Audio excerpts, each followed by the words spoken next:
All right, and ladies and gentlemen, welcome back to the 2025 Micro Drone Race at the National Museum of the United States Air Force, presented by We Bleed FPV. Today is day number 3. It's crazy how fast this event has been flying by, and we are up to finals for the sport class bracket. 1732 seed. You can see we've got some pilots behind me getting ready, getting their goggles down. And we are ready to go. How you feeling this morning, Jesse? I'm feeling good. It is a chilly morning here in Dayton, Ohio, but it's nice and warm inside the National Museum of the United States Air Force. I love working and being in this place. It's just so much fun. And yeah, we've got the sport class pilots ready to go. I was just telling Noah, I kind of feel like sport is like a name that should maybe be reconsidered, because the class of these pilots is pro. These guys are pros, at least in my mind. They're so good. But yes, we start with the sport class finals, and then we've got the pro class finals coming up after that. It's been a long 3 days of qualifying where all of these pilots have had 8 batteries on the unbelievable course for the 6th edition of this drone race.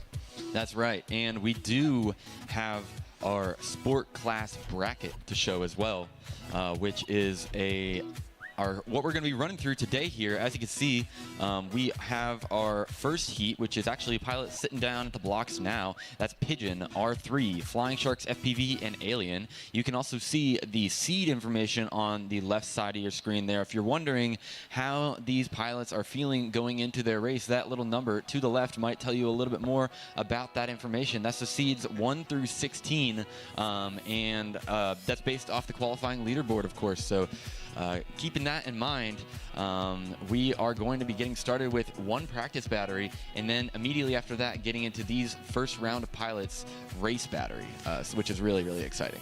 That's right. These first 4 races are going to be what I always call the preliminary round. We'll sort all 16 pilots into the top bracket, which you see in purple, and the bottom bracket in red. That's the winner's bracket on top, the consolation bracket, or maybe the elimination bracket on the bottom in red. So for each of these first 4 races, there will be 2 pilots in first and second place moving on to the purple races, like race 6, race 8, and 2 pilots moving on to the consolation bracket races in red, race 5, race 7. We're going to be going through a 14-race double elimination bracket with the conclusion of a Chase the Ace finals before we crown our sport class champion. So this is the moment we've all been waiting for. Like I say, hours and hours of qualifying have led up to the seed list you see on the left side of the screen, and like Noah said, it does represent how the pilots are feeling. The lower the number, the higher the confidence, and a lot of work to do for all of these pilots to make it to that final race, number 14. And I think we're just about ready to get started. Yeah, we are getting there. We're going to do a small little holding pattern real quick just for some live stream stuff, make sure that we can get this running smooth. So, yeah, if you guys wouldn't mind, just give me like 2 minutes just to make sure that we are... No problem at all. You know, this year we've got our defending champion later on in the day will be competing in the pro class finals. I'm talking about T-Dog. He won in 2023. He won in 2024. Back in 2023, the champion was Agilis against Rab FPV, one of my favorite battles. So it was Agilis 1, Rab 2, Urich was in 3rd, and then my buddy Swifty, wish you were here, man, was in 4th that year. This is an unbelievable event because it combines the peak technology from micro drone racing with the rich history of aviation that is, present here today at the National Museum of the United States Air Force. This place celebrates the past, present, and future of aviation history, and I couldn't be more inspired being here. I was just telling Ken LaRock, who's one of the social media guys here for the museum, it's just an incredible thought to get to even fly in this place. When you become a tiny whip pilot or a drone pilot in general, you do put on your pilot eyes and start looking around the world and saying, what if I got to fly around that? What if I could fly around that? But this is the kind of place where it would be hard to find the courage to even ask to fly around Old Shaky, the Douglas C-124 Globemaster 2 that's behind me, and it's always the centerpiece of the raceway here at the Micro Drone Race at the National Museum of the United States Air Force. So what a privilege it is to be here. And yes, it was a beautiful round of qualifying yesterday.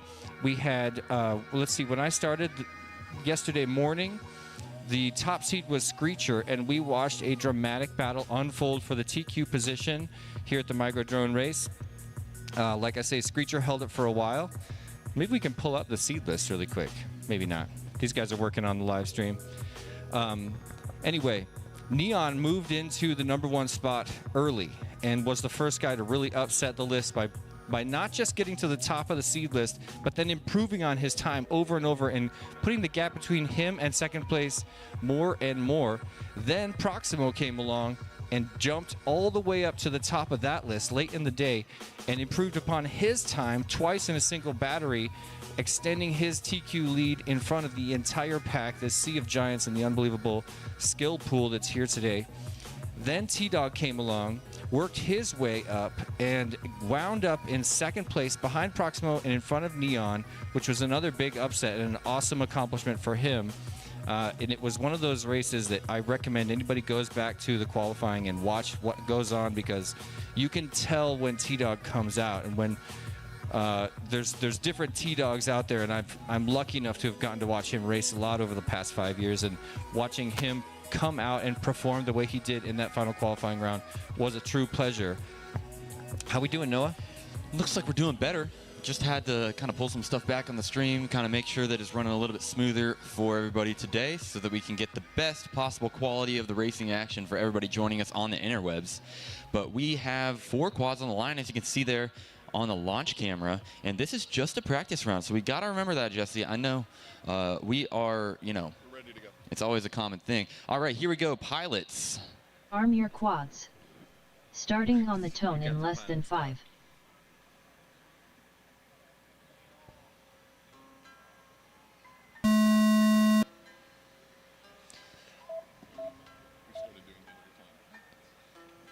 And remember, guys, this is just the first round of the day.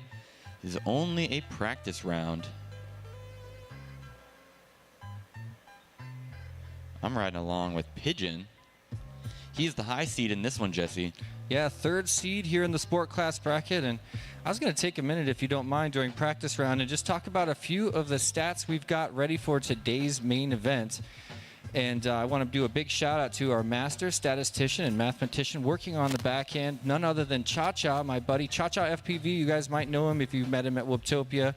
He has been working behind the scenes, had a late night going through and scrubbing a lot of the footage to come up with Flying a bunch Sharks, of statistics for 43.28. your viewing pleasure with regard to our races today. For example, we now know that Pigeon's 348.5. whole shot average is Alien 3.15 seconds, and that 50.96. ranks him 21 out of the 32 pilots qualifying for 60 sport and seconds pro remaining. class.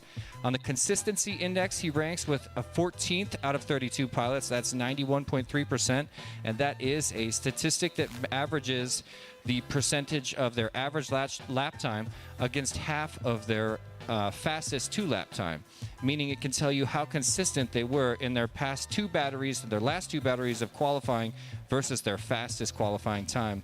We've also know that in the last 2 batteries of qualifying, Pigeon had an average remaining. bobbles per battery Flying of Sharks, 4. We're going to define a 43.46. bobble as whenever the aircraft touches a gate, touches the ground, or touches another aircraft. 346.81. Meaning whenever there's any kind of an error, we can track that and understand exactly how their flight style is being affected by the pressure of this race.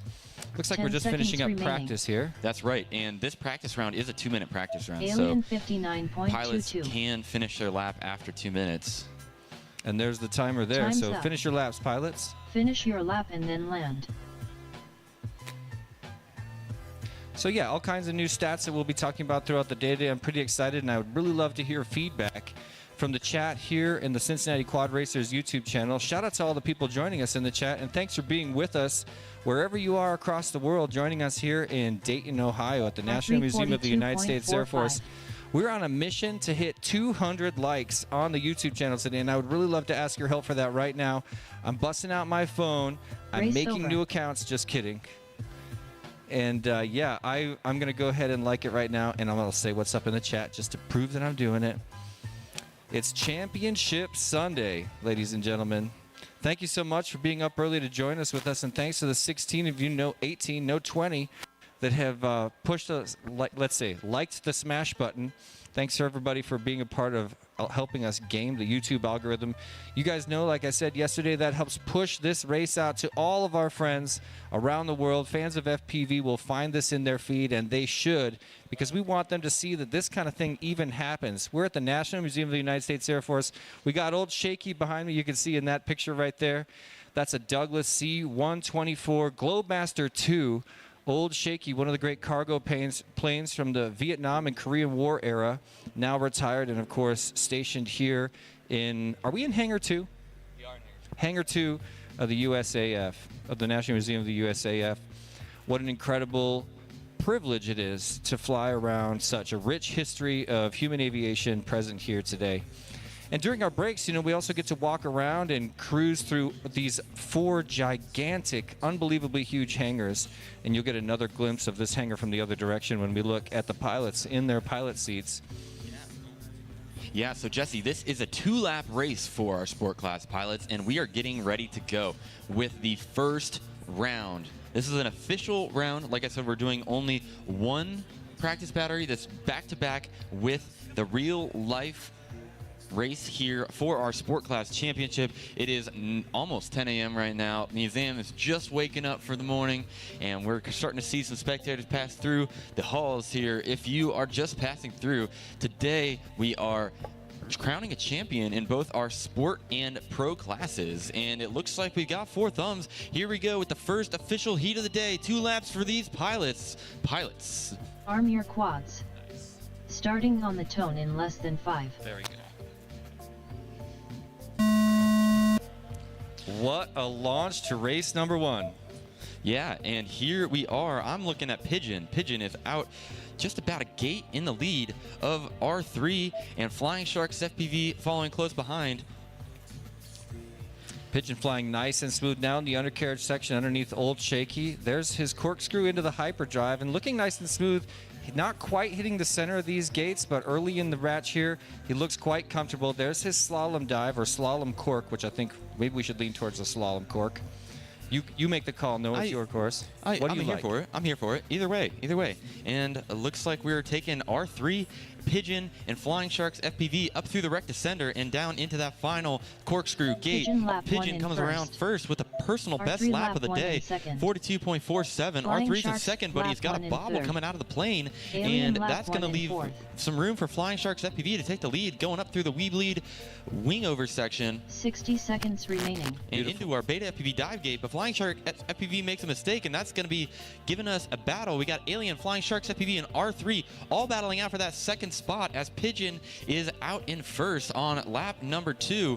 As you can see, we've got R3 in a slight advantage, followed by Flying Sharks and Alien. These pilots need to keep it clean here in this first round. Pigeon finished in first. We've got Pigeon around in that first transfer position. He's locked it in, going into the next round of the winner's bracket. Looks like we're bringing around R3 in second right now.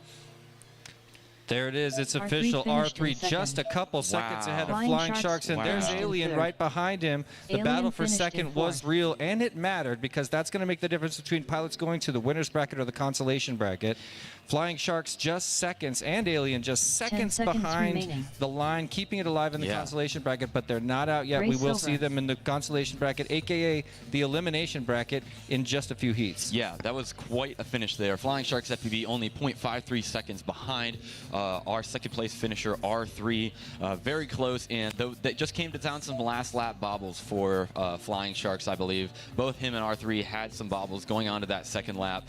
Flying Sharks had the advantage for a little bit, but he had a small bobble and ended up on the wing in that weeb lead wing over section, and R3 was able to regain it going into that beta FPV dive gate and keep it and run smooth through there. And that's just the benefit of running a smooth and consistent race.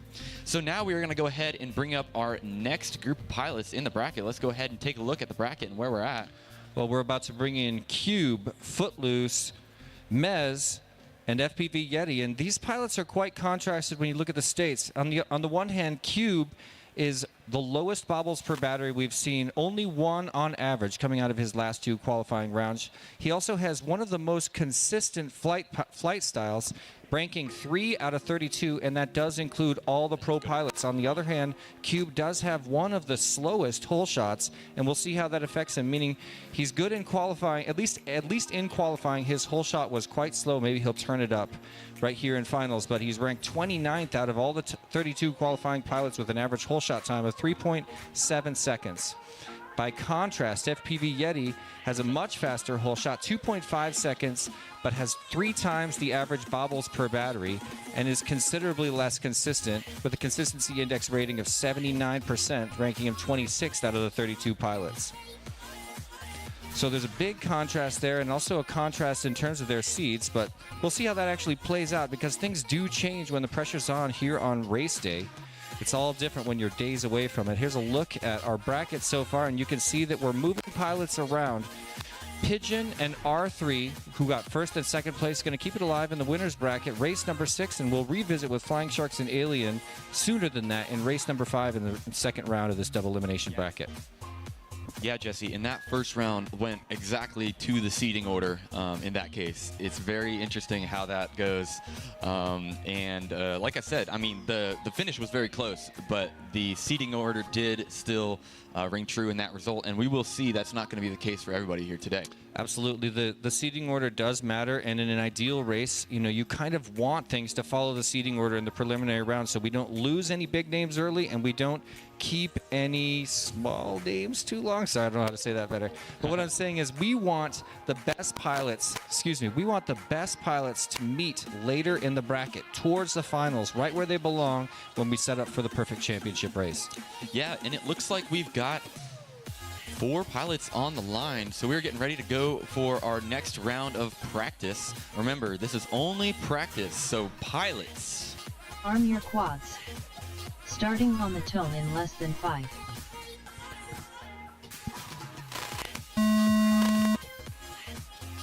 Okay, and here we are. Pilots are off. Oh yeah, we did. So maybe something I said affected Q, because he just brought out a much faster hole shot than his average, and we could see changes across the entire board versus their average hole shot. Cube now coming out about over a second faster than his average hole shot during qualifying, but I guess that's how you turn it up on race day, even though we are, and I need to remind myself, right here in practice. Cube, one of the most consistent pilots, and also he's the president of HD0. Let's not forget that. The brand new president of HD0 and flying HD0, making it look so good on our course today. Big shout out to HD0 as one of our gold sponsors. Cube 43.37. So practice looking nice and smooth, and that's kind of how you want it. I mean, the last thing you want to see during practice is somebody who does what I do, and that is like go through tons and tons of major errors and bobbles, wind up on tilt, and then stay there for the rest of the day. And Jesse, I know this is only practice, but I gotta say, Cube and Footloose are absolutely duking it out in full HD right now. Well, HD0 HD, and you can see Footloose with a small advantage over Cube, but there was picture-in-picture. You could see them clear as day as Footloose keeps it clean here on lap number 2, brings it around for his second lap in practice, getting onto that third lap. Beautiful. Now pulling away a little bit. Cube trying to take the advantage and get a little bit closer to Footloose, but it looks like Footloose is just continuing to extend his lead as he reaches that wing over section. Now a big dive into the dive gate. And let's see, that'll put him 3 seconds ahead of Cube currently, but can he hold him off for the rest of this practice round? He's definitely getting closer. Cube's making a move now. 10 seconds remaining.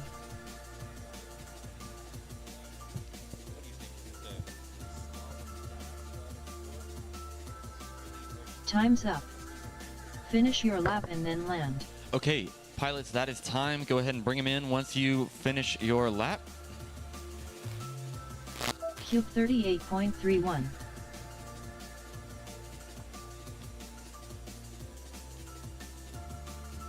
And we are going to get ready to run it for real here in our sport class bracket. This is just the preliminary round, races 1 through 4 out of our 14 race program, 14 plus race program. Right, 13 plus Chase the Ace. So tell us, is Ironman in effect? Absolutely not. All right. No, Ironman is very nice for if you're in a top qualifier position, but the last 2 years have been decided by an Ironman race in the finals, and it's We want Interesting. more We racing. want more racing, especially in that position. That's in the pro class, by the way. The last 2 years have been T-Dog winning in one Chase the Ace round. Yeah. So we will see. So that's a rule change. Yes, that is a rule change for this year. And we know NASCAR rule as well. We're also doing race-offs in the finals instead of the motocross rule. So just kind of following what has been most popular for the pilots. Yeah. Well, the racing format is still evolving, and just like commentary is evolving and the stats are evolving, this is one of the races that pushes the boundaries and finds the best way to do things. That's on right. behalf of the pilots, on behalf of the spectators and the sponsors, and you guys do a great job of it. Thank you. Speaking of sponsors, maybe it'd be a good idea to run with some sponsors. Actually, I don't know if we have enough time. Let's do it after this race because we got 4 pilots on the line. I'm looking at the launch cam right now, and I think it's time to run this one for real. Okay. I'm gonna do it. Okay, I like it. All right, here we go. For real, pilots. Arm your quads. Starting on the tone in less than 5.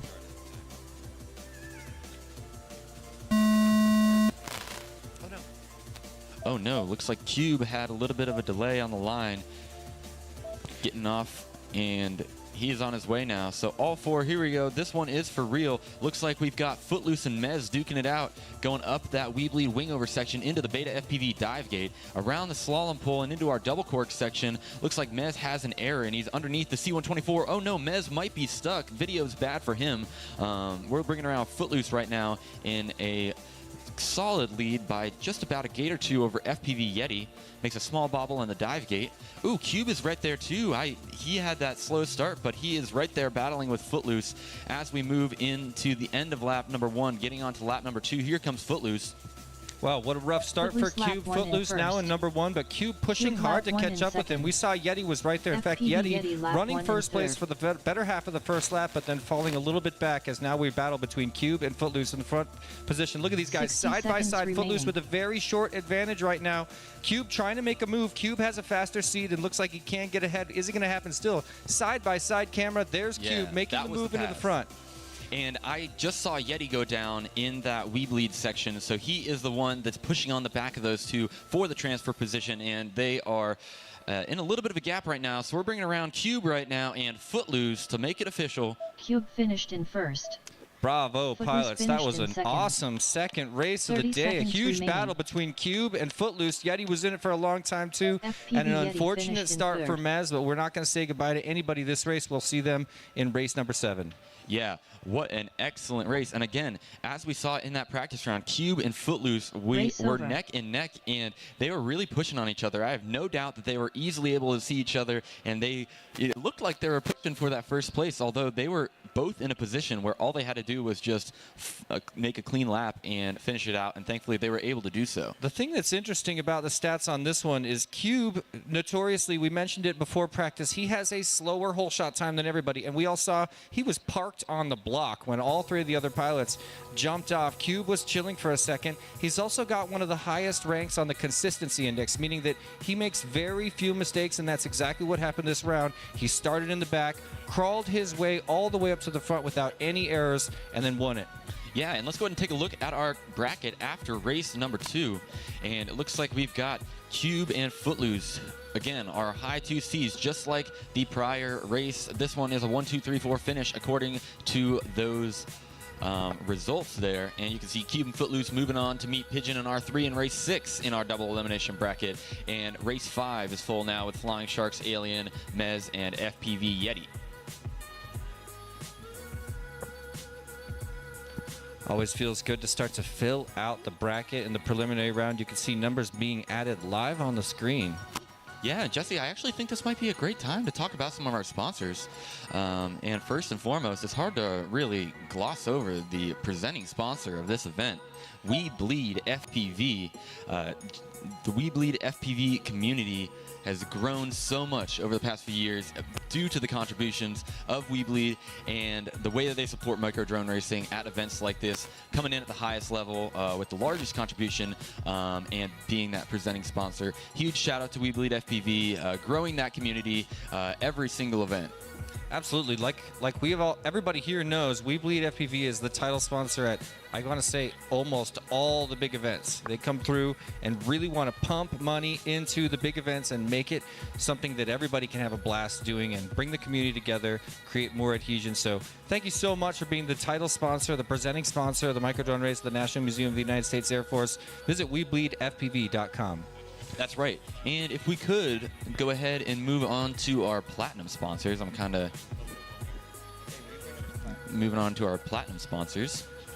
Press 58.49. There they are. Thank you so much to all of our platinum sponsors, in particular Emacs, Rec.com, Beta FPV, Tiny Whoop, and Fox Ear. That's right. And moving on to our gold sponsors. Press Newbie Drone, 12.64. Ready Made RC, Custom FPV, HD0, Happy Model, T-Motor Hobby, and HQ Prop. All right, here we go for our third heat. Pilots. Arm your quads.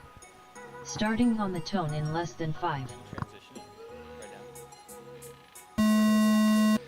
All right, let's remember, guys, this is a Press practice round 20.83. for these 4 pilots taken to the air for the first time today. They may not have flown since Friday, so we're going to get used to the course, and we're not going to count anything here, but we are going to talk about some of their stats because we've got Praise on the upper right, one of the most 14.06. consistent pilots in this heat with a high consistency index, 97%, and only 1 average bobble per battery in the final 2 rounds of practice. Also a medium range whole shot average, so we're going to see a high performance from him. I'm not sure, we need to pull up the seed charts to double check, but we've also got Uric, Blue Jay, and Trash Piss in this one, and they all have more average bobbles per battery, with Trash Piss being the worst and probably most likely to have some Press sort of a wreck along the way. 41.17. Consistency index of only 70%, ranking him 27th out of 32, but one of the fastest hole shots Blue going to Jay be in his 49.82. advantage going into this first race of the Uric preliminary FPV round right after this practice round. 52.73. 60 seconds remaining. So looking at the course, things looking pretty smooth. As I was saying, that I saw Trash Piss have a little bit of a wing tap, which is, of course, no big deal. Great to see most of our pilots across the line with a great lap time. Have a look at Praise, brought across a 41 in Trash front of Piss Blue Jay, 8 seconds in front of 73.35. Blue Jay, who's leading Uric right now. Press 39.77. Did pick up, okay. There's 2 laps for Praise, 30 seconds and he's remaining. coming in to set it down, but you guys are welcome to fly for the full 2-minute time frame, and we've got another 23 seconds if you care to fly. Blue Jay 46.59. Uric FPV 47.22. 10 seconds remaining.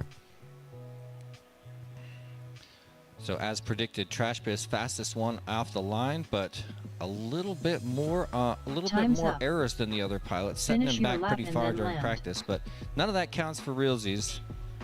Let's go ahead, pilots. Finish your battery and come on in. Finish your lap, that is. Yeah. I was going to say, Don't finish your battery is like...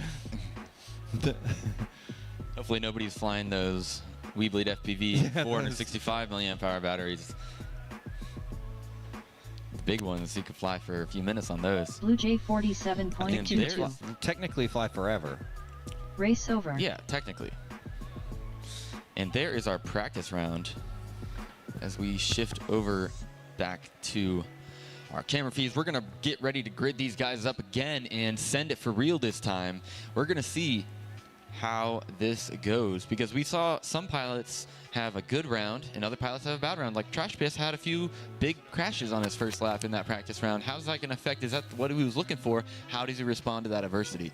And Exactly. Praise had a really, really good run. How does Uric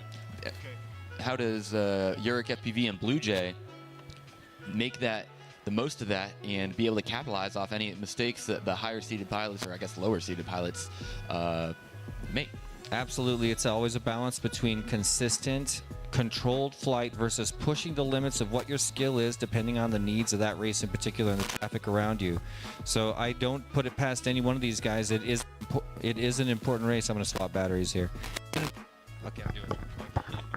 And that's the cue for the battery swap, that's for sure. But yeah, so we are getting ready here. I see 3 quads on the line. Just waiting on Bissy.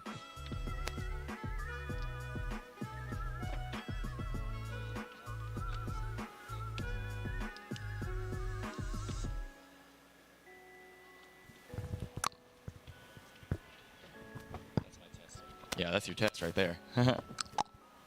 So as we see some spectators starting to fill up here in Hangar 2 at the National Museum of the United States Air Force, I want to go ahead and give a warm welcome to everybody that's joining us live. And I wanted to say that if you are just stumbling in, you have come across one of the biggest micro drone racing events in the world. This is one of the most prestigious races, and these pilots have been duking it out on the track for the past 2 days, and today is the final day as we get ready to crown a champion in our sport class, and later this afternoon we'll be crowning a champion in our pro class with some double elimination brackets. This is race number 3. It's going to be for real, 2 laps to decide who advances on to race number 8 and who is going down to our consolation bracket for race number 7. Ooh, 7. I remember. That's right. Yeah, I love the daydream of being like a kid who stumbles upon finals day of the micro drone race at the National Museum of the United States Air Force. You know we're going to inspire kids. And this is the race that puts micro drone racing on the main stage in front of the most people in the world. There's no venue that you've been to at another micro drone race that has more passers-by, more fans of aviation that are already present and, you know, here to learn about the past, present, and future of aviation. And we're a part of that. Drone racing is, of course, a part of that. And we're flying these peak micro drone aircraft around this rich heritage, this incredible history, like Old Sheikh said this earlier. And what an awesome juxtaposition that is. And to stumble upon that as a passerby or some of these kids that are going to instantly start daydreaming about becoming drone pilots, it's awesome to watch that inspiration happen. Yeah, that's for sure. And it's a big thank you to our friends here at the National Museum of the United States Air Force. They love having us back each year, and they truly not only love us for putting this event on, but they want to see the community grow. They want to see this event grow, and we could not be more thankful that they invite us back each year. It is such a privilege to be able to fly in these halls of all these amazing aviation relics as we, again, like you were saying, fly into the next generation of aviation with these micro drones. Yeah, like I said yesterday, we all know how aviation itself revolutionized human culture by affecting human transportation, mail, photography, war, and now look at drone technology also affecting let's say agriculture, photography, delivery, war. There's so many industries being upset by drone technology, and it's just that appropriate for us to be flying these things as toys for fun, for no reason other than fun, right here in the National Museum of the United States Air Force, in and around aircraft like Old Shaky. Yeah, and Jesse, they may be toys, and we may be having a lot of fun with them, but that does not mean that there isn't some valid and really extensive things to learn about these micro drones that teach us about drone flight and drone technology in general. These little drones work the exact same way that those larger drones work. We have counter-rotating propellers that offset any of the rotational forces, and the different propellers, motors spin up and spool down to navigate the drone and fly around, and that's the exact same way that every other quadcopter that's in the skies flies. So this technology is kind of at a bite-sized level for us hobbyists, and we're having a lot of fun with it. But again, there's so many ways that this can be a stepping stone into a career or into a further interest in the drone industry. There's a reason that there's a Whoop-style aircraft in every single elementary and junior high school in this country and in the developed world, because it is a gateway drug to education. Okay, here we go. This one's for real, guys. We're going live with race number 3, pilots. Arm your quads. Starting on the tone in less than 5.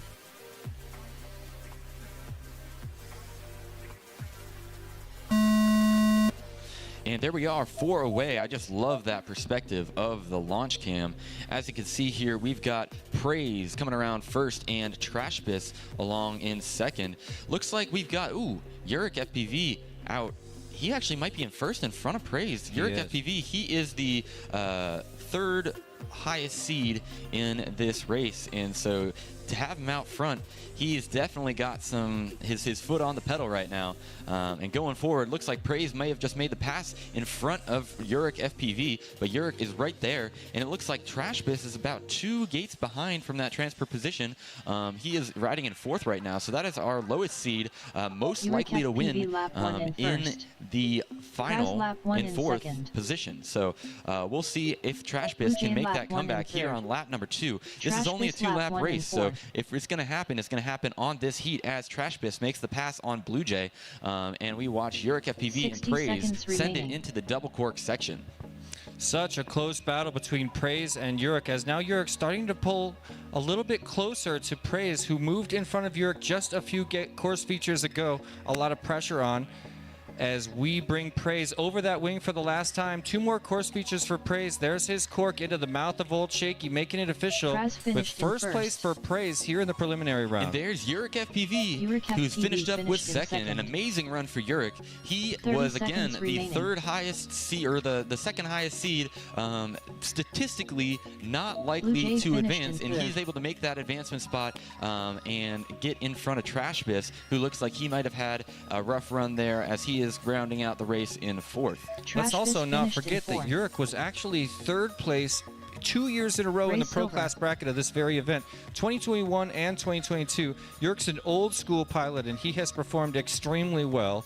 Now here he is in the sport class bracket among a brand new field of skill, and he comes out to perform in that race as we would expect. Yeah, and that's the thing. I mean, we see these pilots on qualifying day, and qualifying day, compared to these eliminations, is much more less stressful, and you're basically just kind of able to focus and lock in on just running your own race and doing the best you can. But we really see race experience being the determining factor in these events, and Yurik clearly is someone with a wealth of race experience, and we're seeing that on display here in the preliminary round of the Sport Class Championship.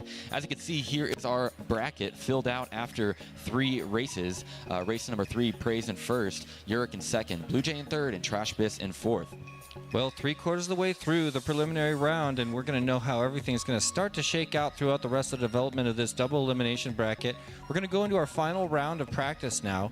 Scrap Heap Unlimited, Wise Ape, and 0 volts. What's interesting about this one is 0 volts is actually the most consistent pilot in the entire top 32 pilots that qualified, coming out of our 64 pilot pool after 2 days of qualifying. His consistency index is a 99.4%, making him the most consistent pilot when you compare his single lap times to half of his 2 lap time at the end of the day, at the end of all of his qualifying. An amazing accomplishment, and it's something to be said about the way he's going to fly this next race. Maybe not practice, but certainly the race for realsies. We'll see an amazing consistency and a confidence in his flying style that could mean that he will find a different pilot when he gets to the point of needing to push himself closer to the end of the bracket, but it could mean that he has that confidence to carry him through.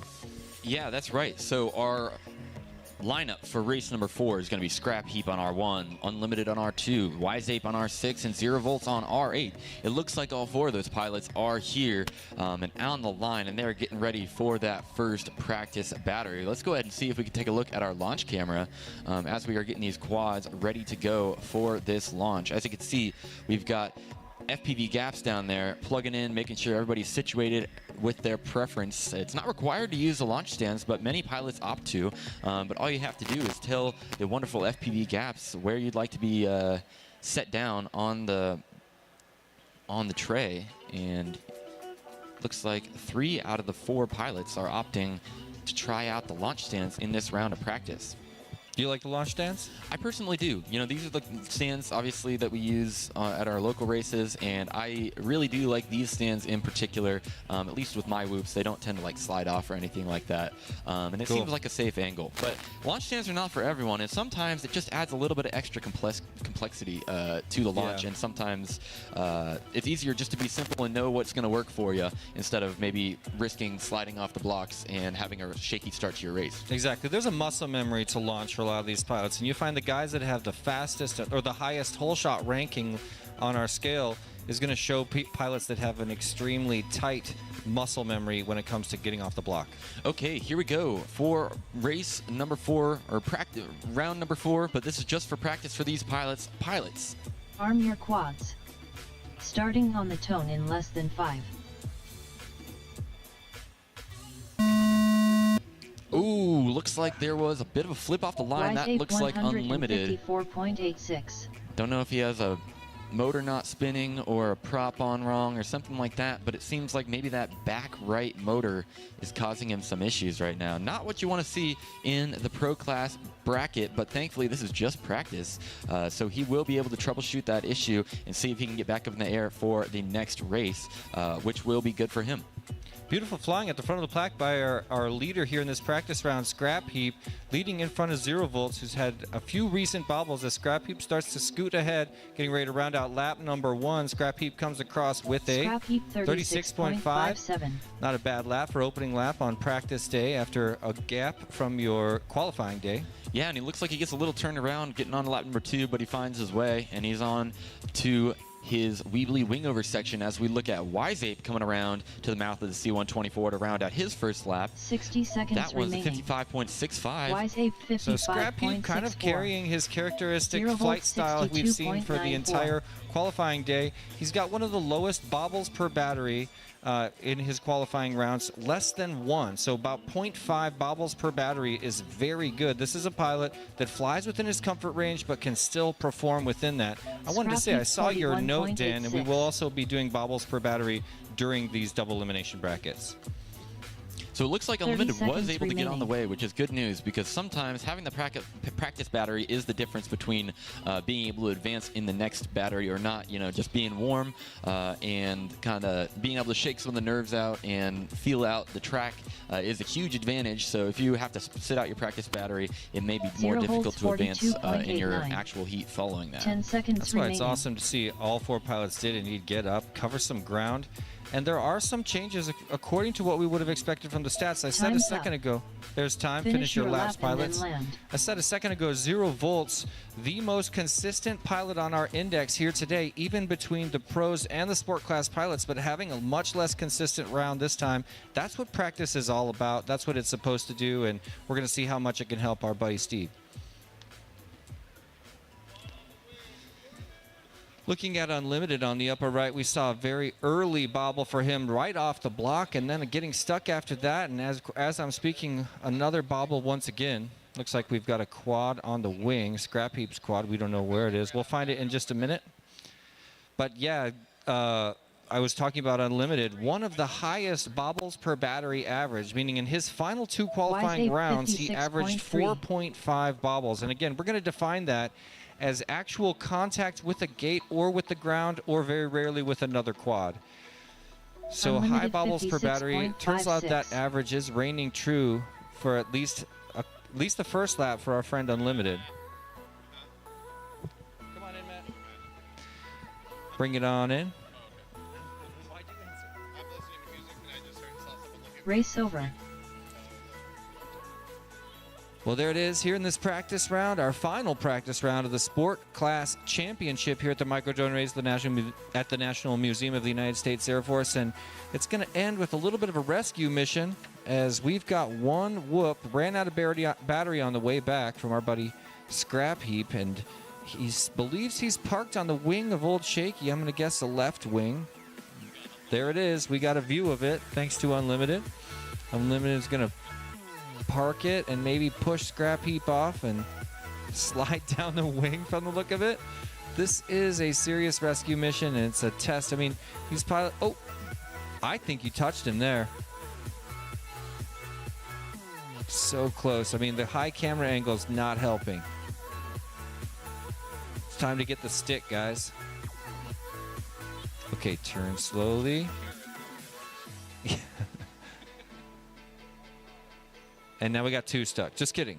He can turtle, guys. Beautiful HD view of that quad without a battery on the wing there, thanks to our friends at HD0. And we got the full rainbow for our buddy Unlimited. Thanks for the effort. Time's up, he says.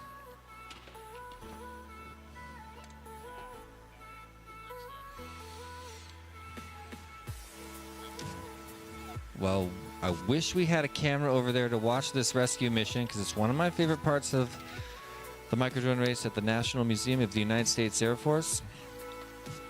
But the good news is practice is over.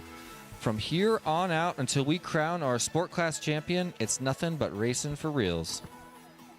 These pilots mean business. They've all quite experienced, all of them having placed at major races around the country. Scrap Heap, we've seen you at all, well, let's see. You've raced at 3 Whooptopias over the years, a seasoned race gal pilot, and placed 9th place in 2024 of this race in the pro class. Now finds himself in the sport class. Unlimited's been around this race for a long time as well, 2024, 2023, and 2022. Most recently, he finished 6th place in sport class. We'll see if he can beat that this year. Zero Volts is back. One of my favorite pilots, goes to all the races around the country. We saw him at the Tiny Whoop Open 2 years in a row. We saw him at, let's see, last year's race right here. He placed 14th in pro class. Congratulations. And he's a seasoned race gal and iGal pilot in his own right. I mentioned before, the most consistent pilot out there, but having a very high number of, oh, there's the guys with the stick. See them over there? I wish we had, like, can we get an FPV camera on the end of that stick? Can we just strap a Tiny up to that stick and get FPV recovery mission there? But yeah, I was mentioning Zero Volts, one of my favorite pilots, and yes, the most consistent pilot of the entire tournament, of the top 32, whether you're pro or sport, based on his last 2 qualifying rounds, but has the highest number of bobbles in his final 2 qualifying rounds, meaning it's highly likely that he placed his best time before the final 2 qualifying rounds, and that could mean he's coming in with a higher overall time than his actual qualifying time. Could mean that he's seated a bit low. How's the mission going? It's been successful. It's been successful. Hallelujah. Yep. That is definitely a little bit of a complexity of the operation in terms of flying over the wings a bunch. Who's our hero? Scrap Heap actually rescued himself. So nice. Yeah. I was saying we should have taped a Tiny Whip to the end of that stick and get FPV rescue mission footage. Oh, smart. We got to do that for the next one. There you go. So anyways, we're going to get back on track here. After that practice round, we've got one more full, real, preliminary round race here. And props off saying, hey, Unlimited, that's your only quad. Stop losing it. People are loving the recovery mission. Lots of great people joining us in the chat. Let's just say hello to some of our friends. Cha-Cha, our master statistician and mathematician, riding on the back end watching. Cha-Cha, are you still awake from last night, or did you sleep? He said he slept just a couple hours. You know, he was working so hard on all these stats to try to enhance this live stream. Thank you so much, man. What's up also to GeoRam? Dave Connor's with us. Hey, Trim King, joining us from Colorado. Props off. We know you're there. Raw, what's going on? Good to see you. Ugellen's here as well. Oh, what's up, Ugellen? Okay, and here we go. Looks like we've got some quads getting put on the line right now. Got FPV gaps right there plugging in the quads.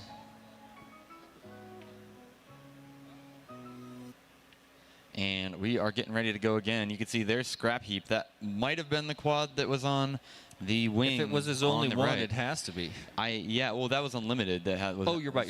So, okay, here we go. Pilots. Arm your quads. Starting on the tone in less than 5.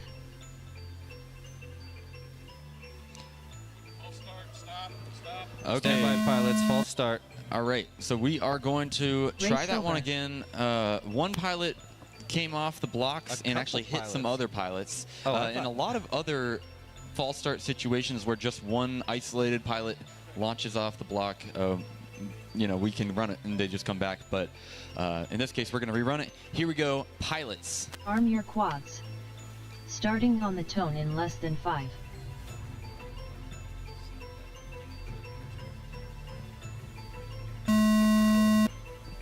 Okay, and here we go. Looks like our whole shot is going to be gotten by Unlimited. Wow. And 0 Volts not far behind. Looks like we've got Scrap Heap, the first one into the Weebly wing over section and through the Beta FPV dive gate, looking at our double cork section now. Scrap Heap looking great. First one through the hyperdrive to the back of the course. He's already down that Jacob's ladder. Look at the action for Unlimited versus Wiseape right now. They might have just touched tips right there. I think I saw a little bit of contact, and now Wiseape goes down as Scrap Heap does that. Gigantic Element getting ready to come over and cross off lap number 1, riding just in front of 0 Volts. Yeah, that's right. Things are looking really good for Scrap Heap right now. After a 37 flat first lap, we're bringing around 0 Volts, who I believe had a big bobble in that last gate, but thankfully he didn't go down. down. 43.3 is his first lap, and he's got a few gates on Unlimited, but he just went down. That's going to tighten things up for sure. Unlimited has the opportunity to make the pass on 0 volts. One of our more consistent pilots, as you were saying, Jesse. 0 volts looking good right now, though. Big, massive dive, and he's extending his lead in front of Unlimited, 3rd place, and looking a little bit more comfortable to keep it alive in the consolation bracket. Here comes Scrap Heap to make it official. A 37-second lap, and that's going to be it. Scrap Heap, first place here in the preliminary round, locks in his ticket to the best of all. He's not on the wing. Yeah, he survived the wing. He's not going to delay the event. Just kidding. We don't care. It's all good. Ooh, 0 volts goes down in the square tunnel. He needs to be able to get back up as Unlimited is coming around right behind him, getting through the square tunnel right now. Ooh, 0 volts might have missed that pylon. Unlimited goes down. Okay, so 0 volts goes back for the pylon. What a good call for 0 volts as he comes around. Wow, 0 volts had that one, kept it together after some bobbles, didn't get phased. A lot of times when you start bobbling and start getting a little crazy and start pushing at the end, you can make those mistakes, but 0 volts was able to recover from those bobbles that he made, keep the quad in the air, and finish up. Great job to 0 volts. Again, that's our highest seed in the race, 16 seed of the entire sport class bracket, 32 seed overall. And that was an impressive finish for 0 volts. Yeah, it was a little bit to be expected. His average bobbles per battery is actually 7, which is incredibly high, but his recovery is obviously also very high because he's one of our most consistent pilots, meaning when he goes down, he gets up immediately, and that really paid off for him, especially at the end of lap number 2. He came in just seconds in front of Wiseape. In the meantime, Unlimited fought with him near the end of that lap, but bobble, error sets him back farther and farther and winds up putting him in 4th place. And now let's go ahead and take a look at our fully filled out first round of the bracket. We've sorted the pilots from races 1 through 4 into races 6 through 8. And as you can see, races 6 and 8 are in our winners bracket. The happy bracket, those who won in the preliminary round in races 5 through 7 are those pilots who finished 3rd or 4th in their preliminary round heat. So we're going to go ahead and get started with race 5, which is Flying Sharks, Alien, and Mez, and FPV Yeti. We need to look at some channels. It looks like FPV Yeti is going to be on R1. Mez will be on R2, Flying Sharks will be on R6, and Alien is going to be on R8.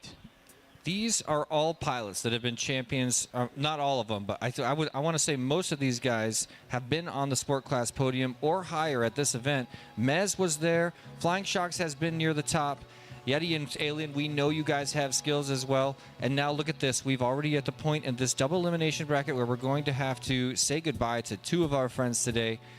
I'd love to see some predictions in the chat, but it's also feeling kind of harsh to even ask that because I don't want anyone to leave this event. It's been such a long road, and this marks the first 2 pilots who made it into the top 32 and will be eliminated from the Sport Class Championship bracket. That's right, Jesse. That is the unfortunate thing about race 5.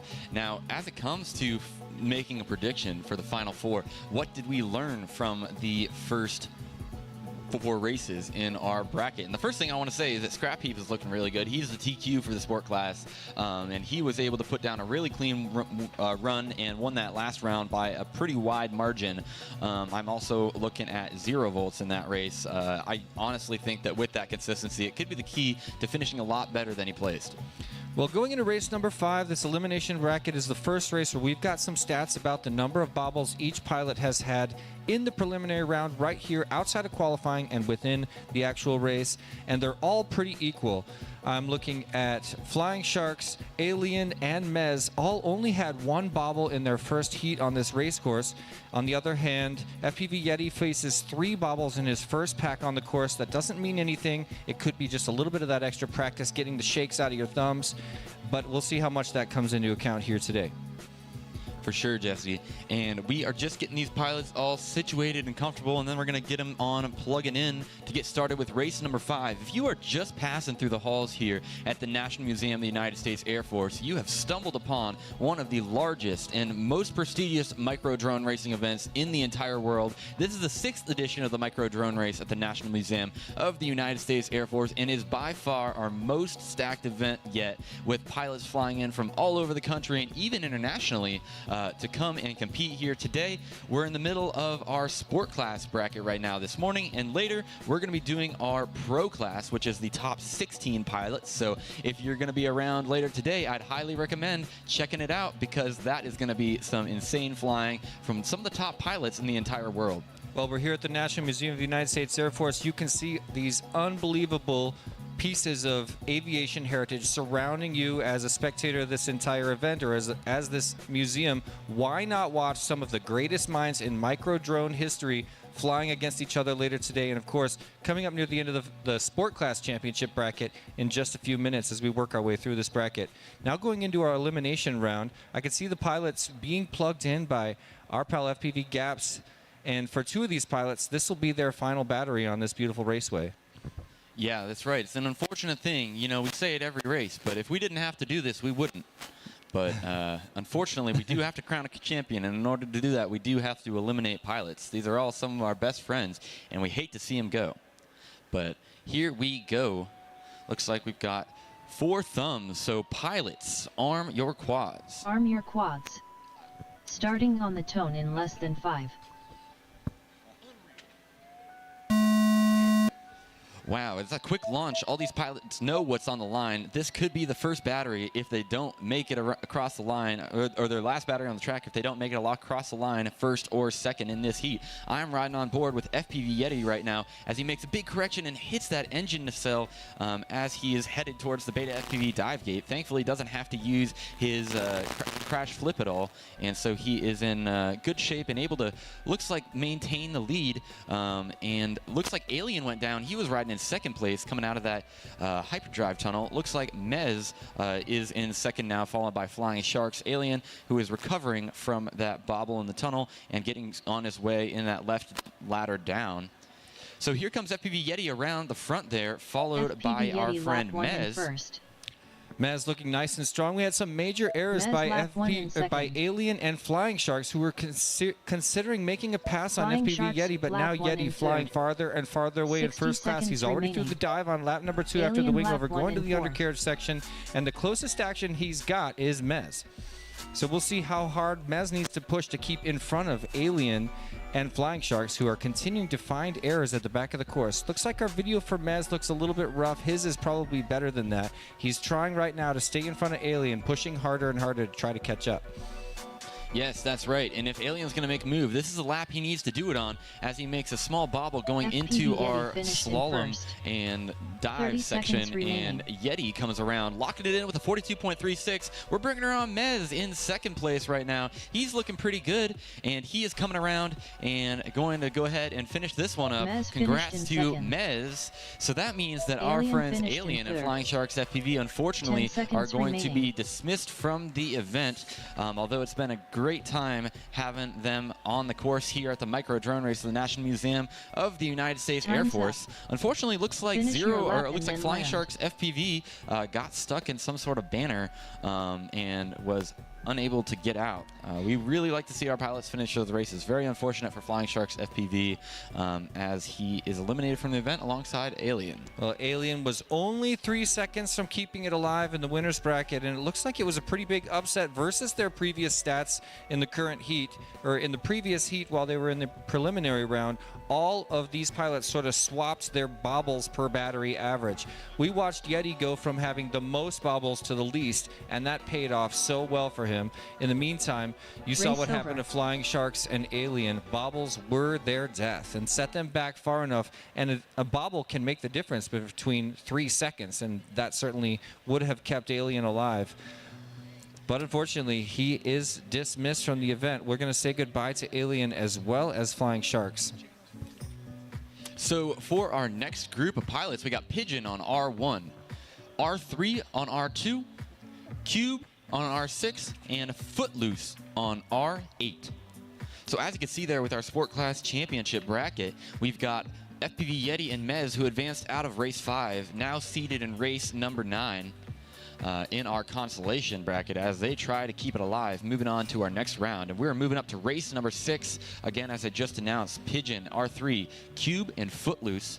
And they are both all of them are in the winners bracket still, so they advanced out of their first and second race, or their race 1 and race 2, these pilots, and now they've found themselves in the next round of the winners bracket. A win in this next race puts them in the semifinals of the winners bracket, which is one of the most coveted races to be in, because that gives you 2 chances to make our sport class Final Four, and that's where these pilots want to end up. Definitely the most comfortable place. We've got 4 winners in this race, and they got here by improving on their stats. Every one of them had a higher bobbles per battery average than they did here in finals round, and that has been awesome for Pigeon, who normally averages 4 wrecks per battery on this course. That's over 1 wreck per lap. He reduced that all the way down to 1, and that's how he winds up in the winners bracket. All of these guys are lower on the whole shot average, so hard to say who's going to wind up in place number 1 after that first gate. If you're wondering what the whole shot index means, that's the pilot's average time to get from the launch block through that first gate you see in the mouth of Old Shaky over there.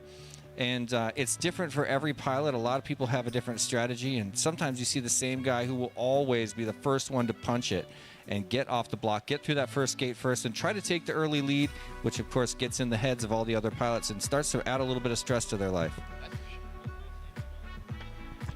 Sorry, that's for sure. I personally like getting the whole shot in my flying, simply because it takes all the distractions out from in front of me, and I can have some clean air in the front of the course. Traffic is scary, and dirty air is scary. But there are many different strategies and many different ways to win a race, and one of those is to simply be smooth and consistent and race your own race. And in that case, that's where taking your own pace for the whole shot and counting on flying smooth and consistent, knowing your pace, and counting on the errors of other pilots, especially when you're in the situation where you're racing alongside pilots who are seated much lower than you are, is a really solid strategy to move on to your next round in the race. There is definitely a skill to flying your own race without consideration for your neighbors. Okay, and here we go. Race number 6, pilots. Arm your quads. Starting on the tone in less than 5. False start. False start. Bring it back, okay, guys. we had one pilot like well taken off in the air before the tone. Race over. I'm not sure if that was some sort of like runaway issue or something like that, or they just armed it and it like shot up or something. But thankfully everybody's good, and I don't know if anybody's looking Nobody's to do a doing this battery on swap purpose or anything like that. Yeah, exactly. But for the future, if that were to happen again, they just have to come back to that start-finish barrier and continue on their way. Want to say a quick shout out to some of our friends in the chat as they re-rack. What's up, Little A? Good to see you. I remember when you were here, and I wish you were this year. Also, what's up, Quad Doc, Rabble, Props Off, G-Lloyd? Good to see all you guys. Blue Skies here as well. Chaser FPV, what's up, guys? Thanks for joining us. Thanks for liking the smash button. Okay, here we go. Pilots. Arm your quads. Starting on the tone in less than 5. All right, and looks like R3 was able to send it back to the start, and that's exactly what it's supposed to do. If you do take off before the tone, all you have to do is go back behind that first start-finish plane at the front of that table, and make sure that you actually, are starting at the start line after the tone goes off. But we could see I'm riding along with Pigeon right now in first place, followed by Cube, R3, and Footloose. All these pilots are in the winner's bracket, and so they are really pushing for it and flying really, really well. Contact by Cube and R3, just a course feature go. They're still battling tip to tip. Have a look at R3's screen. You can see Cube just in front of him, now starting to pull away in second place as Pigeon rides in first place with absolutely no breathing room in front of R3. There goes R3. Now Cube has a chance to make a move on him. Pigeon still pulling away in the wing over section. That's right, and Cube is now on his way. He's now being chased down by Footloose after R3 had a series of bobbles. I thought he was able to get back on the track pretty quickly, but again, had another bobble here on lap number 2, which is not the lap you want to have bobbles on. But it looks like Footloose and Cube are battling it out for that transfer position. Look at the bottom 2 feeds on your screen. Oh, there's a midair between Cube and Footloose. Footloose got the advantage. Oh, Cube is slightly in front now. Look at that. It's a push to the final. This is the end for the transfer position. Cube has a slight advantage over Footloose. Is Footloose able to get in front? No. Cube gets Cube a finished in small second. advantage at the last 30 second. Is seconds able to bring remaining. around a 42.43. An amazing run for Cube. But Footloose also keeps it smooth. Does a little perch there on the nose of the C124 Globemaster. Old Shaky. What a great finish for that transfer position as we bring around R3 in fourth to finish it out. Race but over. the best part about this, Jesse, is that for R3 and Footloose, you know, it's not over yet. They're just going down to the elimination bracket where they'll meet up with some of our other pilots and have another shot at this. If you like that racing, ladies and gentlemen, I want you to know it gets hotter and hotter. From here to the end of this double elimination bracket, you've stumbled into the Sport Class Finals of a 3-day event. This is day 3 finals day. And if you're just passing through the museum here at the National Museum of the United States Air Force, I'd love to ask you to stop and have a look at some of the incredible racing going on here today. We've got spectator seating, obviously, where you're standing out here. We've got some wonderful seats to my right over here and several other spectator galleries placed ever so gently throughout this event in a safe space around Old Shaky and a beautiful spectator's view of the racing happening here. And it looks like, if you saw that in the background, Pigeon's pretty fired up about his finish. Really, really strong for him. And he is moving on alongside Cube into race 11, which, like I was saying, is that semifinal of our winners bracket, which is where you want to be because that gives you 2 opportunities to make finals and a guaranteed placement of 6th place or better for Pigeon and Cube. So we're looking at our next race right here, which is Trash Biss on R1, Unlimited on R2, Wise Ape on R6, and Blue Jay on R8. That's race number 7, which is down at the bottom in those red races. Our purple races are our winners bracket, and our red races are the consolation bracket. So if you're in any of those 6 races at the bottom as we fill out our bracket today, you are racing to stay alive, and should you get 3rd or 4th, you are going to be eliminated from the event. You've got to get 1st or 2nd to continue advancing throughout the sport class bracket here at the 2025 Micro Drone Race of the National Museum of the United States Air Force, presented by We Bleed FPV. Well, we've spent some time in the winners bracket. It's time to go back down to the consolation bracket where we're going to end up saying goodbye to a couple of our friends. It's going to be Trash Biss, Blue Jay, Wise Ape, and Unlimited taking to the sky right now for potentially their last battery. But a couple of these guys will have a redemption arc and carry their career through the consolation bracket all the way to semifinals. That's right, Jesse. And I honestly really like to see these early consolation bracket races because some of these pilots are really kind of reacting to what happened in that first race. Now they're in a position they may not have seen themselves in. How are they going to rise to the occasion? Are they going to let the pressure get to them, or are they going to show up and make a statement? And that's what these spectators, myself, and everybody else watching this race is really looking for, to see these pilots shine, to push themselves and reach new heights and hopefully keep on advancing through the bracket. Absolutely. And, when you're in the early elimination rounds, there's even more pressure to fight tooth and nail. Depending on your position on the race course, it could be time to push well past your comfort zone into the potential crash zone, the potential midair zone, to work your way all the way to that transfer position and try to keep it alive.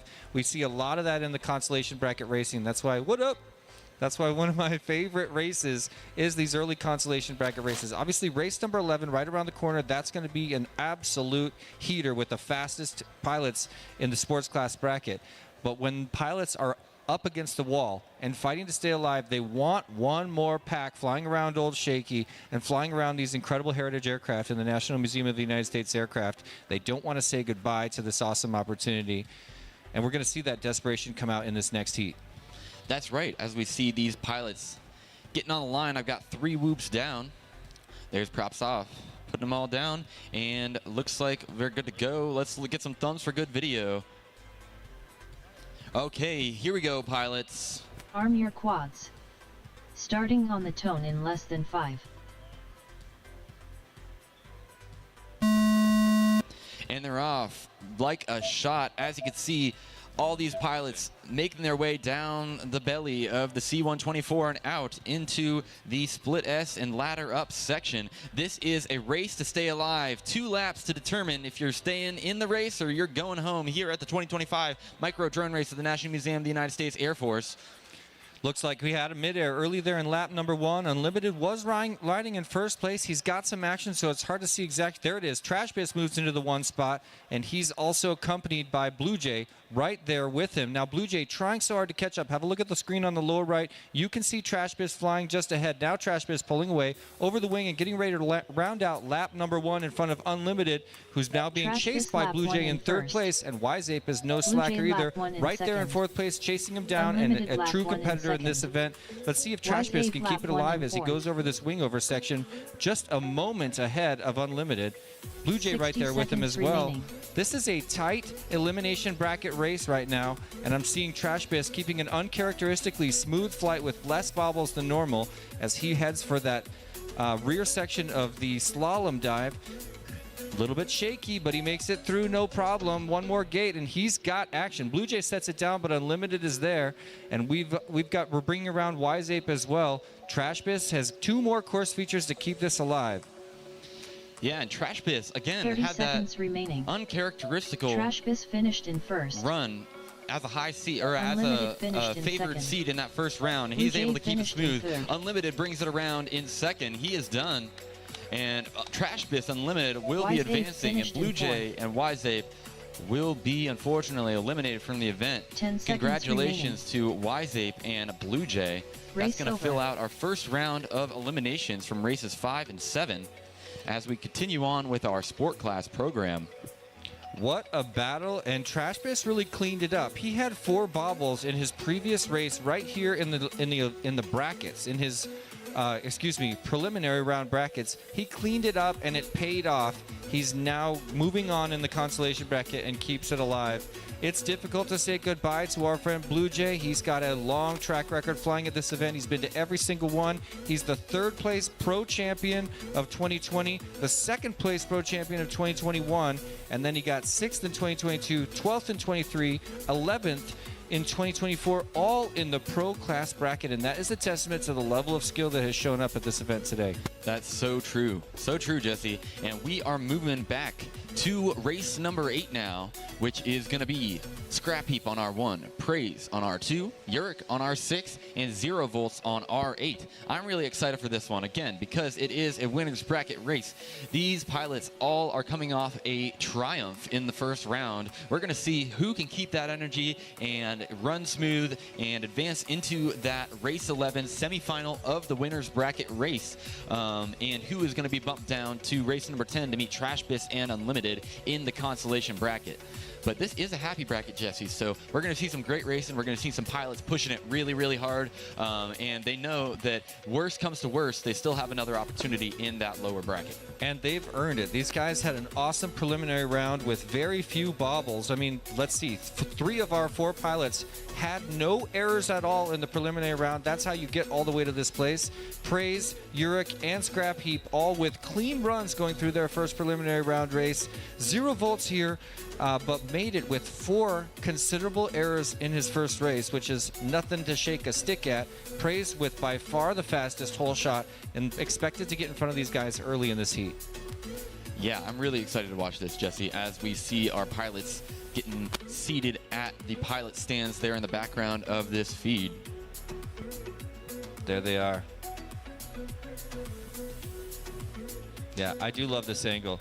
You can see like some of the 3D experience equipment just jerking all over back there. You can go put on some VR goggles and experience, you know, one of these awesome historical experiences of flight itself inside one of the many sort of rides that are near us here at the National Museum of the United States Air Force in Dayton, Ohio.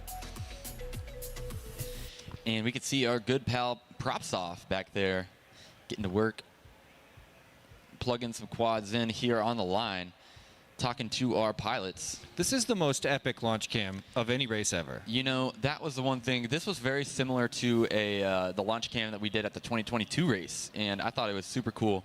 And especially after we did this start last year, where we were flying directly down the belly of the C-124 off the launch, I figured it has to be a nice tight shot of these quads launching off the blocks, and I'm really happy with how it turned out. I love it because when you see these quads all exit, it's pretty easy for even spectators at home to say, 1, 1, 2, 3, 4. You know, it's the same as going through a hyperdrive or going up the wing over section. It allows pilots to see where the action is and what the action's happening. That's right. And it looks like we've got 4 thumbs. So here we go with race number 8, pilots. Arm your quads. Starting on the tone in less than 5. Wow, what a start. First one out the back of the plane is Scrap Heap. Holds onto that whole shot. Now he's got action, though, right alongside him. Scrap Heap and Praise. Praise and Scrap Heap side by side. Praise gets out in front. Yurik is right there, too. Yurik now in the 1 spot. First one through the dive, and now negotiating that slalom and corkscrew at the back of the room through the hyperdrive in first place, and lots of traffic here in early stages of lap number 1 going into the slalom dive. The first one to get out of it is Yurik. He's going down that Jacob's ladder and trying to get set. No, it's not. Scrap Heap moves up into the 1 spot in front of Praise. Scrap Heap about to round out lap number 1 into the mouth of the beast and heads out the back, looking comfortable and starting to extend his lap. We know that Scrap Heap is one of the most consistent pilots. He needs to keep it that way, and this is his race to lose, flying nice and clean in the early stages of lap number 2. Yeah, that's right, Jesse. And it is good to note that Zero Volts has had an unfortunately uncharacteristic, inconsistent run with about 3 or 4 bobbles on this first lap so far. As we bring around Scrap Heap, who is looking to round out lap number 2, we're also looking at Praise in that second position. He's got a very substantial lead over Yurik FPV, looking comfortable for that second position. We're bringing around Scrap Heap, the TQ of the Sport Class bracket, with another great run. 2 laps, both very consistent, in the high 35-second range. And we've got Praise also with 2 consistent laps in the 38-second range. Nice flying pilots. Remaining. And we've got 2 more to bring around here, so we'll watch them. They're not too far apart. We're going to see Yurik come around first. Yeah, and Jesse, I got some good news for you. These pilots, although they have finished in 3rd and 4th in this event, are not going home. We've got another race. So Yurik FPV, I saw you go down there. I really hope that quad still works, because you're going to need it for race number 10 coming up very, very shortly, as Scrap Heap, who is clearly looking pretty good, jamming out some music, doing some finger drums. And we got Scrap Heap and Praise. I want to know what he's listening to, because it's working for him. That's right. What I need to listen to when whatever that song was needs to be played on repeat in those headphones. What are you listening to, Scrap Heap? He's still jamming out. Yeah, he's like, I'm not done with my song. Exactly. Somebody tap him on the shoulder and figure out what song it is, because the people probably want to know as bad as me. I don't know. You guys tell me. How you guys doing in the chat, huh? Thanks for joining us here on the Cincinnati Quad Racers YouTube channel. Thanks for helping me. Like the smash button. We're going to get over 200 today, and we got a ways to go. 60 likes so far. Come on, guys. Get my back. It'll help us push this race out. Is this race not entertaining? Let's push it out to all the fans of FPV around the world. They all deserve to see that right here in Dayton, Ohio, we're hosting a microdrone race. One of the most prestigious microdrone races on planet Earth, taking place right here in and around Old Shaky, the Douglas C-124 Globemaster II, and the star of the show every year here at the microdrone race at the National Museum of the United States Air Force. If you're passing by and one of the spectators of this beautiful museum, consider stopping in one of our spectator galleries and having a look at this incredible action as our Sport Class Championship starts to work towards a finale. And it looks like we've got our next round of pilots to announce. We've got FPV Yeti, Mez, R3, and Footloose in race number 9 up next. FPV Yeti is going to be on R1. Mez is going to be on R2. R3 is going to be on R6. And Footloose is going to be on R8. This is race number 9. That is the second round of our consolation bracket. FPV Yeti and Mez are joining us from race number 5 in our consolation bracket. And R3 and Footloose have been bumped down from race number 6. So these pilots are going to meet, and it is a fight to stay alive. So if you're just passing through the halls here at the National Museum of the United States Air Force, I would highly recommend looking up at that large video screen in the center of the room here in just a second, as we get ready to send these pilots for this elimination race here at the 2025 Micro Drone Race at the National Museum of the United States Air Force, presented by We Bleed FPV. It's a fight to stay alive. We're watching as FPV Yeti's got the fastest hole shot. We're going to expect him to jump out in front first, but he's also had a considerable amount of bobbles, averaging 2 per battery going into this event. He's had 2 races here in the official double elimination bracket racing, and both times he's had 2 considerable errors that set him back in a big way. A little bit less, though, than our friend R3. Reggie's had 5 total bobbles from his past 2 heats, and that makes him the most bobbleable of the pilots. I need better terminology for that. This is all new stats, you guys. We want to know what you think, and if you have suggestions, get with us. I also wanted to go ahead and show you the trophies for the 2025 Micro Drone Race of the National Museum of the United States Air Force. These trophies were made by Schuster and his dad. Schuster actually was the 33rd qualifier of this event, so unfortunately he did get bumped out of the sport class bracket, but you can see it right here. This is the pro class first place trophy here, and this is the one that the champion of this event is going to take home later today. We've also, of course, got the first place trophy in our sport class. So all 4 pilots in the finals of our sport class and 4 pilots in the finals of our pro class are going to be getting one of these awesome wood trophies thanks to Schuster and his dad. I reached out to them, or actually they reached out to me saying that they have some laser cutting and woodworking experience, and they'd love to take it to work here at the Micro Drone Race at the National Museum of the United States Air Force, and I was so on board with that. Absolutely. And they turned out great. Got an amazing quality of craftsmanship on these awards. You know, there's something really special about woodwork, and I love a 3D printed trophy, and there's a lot more versatility about what you can do with shapes and all of that. But a wood trophy, a woodwork trophy, is a special thing. And if I'm not mistaken, I think I see arrows in the back. Okay. And we are just getting ready to send these pilots. So, pilots. Arm your quads. Starting on the tone in less than 5.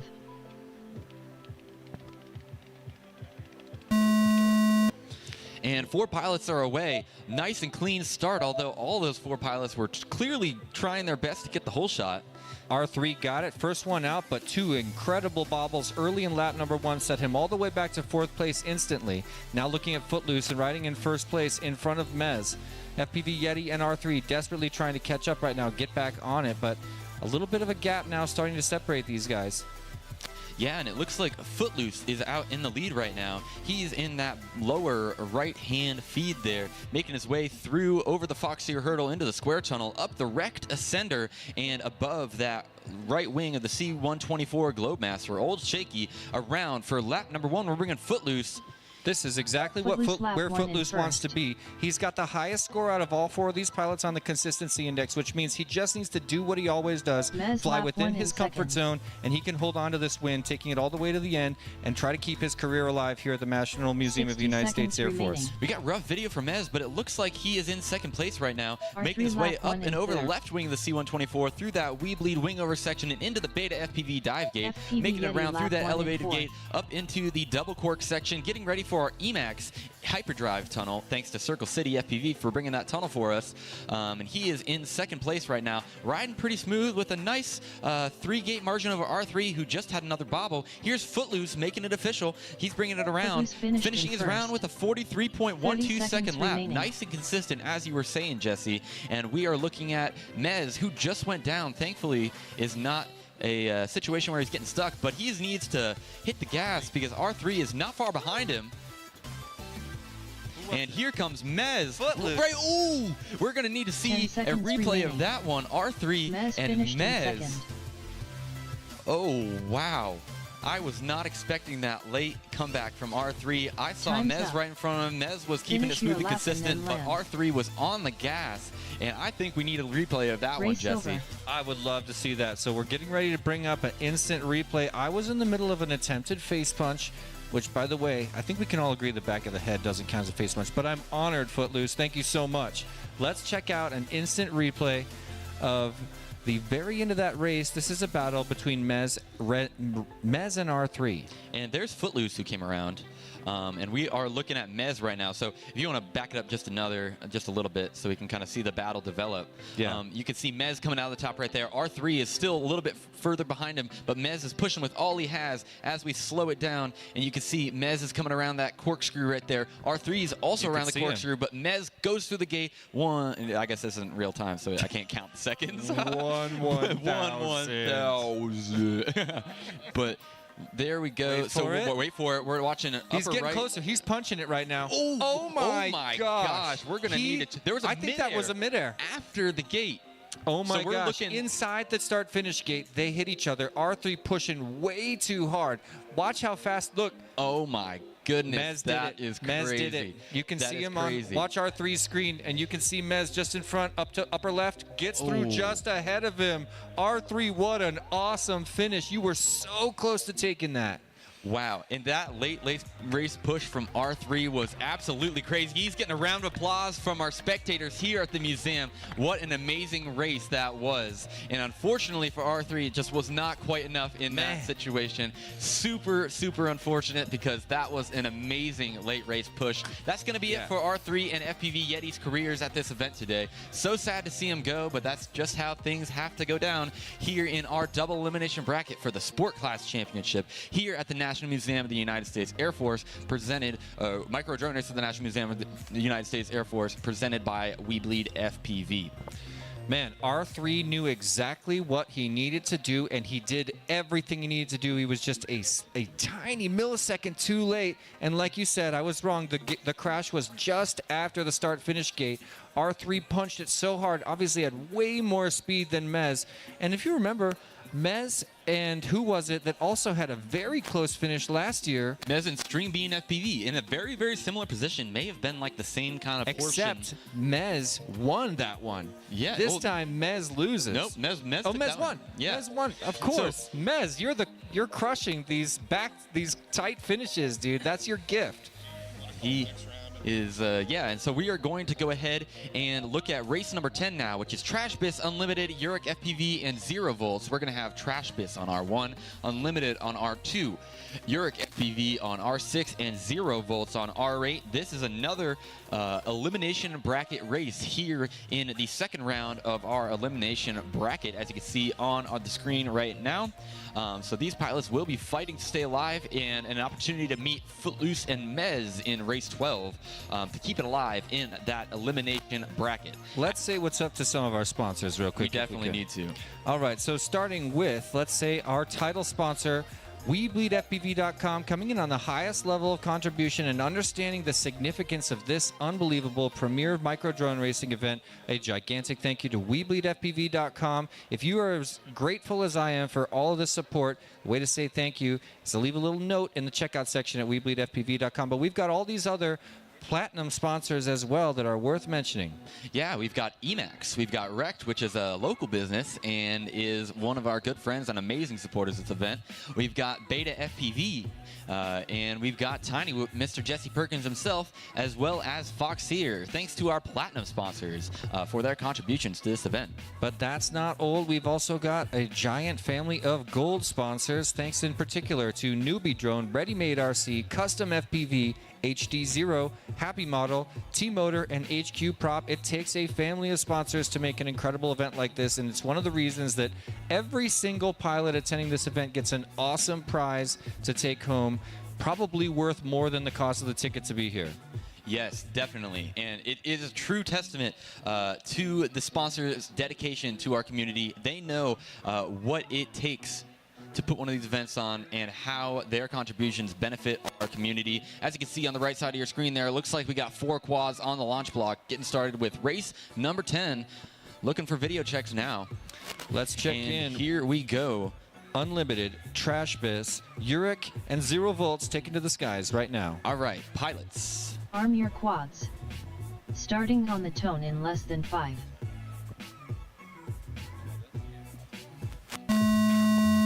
Another quick launch. These pilots seem to know what's on the line. Unlimited lap 1 in first. And we're going to go ahead and run this one, although it looks like Uric FPV may have had a crash that we might need to investigate for a DVR review. It looks like Uric is struggling with video. Trash Bis in the 1 spot, currently leading in front of Unlimited right now. We're not sure what's going on, so we're going to just double check everything. But in the meantime, Trash Bis looking strong, working his way towards that last tunnel to set up for his giant Emmelman and hopefully finish out lap number 1. Can we get him some traffic? There goes Trash Bis onto his second lap right now as Unlimited Trash pushing lap to one in catch first. up. Okay, pilots, let's go ahead and bring this one in. We have made the decision, considering that Yurik's FPV looked video looked very bad, to go ahead and pull this one back. We're going to wand all the quads, make sure all the quads are looking good on the proper 60 frequencies, seconds remaining. just so that everybody can have the best video possible. We talked a little bit in the pilot meeting about Race how to over. communicate when you're having bad video, and Yurik did the exact right thing. He realized that he tried to fly through it, tried to make his way onto the next segment of the track, brought it in, made it known to our flight line manager, FPV Gaps, who made the call. Well, maybe it's a good time to say a thank you in particular to one of our platinum sponsors. You know, who would you think is who do you think is the biggest name in microdrones? What's the biggest company?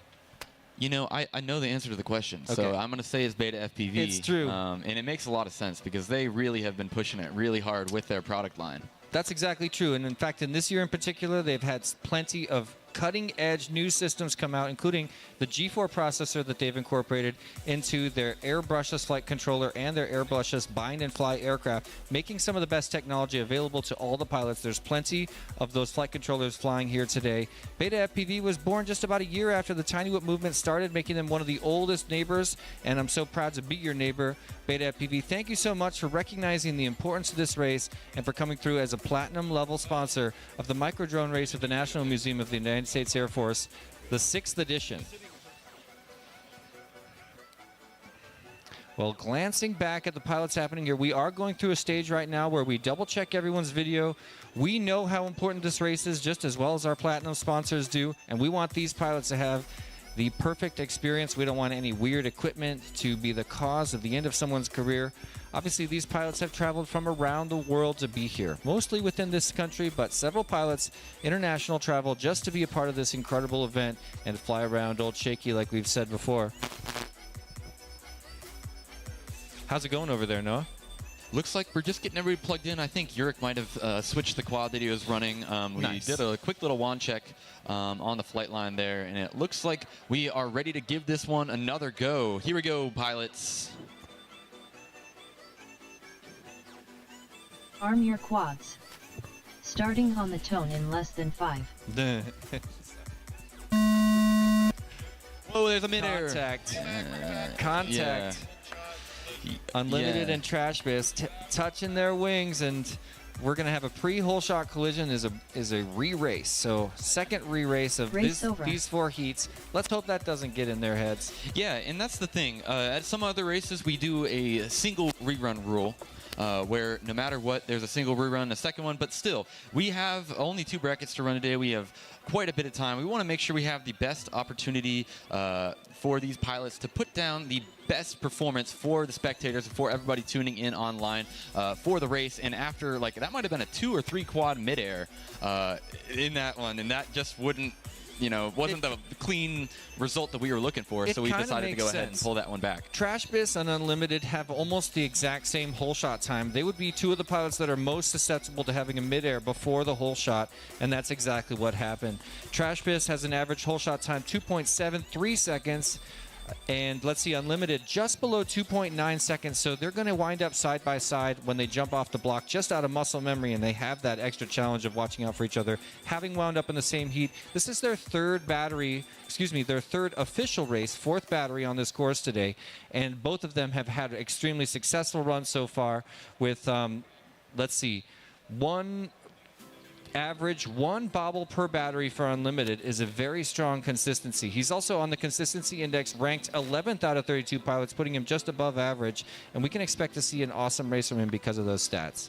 Yes, and just so the pilots know, this will be the race right here. So we reran it twice. We're not going to rerun again from midair.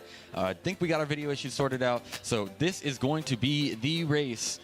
And we are good to go. Hopefully, everybody has that clean start we're looking for. Pilots. Arm your quads. Starting on the tone in less than 5.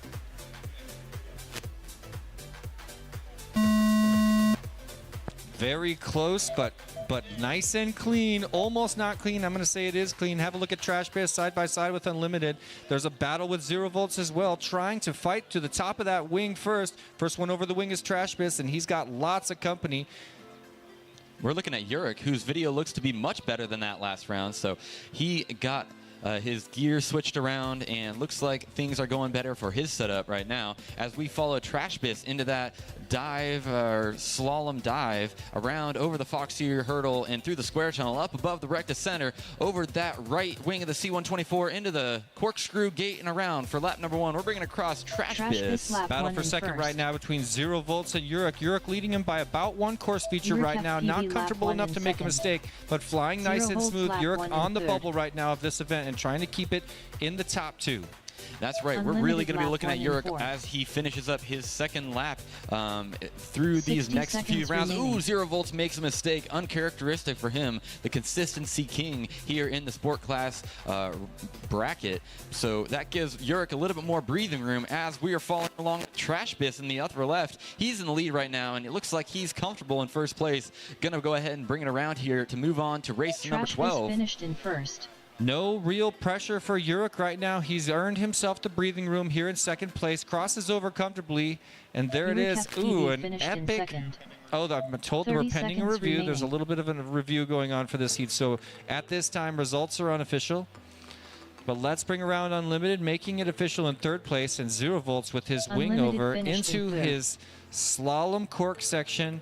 And there's the end of his race as well. So nice flying by. Oh, yeah. Oh, my goodness. Remaining. He just clotheslined himself on the ghost finished bar. the race, and he finished his quad right there. Wow, 0 volts. Way to go out with a bang, quite literally. Let's ride along with our judges as we just double check some of our pilots, including Yurik in particular, to just double check the course features. This ought to be fun. Yurik is always a great pilot to watch. We're going to double check for a misflag. Look at all the traffic he's got to negotiate right now. And rough video as he climbs to the top of the wing of the 124, narrowly dodges the back lip of that dive gate before he starts negotiating these undercarriage course features. There's a reset. Could that be what they're looking for? I don't think so. Hyperdrive to the Jacob's Ladder. I don't see any considerable mistakes yet. I like the way he handled that dive. And now top gate. So we're going to keep riding along with him. Uh-oh. That was it. That was it. Uh-oh. We need to go ahead and pull that one back.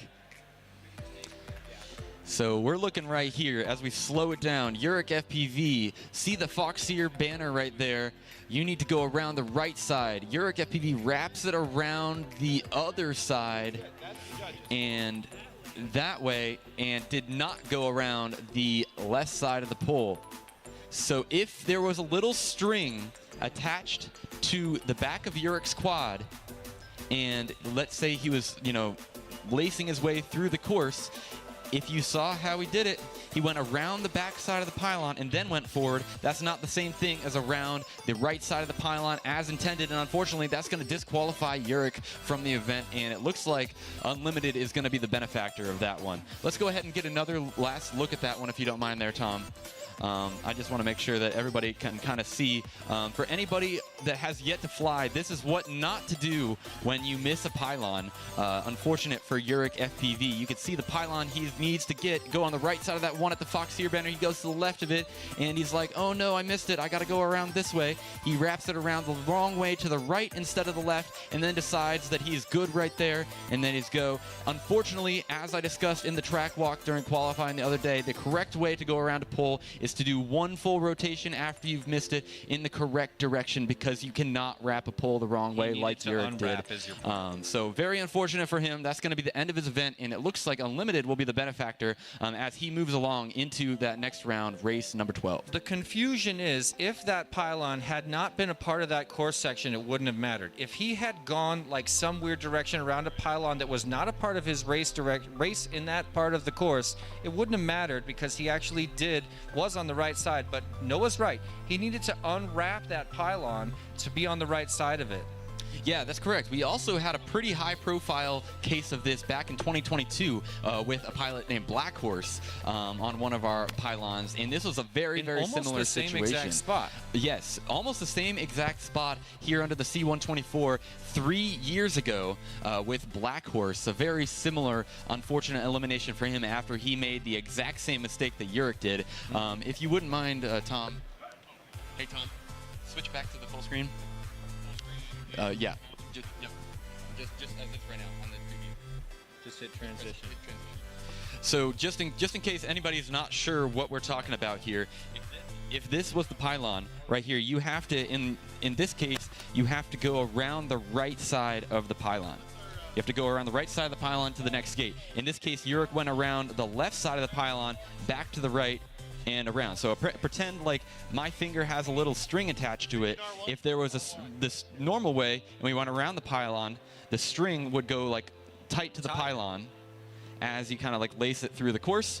But in this case, you can see that if Yurik's coming at us and then he goes the wrong way around the pylon like this and like so, and then keeps going, that string that would be attached to the back of his quad as it comes around here and through would not wrap around the pylon. Therefore, he did not get the pylon properly. And I can see why that is confusing to some pilots. I can see why someone would stand up against that. And that's why I bring up the point. If this pylon wasn't a required course feature in this section of the course, it would just be sort of an extra thing that was unrelated. But it was required, and you did go through that during the course walk. Made it very clear the way to undo that mistake is to unwrap.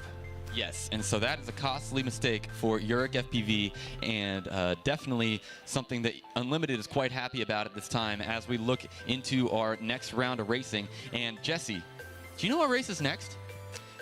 Race number 11.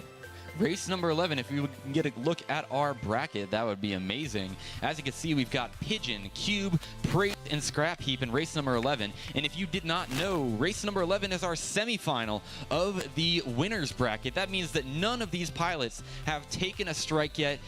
These are the top 4 pilots throughout the Sport Class Championship bracket so far. And this is a preview of what could potentially be the final 4 in the Sport Class Finals, duking it out for that championship. Pigeon, Cube, Praise, and Scrap Heap. If you're just passing through the halls of the National Museum of the United States Air Force, you have stumbled upon one of the best races in our Sport Class program. This is the semifinals of the winner's bracket, the fastest pilots in our Sport Class throughout the bracket thus far, the most consistent, the fastest lap times. These pilots have earned their right to race for a spot in the Sport Class Finals. The 2 that advance out of this one are going to be going on to race number 14 and on in the Sport Class Finals, to the right there on the bracket page. And then the bottom 2 out of that one will be joining Footloose, Mez, Trashbus, Unlimited, who will race it in race 12, and they will join the winner of that race in race number 13 for another chance to make the finals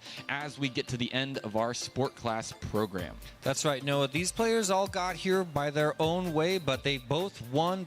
They're the winners of the winners' races. Cube got here with an incredible level of consistency. He's the highest scoring pilot in this heat on the consistency index. And Praise got here by making very few bobbles. In fact, has had 0 errors in his previous 2 races where he got first or second every time with absolutely 0 races, 0 errors. Yeah, this is really going to be where it all comes down to. Who's going to rise to the occasion? How are these pilots going to handle the pressure that comes with racing at one of the most prestigious and largest races in the world, with one of the largest spectator audiences? And here we go. We got 4 pilots ready to go. Pilots, Arm your quads. Starting on the tone in less than 5.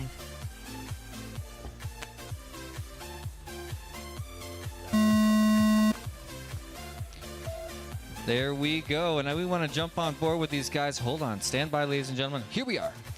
So, glancing at the pack, we've got Horror for Praise, who notoriously makes no mistakes, made a very considerable mistake early on, and now we're watching Pigeon in first place, riding in front of Scrap Heap and Cube. Pigeon, the first one through the hyperdrive and headed to the other side of the aircraft, going to be the first one to approach that slalom dive at the back of the room. Let's see if we can get him some action, and there is action right there. Where's Cube? Cube's catching up in third place. Scrap Heap putting the pressure on, but Pigeon now in first place and preparing to cross over onto his final lap. Just a moment in front of Scrap Heap. Have a look at this battle. Scrap Heap putting the pressure on Pigeon right now, but Cube's not out of it. Cube just a few gate features back behind Scrap Heap and fighting to stay alive. This is how you earn your spot in the finals of the Sport Class Championship. And it looks like Scrap Heap's actually taking the lead after Pigeon starts few errors in that We Bleed section. Cube is in second now, so Pigeon has gone from the lead down into third place. If he wants to secure a spot in the finals in the next lap, he needs to go ahead and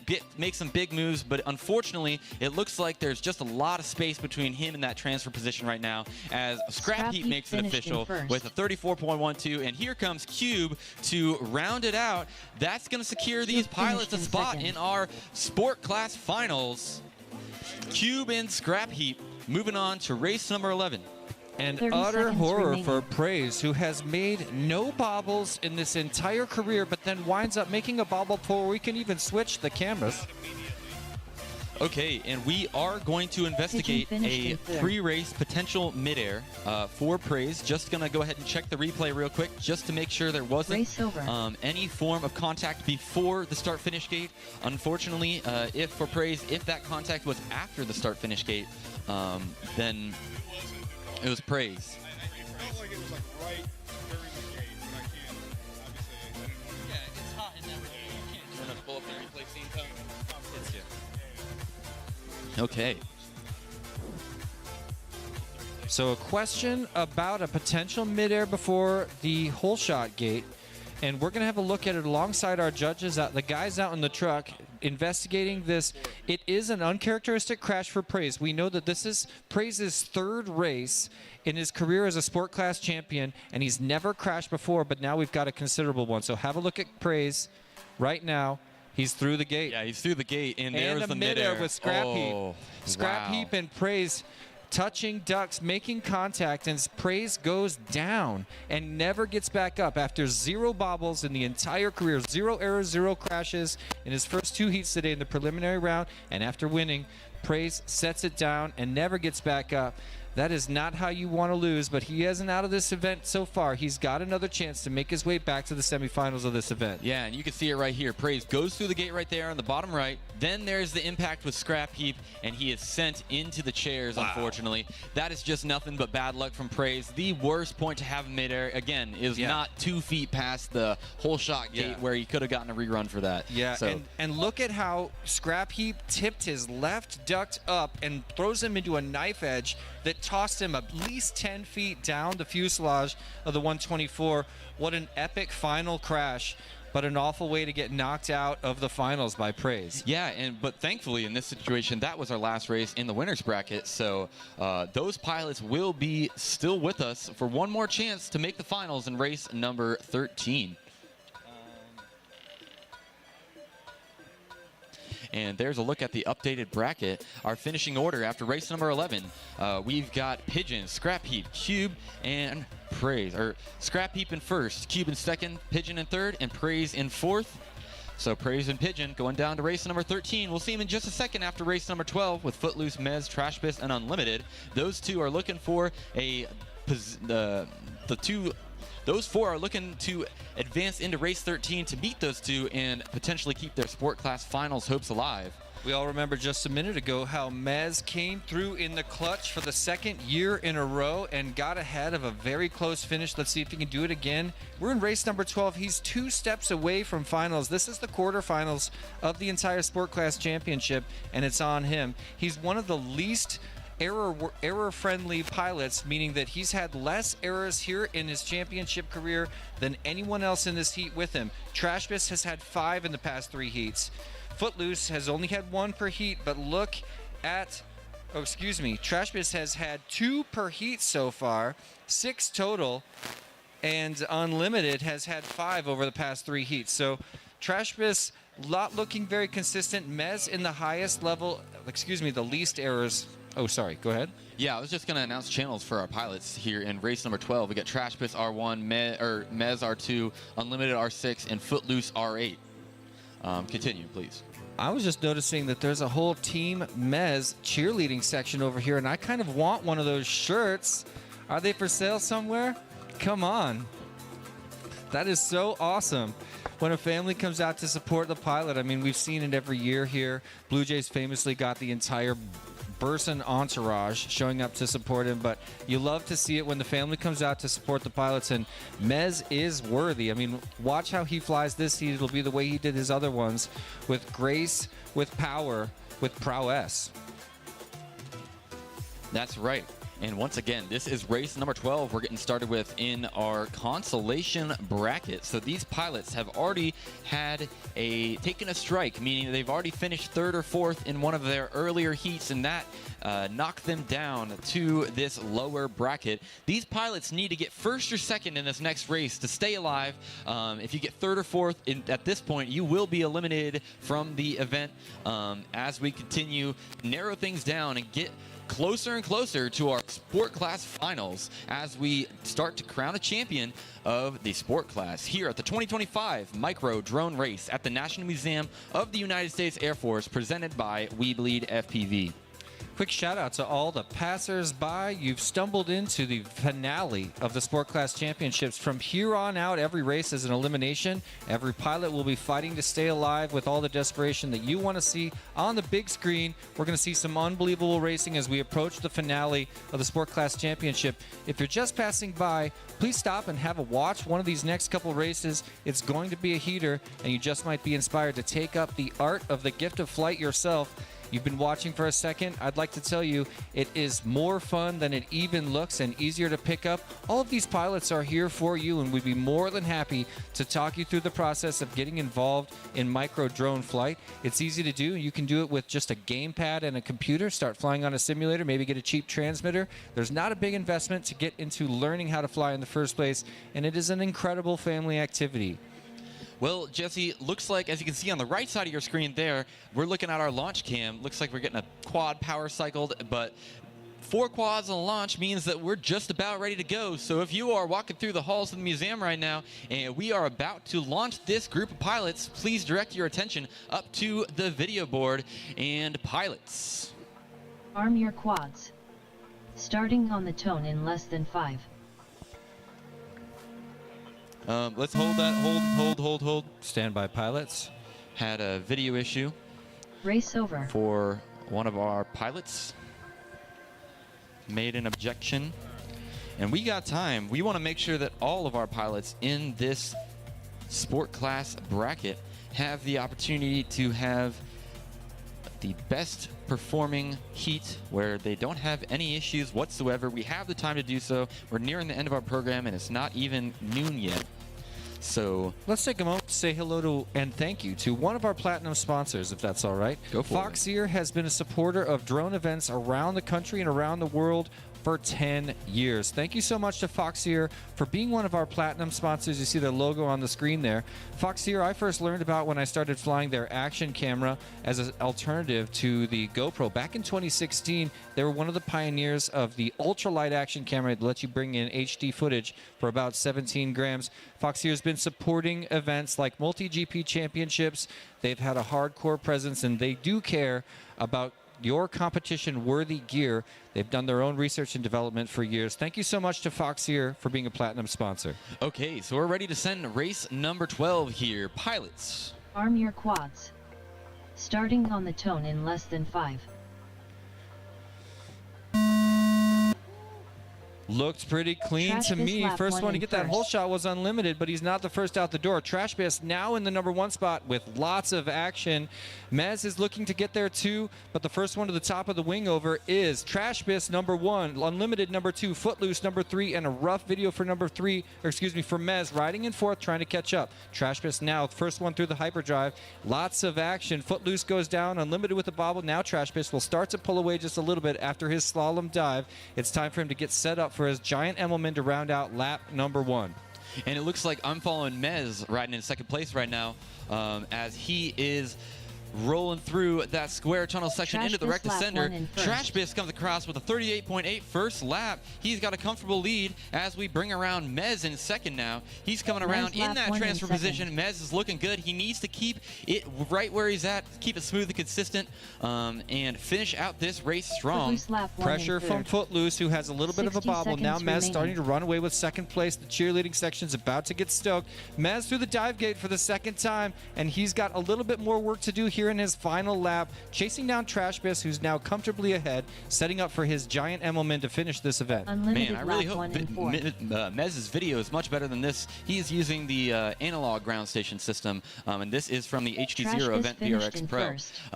So that is why, if you look like it looks like his video is unflyable, 30 seconds he might remaining. have a better image in his goggles. But Trashbiss finishes it up.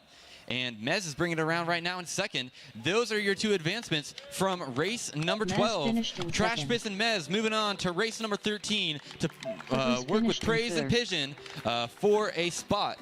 2 spots to remain in the final 10 seconds 4. So that's remaining. race 13 coming on up, and then we're getting into races 14 plus, which is our Chase the Ace finals to determine the Sport Class Championship here at the 2025 Time's up. Micro Drone Race at the National Finish your Museum of lap the and United then States race Air Force. over. Man, that was a painful send-off. Oh, come on. Somebody coming? Okay, no. That was a painful send-off for Unlimited. You know, he had a really rough wreck and got stuck. Not to mention Footloose. We've got to say goodbye to Footloose, and he was actually the most consistent pilot in that heat, but that consistency didn't pay off. He needed to push past the limit of his comfort, and he wasn't able to do that in this heat. Landed him in third place, but not by that big of a margin. I don't know if you noticed, he was maybe 4 seconds behind Mez, who pulled it out once again, came through in the clutch, made it happen, Captain, and now Mez finds himself in the semifinals of the entire sport class bracket. Yeah, let's go ahead and take a look at that bracket once again here.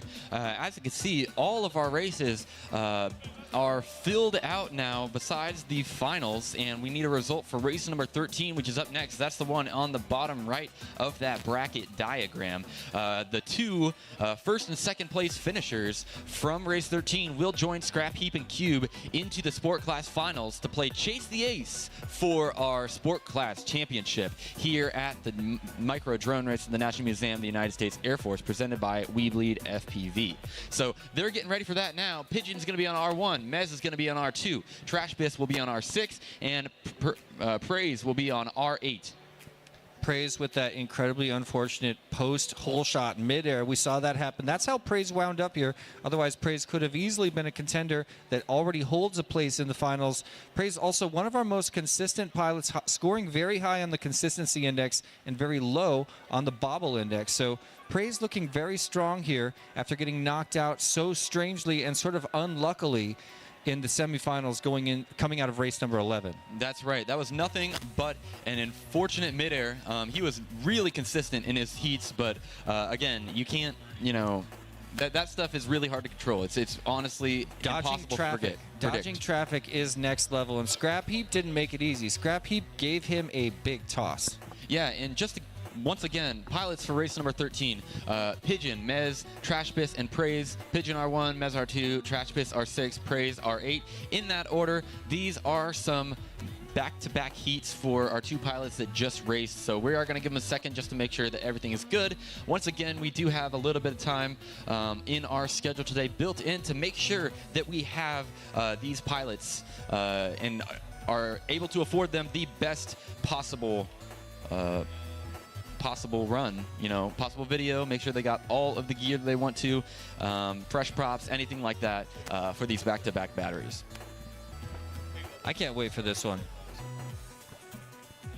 This is going to be a heat to remember. I'm just looking through the stats, and I really love all these stats by our master statistician. I'm talking about Cha-Cha FPV, joining us remotely and keeping us backed up with all these stats regarding bobbles that are actually happening during this race.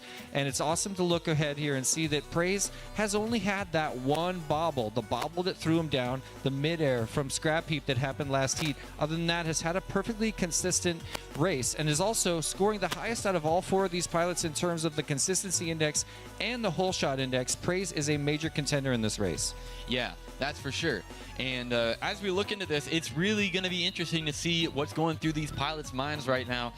If they've got nerves or if how they're feeling about this race. There's some pilots for sure that are outperforming their expectations right now. And there are some pilots that expect themselves to make it through here. And we're a high seed in this event and really want a spot in that Final Four. These different perspectives that these pilots are approaching the race from could totally be the difference in a race like this, as there is 2 laps of intense racing action with everything on the line here at one of the most prestigious events in all of micro drone racing. You just stumbled into the semifinals of the Sport Class Championship after 3 days of racing here. Thank you so much for joining us, spectators and patrons of the National Museum of the United States Air Force. Watch what's about to happen right now. All right, here we go, pilots. Arm your quads. Starting on the tone in less than 5.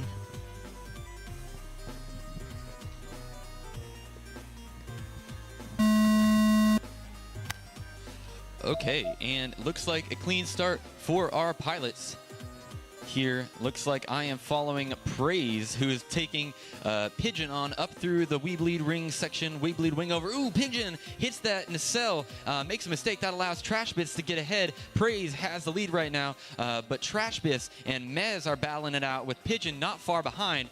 Praise makes it into that slalom dive section first as he's rounding out above the Foxy hurdle into that square tunnel split S and into the wrecked ascender around to complete lap number 1. Who's following him? Looks like Pigeon's stuck. That is not good for Pigeon. Pretty dark screen. I don't know exactly where he is. And Trash Biz coming around in second place. Praise 1, Trash Biz 2, Mez 3 with better video than it looks like now. Praise just needs to keep that characteristic consistency. Look how smooth and comfortable this flight is. This is exactly how Praise needs to perform, especially after the heartbreak in the previous heat. Trash Biz looking to make a move here, trying to creep up a little closer and actually getting there. Praise now getting a little bit of pressure from Trash Biz. It's hard to see exactly where Mez is through all that snow, but we can count on Mez to come through in the clutch. I'm not calling anything right now. Here comes Praise making it official. There it is, first place for Praise. He just punched your ticket to the finals of the sport class. And there's Trash Biz making it around in second place. So that means we're going to be saying goodbye to Mez and Pigeon, finishing up in 5th and 6th place in our pro class bracket, respectively. So congrats to those pilots. I believe we're going to have a short DVR review for this one before we get loaded up for our finals. That's going to be races 14 and on. And we'll explain the format for our finals in just a second. Now, Pigeon is... It's awful to see Pigeon go out that way because it is how Pigeon has been racing these last couple of heats. Pigeon with 9 total bobbles in the previous 3 heats and one of the highest scores on the bobble index coming into finals day today with a total of 4 bobbles per battery average at the end of qualifying day in the last 2 days. So let's have a look at what the judges could be viewing here. Difficult to see on the screen for Mez. What are we looking at, guys? I'm looking at Trash Bits right now, making sure that he got the pylon right here on his second lap. It was very, very close. Ooh. Wow. Wow. That's skill right there. He wiped his lens. We need to see that again. We need to see that again. That was a window wipe from Trash Bits. Trash Bits rolled the dice on that one. Wanted to apex. Here we go. On the bottom left of your screen, you can see him right there. Actually, full screen. Right here. Look at this pole for Trash Bits. Woo! Amazing. Too close. For Don't do that again, Trash Biz. You rolled the dice and you came out green, but come on. Don't put us through that stress. Wow. What an amazing window wipe for Trash Biz. And thankfully it was a window wipe and not a missed pole. But he knew he did it and he was confident. So Trash Biz locks it into the final 4 here in our sport class double elimination bracket. So we are ready for finals, ladies and gentlemen. Just like that, we stand at the doorstep of the final race of the Sport Class Championship. It was 2 days of qualifying to get us here, and now, after 13 races, we know our 4 finalists. Yes, and we have them right here on the upper right side of that bracket graphic. You can see in that larger box the sport class finals, races 14 plus. The reason it says races 14 plus is because this could go up to 5 rounds. We are using a format called Chase the Ace, meaning that pilots will compete for what's called an ace. An ace is a first place finish in their heat. So the person that wins this heat gets an ace, and it is up to the other 3 pilots to chase that ace, chase that pilot in the next heat, and make sure that that pilot does not get a second ace. 2 aces, and that pilot wins. So basically, you can think of it as the pilot who wins this entire event has to win one of these rounds. Has to win 2 of these rounds, and they could be back-to-back. They could be round 1 and round 5. We've seen it where each pilot in this final four gets an ace, and then there's one final round of sudden death where all four pilots are in contention to win that last heat and be the final victor of our sport class championship. So if you are just passing through the museum right now and you are wondering what you've just stumbled upon, this is one of the most prestigious micro drone racing events in the world, and one of the largest. Pilots have flown in from all over the country and even internationally to take part in this event here at the National Museum of the United States Air Force, and you just happen to stumble in at the perfect time because these are the finals of our sport class championship bracket. These pilots who have been flying in this morning's program are seeds 17 to 32 on our qualifying leaderboard for this 3-day event, and the pilots that you see right now in the final four are duking it out for some of these awesome trophies we got and some amazing bragging rights that come along with winning the sport class championship here at the 2025 micro drone race at the museum.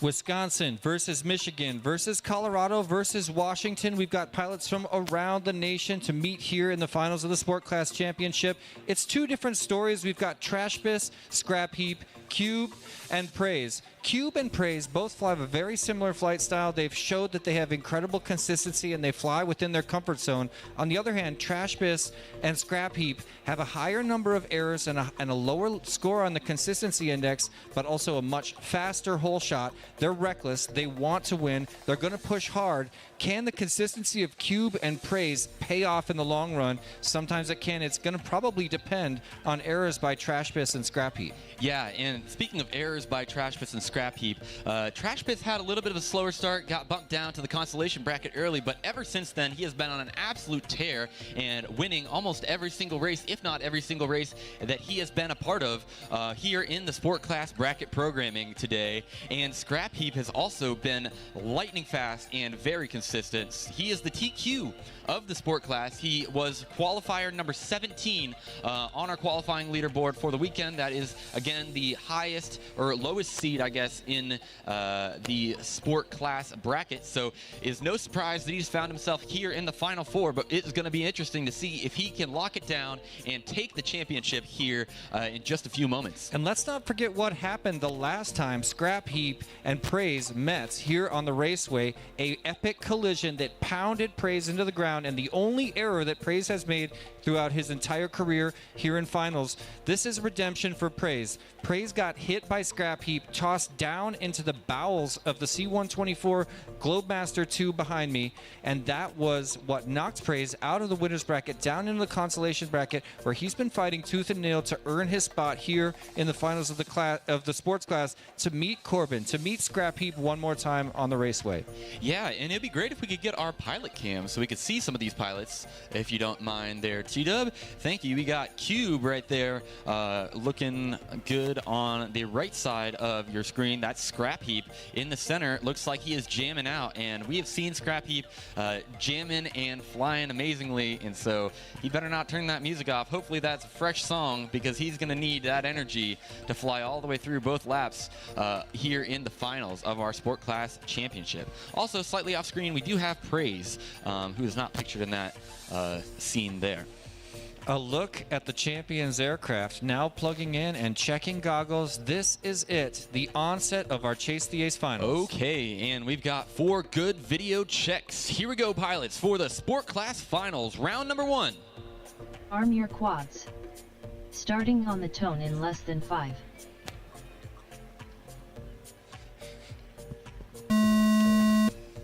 And what a launch. Here we go. All pilots are off clean, and this race is looking really good so far. Looks like an early mistake for Trash Bis as he's going through that split S gate. And I'm riding along with Scrap Heap, who had a little spin around, but he's still in the lead going into that Beta FPV dive and into the double cork section before the Emax hyperdrive tunnel.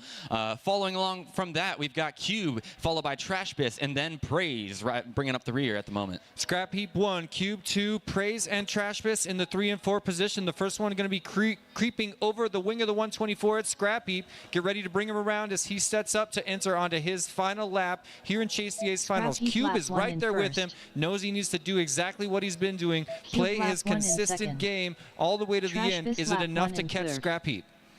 And that's the question here. Scrap Scrap lap Heap 1 needs to and 4. focus on his consistency right now, leading the pack right now with clean air as we see Cube making it through the dive. Scrap Heap has a small advantage 60 gained seconds after the remaining. last lap, and he's looking really good right now. And Cube's right there riding in second. Small error from Trash Bisc gives Praise a slight advantage riding in third. These position points do matter, and here comes Trash Bisc for his first ace in the Sport Class Finals. There is Trash Bisc. Scrap Heap finished in Not Trash Bisc, first. Scrap Heap, my fault. Nicely done, Scrap Heap. What a beautiful Cube flight and a finished in beautiful second. little bit of hot dogging. And Prize well, finished in Trash Bisc third. thought he had that one. Man, and I feel bad for messing that up because it was not even a 30 question. seconds remaining. Scrap Heap was far out Trash Bisc in the finished way in fourth. as we see a face punch attempt here. Scrap Heap must have had his timing right with his music and been able to jam out all the way through both of those laps, kept it smooth, fast, and consistent for an easy win here in the first round, and that's an ace for Scrap Heap. For those of you 10 unfamiliar with seconds Chase remaining. the Ace style finals, he's going to have to do it one more time to call himself the champion. We're going to run these pilots back to back to back to back until we've got one pilot with two Time's up. aces, and Race Scrap Heap over. is the first of our four Finish your champions lap and to then put an land. ace in his pocket and poised to take the Sport Class Championship of the Micro Drone Race of the National Museum of the United States Air Force. If you're just joining us, my name is Jesse Perkins, here with my good buddy Noah Pitzer, aka Custom FPV. This is the moment that these pilots have been working towards since the beginning of qualifying. We're reaching the conclusion of Sport Class Finals, and we would love, if you're passing by in the museum today, for you to stand by and join us for these two final, potentially four more final races, likely 1 to 2. Yes, that's correct, Jesse. And it is really important. One thing about these final races is that unlike the other races, the positions for all the other pilots that don't get an ace still absolutely do matter. As every single round, the position that you get is added up for a total count, and then we use the combination of those numbers. The lowest number wins. So in this case, if Scrap Heap were able to get 2 aces, not only would he be the champion based on those 2 aces, but he would also technically have the lowest score of 2 points. And then if you have 2 thirds, you'd have 6 points, a third and a fourth, 7, so on and so forth. In those cases, we're going to add those finishing positions up, and the pilots with the least lowest number in those finishing positions, that's how we're going to determine our podium placements for second, third, and fourth, and we're going to assess if we need any race-offs to determine any of those positions. It is getting tense on this stage, ladies and gentlemen, as these guys get set up for race number 2. We know Scrap Heap has... What's up? Sorry. Oh, if you're just passing through the museum, yeah, this is a great time to stop and watch. This is the second finals race. Scrap Heap, our hero, has an ace in his pocket. If he wins one more, he is the Sport Class champion of this event. Everybody else fighting to shake and bake, knock him down, and get an ace of their own to lock in a third heat. Who's our chat? What's our chat up to? Thank you. A shout out to our YouTube chat. Thanks for joining us on the Cincinnati Quad Racers YouTube channel. Okay, and it looks like we got the word from Gaps. We got 4 pilots ready, so here we go, pilots. Arm your quads. Starting on the tone in less than 5. And Trash there's this lap another one in first. clean start right there. A little bit of midair for Cube.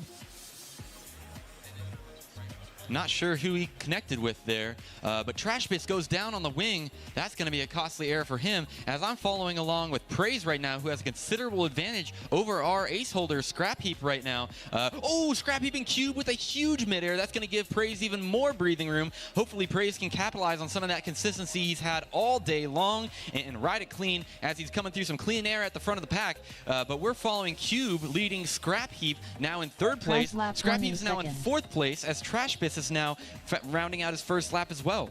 Praise looking Trash really Bisc strong, finished in flying the first. usual consistent style. There's Cube an error lap by one Praise in now third. on his lid. Needs the turtle. Can this change things? Trash Bisc looking really strong in 2nd place and looking to make the push. Praise down for a very long Scrap time. Heap lap Where are we one at in with Praise fourth. and Trash Bisc? I'm looking 60 to... seconds Wow, an remaining. extended error by Praise. Pretty sure it's safe to say Trash Bisc is right there. Yeah, Here we are in the so- final lap. Trash Biz is in your lead right now, looking to get an ace right now.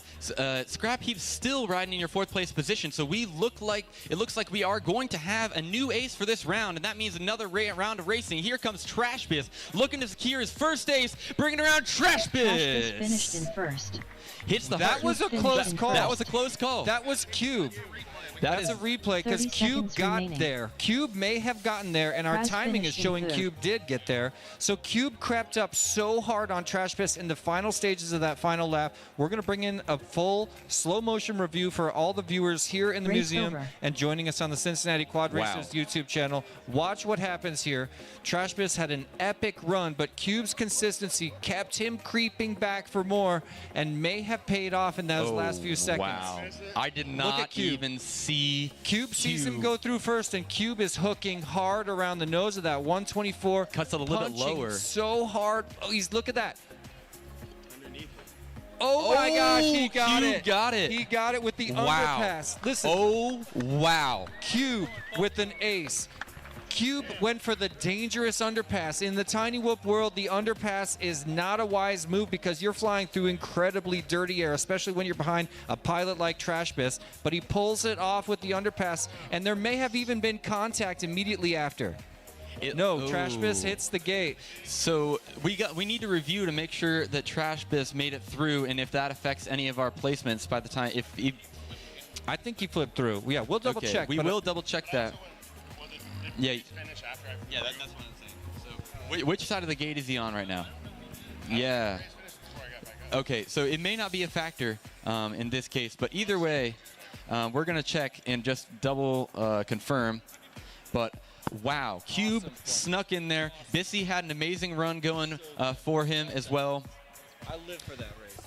But Cube came in there and was able to hook that last Ooh, turn a little bit tighter. Let's go slower. Let's go slower. We just have a slow setting on the trackside replay.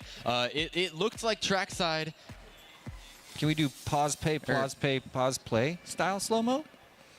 Because So- we'll be able to see. This one is visible Where if we can is go slow Cube? enough. Cube is down Cube's in. going under him right now. Yeah. He went through. I think it's safe to say he... So that's the front of the plane. So it looks like he hit the front of the dive gate and bounced off. But I think that he was able to get back through the start-finish gate before praise. But I feel like he did, but I actually don't want to make that call. Can we check Yep. this out just one more time? I'm sorry.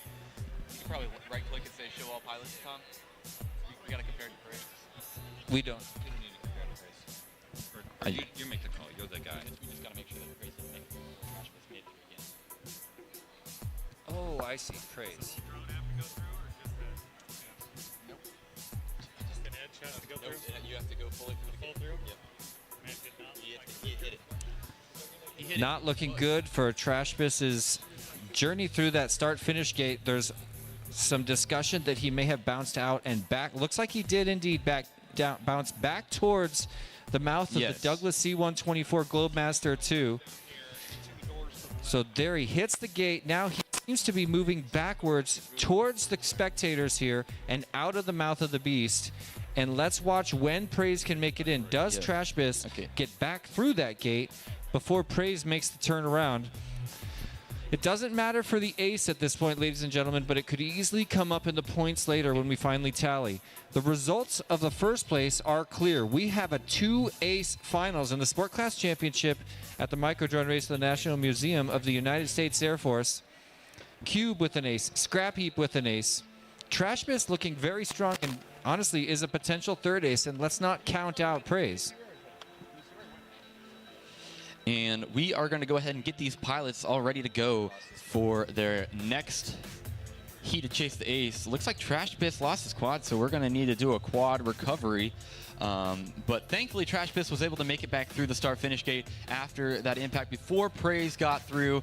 So he is going to secure second place, which does matter, of course, for our final placements, which is huge for Trash Biss. Still an incredibly strong run, although Cube did steal that ace from him at the very last second, which I know he might be a little bit frustrated about at the moment.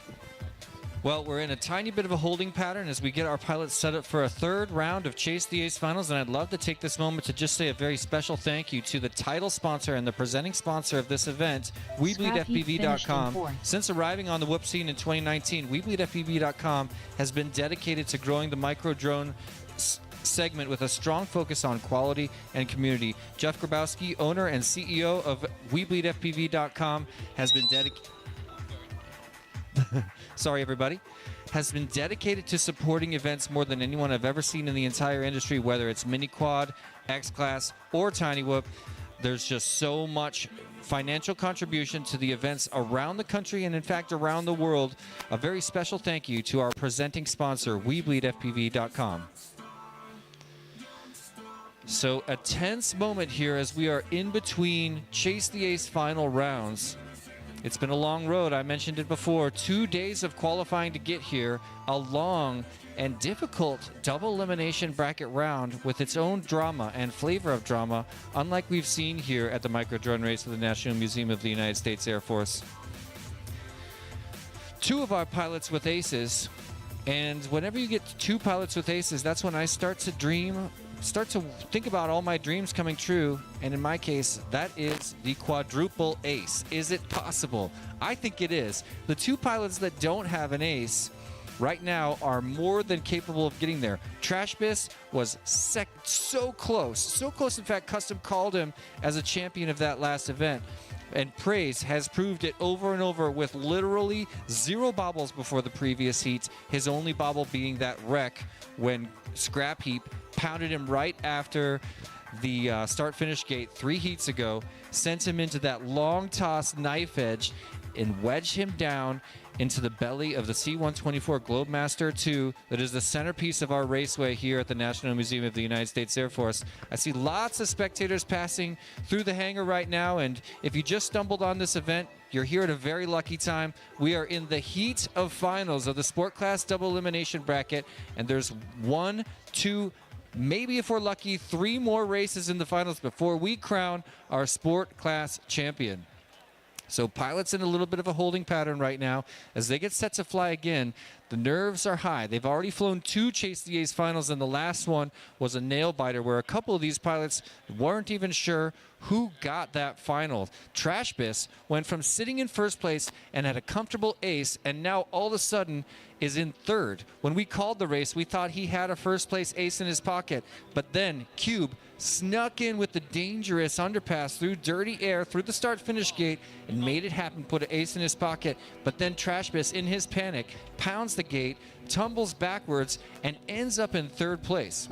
Yeah, that's right. And now is where things get interesting, because we saw Scrap Heap have an error-ridden run through that second round of Chase the Ace. How does he respond to that as the original ace holder? He's was in a comfortable position with an ace in his pocket to be able to take the championship there. That didn't happen. Now he has to not only make it clean, but hope that if he's unable to win, that another pilot can cross the line before Cube does and keep this alive for him in the bracket. But he, for the rest of this bracket, has looked cool, calm, and collected. So again, just like you've been saying, Jesse, these pilots are so close. Anything can happen out there on the track.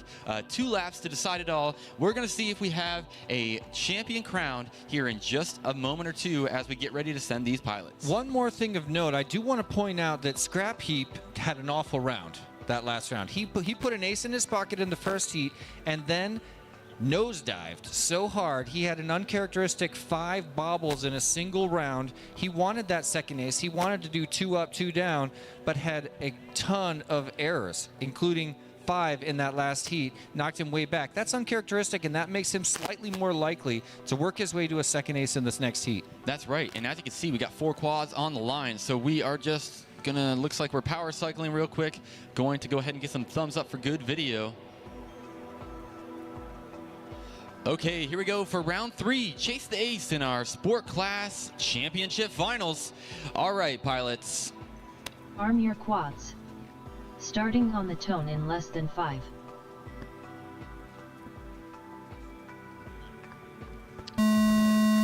Give me more. Here we go down the belly of the beast, and the first one out the door is Cube. He's got tons of action. Scrap Heap and Trash Beast are right there with him. Bisty with a strange little bit of a reset. Now Cube's on his lid, and Scrap Heap's headed up to the wing, but he's already been passed. Praise in the one spot. Praise and Scrap Heap side by side. We've got split screen action. Who's going to be the first one to bobble? It's Praise. Scrap Heap now running away with it. First one to enter that slalom to the dive section. Scrap Heap with an ace in his pocket now approaches the gigantic Emmelman that will round out lap number 1, sending him onto his final lap and poised to take this sport class championship.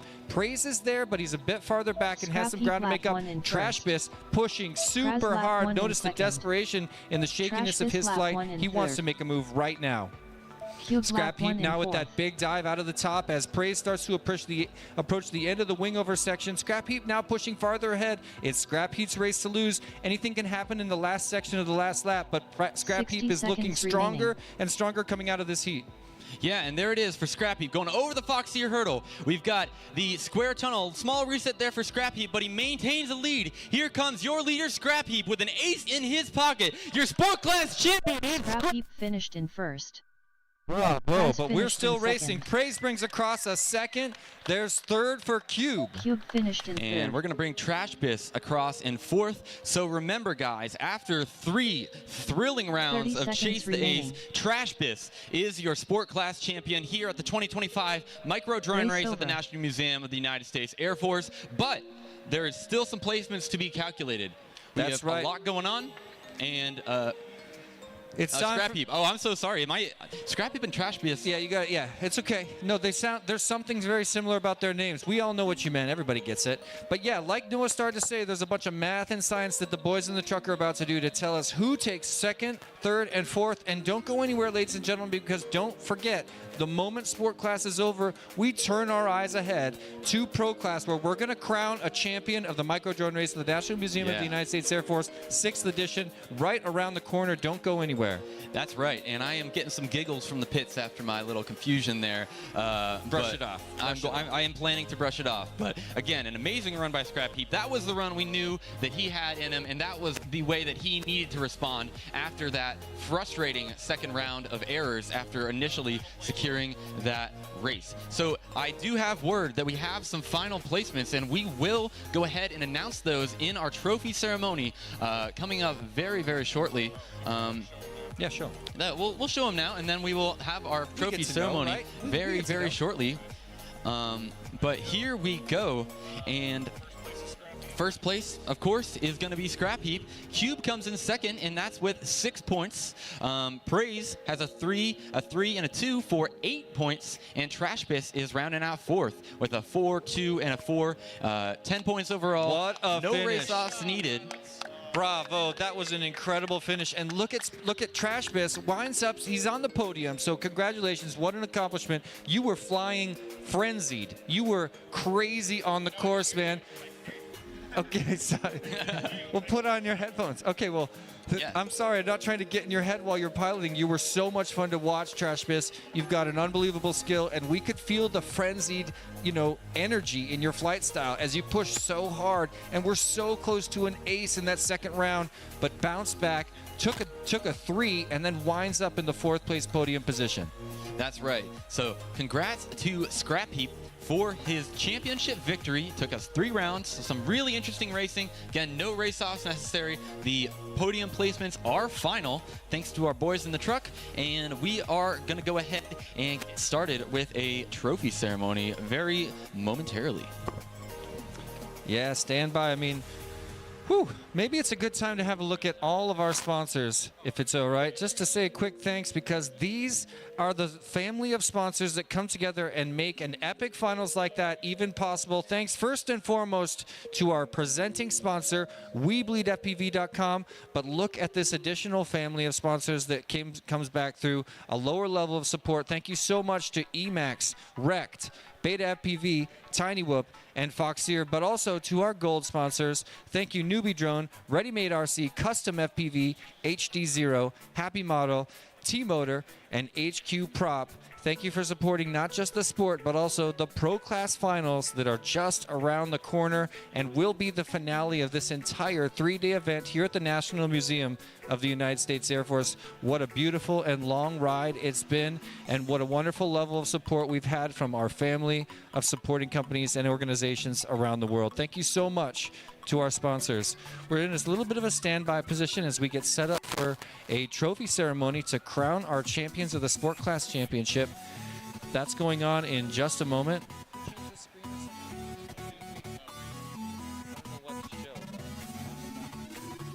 Getting ready to set up our cameras right now. We can turn this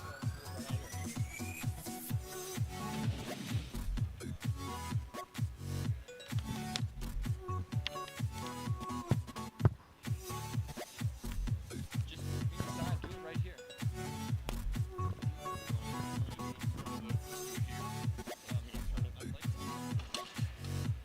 Uh-oh. She needs a boost. She's supposed to be. Gotcha. Ground clearance got me. Well, there's a big sigh by a lot of our pilots after such a tumultuous finals. And now here we are, getting set up for our trophy ceremony for the Sport Class Finals. I see a lot of people passing through this incredible museum, the National Museum of the United States Air Force. It's a Sunday afternoon here in Dayton, Ohio, barely, I guess. And a happy Sunday to everybody joining us. If you're just joining us, you just missed the Sport Class Finals, but don't worry, we're coming in with the Pro Class Finals where we're going to crown a champion of this entire event. Right now we're in a slight holding pattern while we prepare for our trophy ceremony for the Sport Class Finals, which you just saw come to its epic conclusion.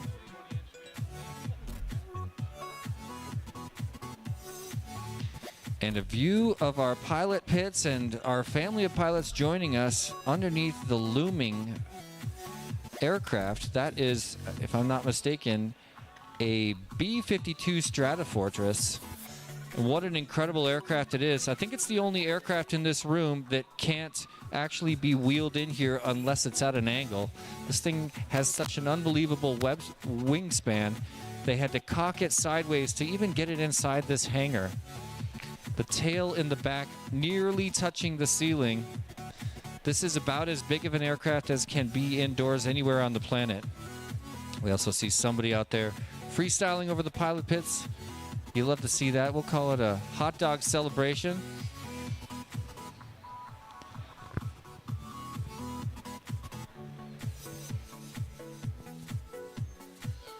I see our hero Scrap Heap out there getting ready for his acceptance speech. We'll hand him a mic and make sure he's got something prepared to entertain the masses.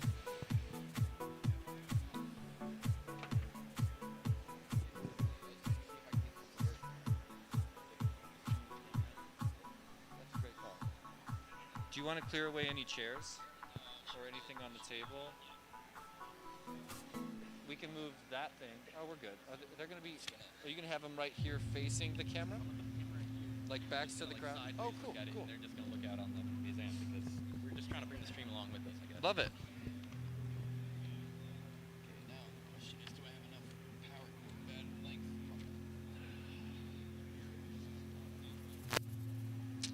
As we look over the pilot pits, see a lot of familiar faces and a lot of friends.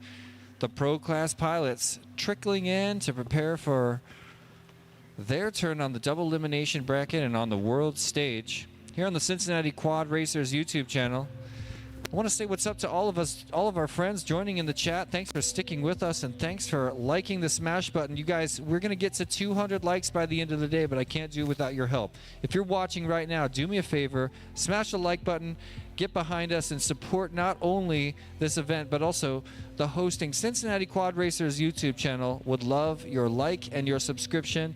That, of course, helps push this video, but also this YouTube channel out to our friends around the world, fans of FPV and drone racing. They deserve to see this race and understand that a race like this even exists in a place like the National Museum of the USAF. So thanks to everybody joining us and helping us out on the live stream. I see all my friends out there. What's up, Drones in? Want to get fly? Equity's there. You Jellin still chilling. Shout out Borg Slayer. He's a major scrap heap fan. Bagzilla's here as well. Michael Lowndes, Action Slats. We Bleed FPV presenting sponsor is joining us in the chat. What's up, Jeff? Thanks for being there. Kirik FPV. Dove Rodriguez, Action Slats once again. Oh, Hypnos is out there. What's up, dude? Thanks to everybody joining us on the chat. We wish you could all be here. You know, if you've never been to this race, this is one not to miss. It's an unbelievable experience to get to fly in a place like this and to get to hang out with your friends. Free admission to this incredible museum. I mean, it's kind of one of the best parts of this event, getting to stroll around and understand the way the United States Air Force has pushed innovation in human flight to an incredible level. It's definitely inspiring. If you're a fan of aviation, and most aircraft, most FPV pilots are, just like everybody passing through this museum, it's an amazing place to be and an amazing place to have a drone race. Dr. Ride in the chat says congrats. Scrap Heap. Deadman, what's going on? We miss you, bro. Says pro time, baby. It Mom, what's going on? Also stoked on Pro Class. Quad Doc, thanks for stopping by. We always love to see you in the chat. I'm still a huge fan. Over 100 people joining us on the Cincinnati Quad Racers YouTube channel. Thanks so much for being with us, everyone, and thanks so much for hitting the like button. It helps us more than you can imagine. So trash this, praise.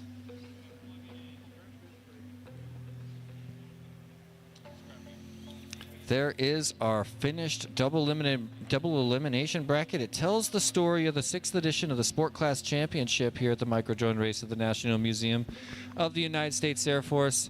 With all of the twists and turns, you can see where Mez ekes by and pushes his way farther down the Consolation bracket. You can also see where Praise gets knocked out of race number 11 by that epic midair with Scrap Heap, who went on to win that race. Meanwhile, Praise gets stuck in the 124 and never gets back up, has to get down to the Consolation bracket and fight his way back to the finals, where he wound up in 3rd place overall.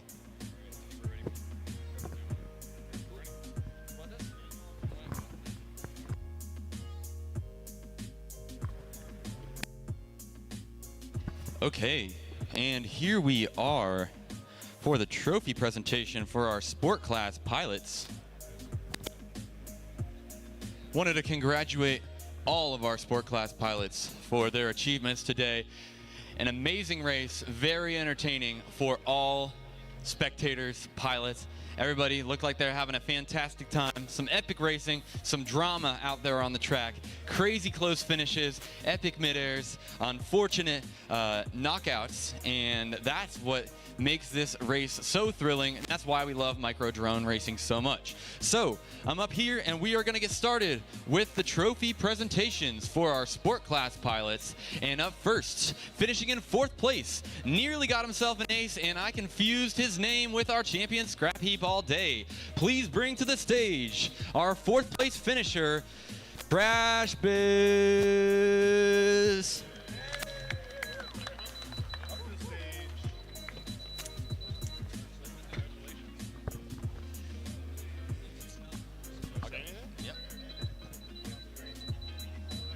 Wonderful. And there is your 4th place finisher, Trash Biz. Actually, I'm going to have you stand over here, actually. We're going to go in from left to right. And finishing in 3rd place, one of our most consistent pilots. Uh-oh. Our camera's flickering a little bit. But finishing in 3rd place, one of our most consistent pilots, who had a very unfortunate midair just after the start-finish gate that sent him to the Consolation bracket, but had a strong run and challenged Scrap Heap for an ace in the final race. We've got Praise finishing up in 3rd in our sport class bracket.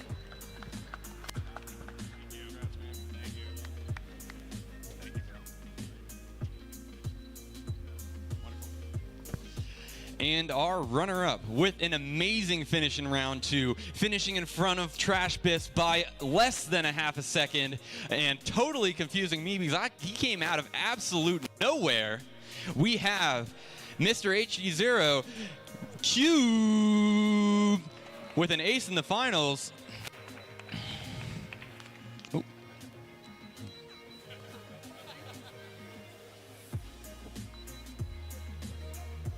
And great flying Cube, finishing up in second. I'm gonna have you stand up here. Cube, don't go anywhere.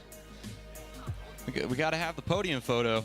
And running clean all day, the TQ of the sport class event. And unsurprising, consistent pilot who was jamming out to some tunes, doing some finger drums on the pilot line for the entire run. We have Scrap Heap. Congrats to Scrap Heap on an epic championship, a dominant performance, 2 aces for the win. And congratulations, Scrap Heap. Thank you.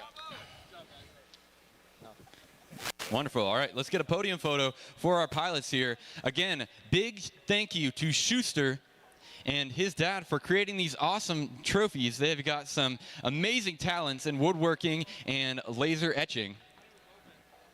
These trophies look absolutely fantastic, and it will be a great way for these pilots to remember this moment for years and years to come.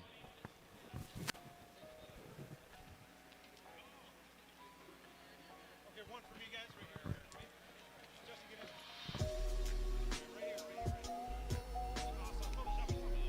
it. Well, thank you very much, everyone, and congrats again to all the sport class pilots. Thank you from the bottom of my heart for making it out to this event.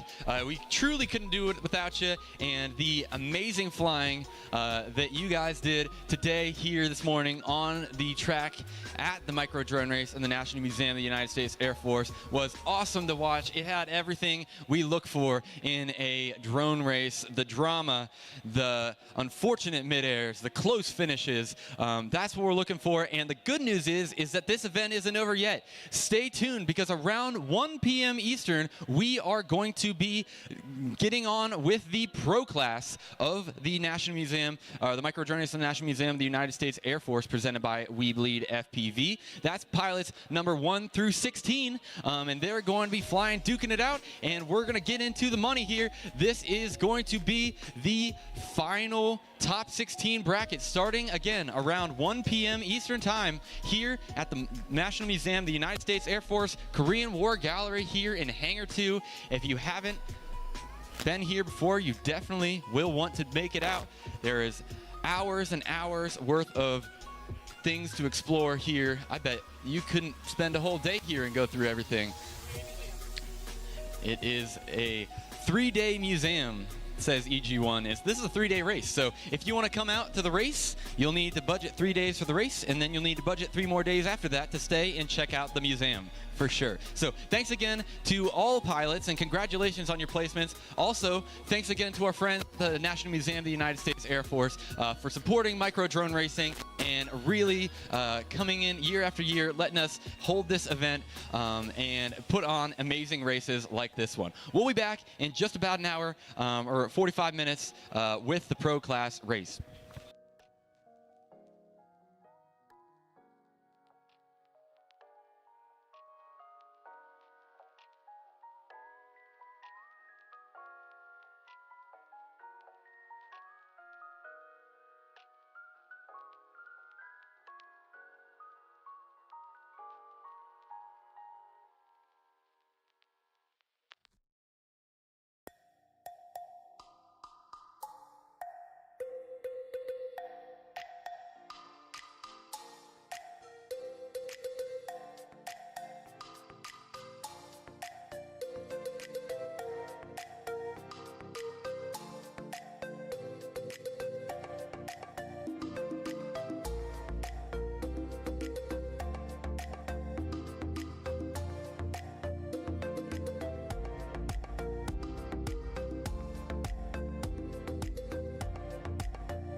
Ladies and gentlemen, joining us online and in person, whether you're here in the National Museum of the United States Air Force or online with the Cincinnati Quad Racers YouTube channel, thank you so much for being with us today. This is day 3 of the microdrone race at the National Museum of the United States Air Force, and this is finals day. We spent 2 days, Friday and Saturday, qualifying our pool of 64 pilots into our overall leaderboard. And now we've just finished crowning our sport class champion. None other than Scrap Heap. Joining us from Washington is our new sport champion, but now it's time to move on to the fastest guys. We're preparing to crown a pro class champion. That's right, Jesse, and this is really exciting. We've got some titans in this drone racing community who have flown in from all over the country and internationally to compete here in this event in the museum. And many of our pilots, the 64 that we have in this event, come to the museum just for the unique experience to fly and hang out. But these pro pilots are here for the glory. They're here for the bragging rights. They're here for the big checks, and they are here to take home the championship here at the microdrone race of the National Museum of the United States Air Force, presented by We Bleed FPV. That's right, and we're going to start today off with a round of practice for every one of our top 16 pilots. We're going to go through a format just like this. First, we'll do a practice round, followed by an immediate battery that counts for realsies in the preliminary round of our double elimination bracket. That means the first pack that they go through will be not count for anything, just kind of warming up, because for some of these pilots, it's been over a day since they got to spend some time flying the air on this race course. And then we're going to go straight into the preliminary round, where we're going to divide our top 16 pilots in the pro class here into the winner's bracket and the consolation bracket. Double elimination means that each pilot can get 3rd or 4th place on the bracket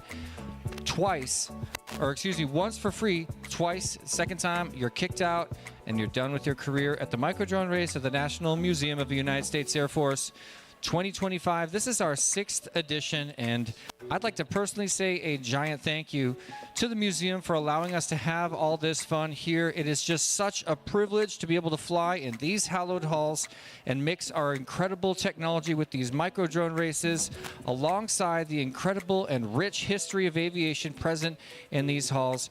We are some of the luckiest pilots in the world, and if you're joining us on the Cincinnati Quad Racers YouTube channel anywhere in the world, we sure hope to see you here next year for our 7th edition here at the National Museum of the National Museum of the United States Air Force. You know, Dayton, Ohio is a famous place in the history of flight. It's a birthplace. Are we getting ready to go? Stop me when it's time. Birthplace of Orville and Wilbur Wright.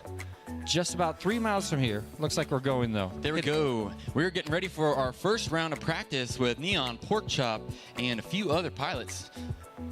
String Bean FPV and FPV Cam. Here we go, pilots. Arm your quads. Starting on the tone in less than 5.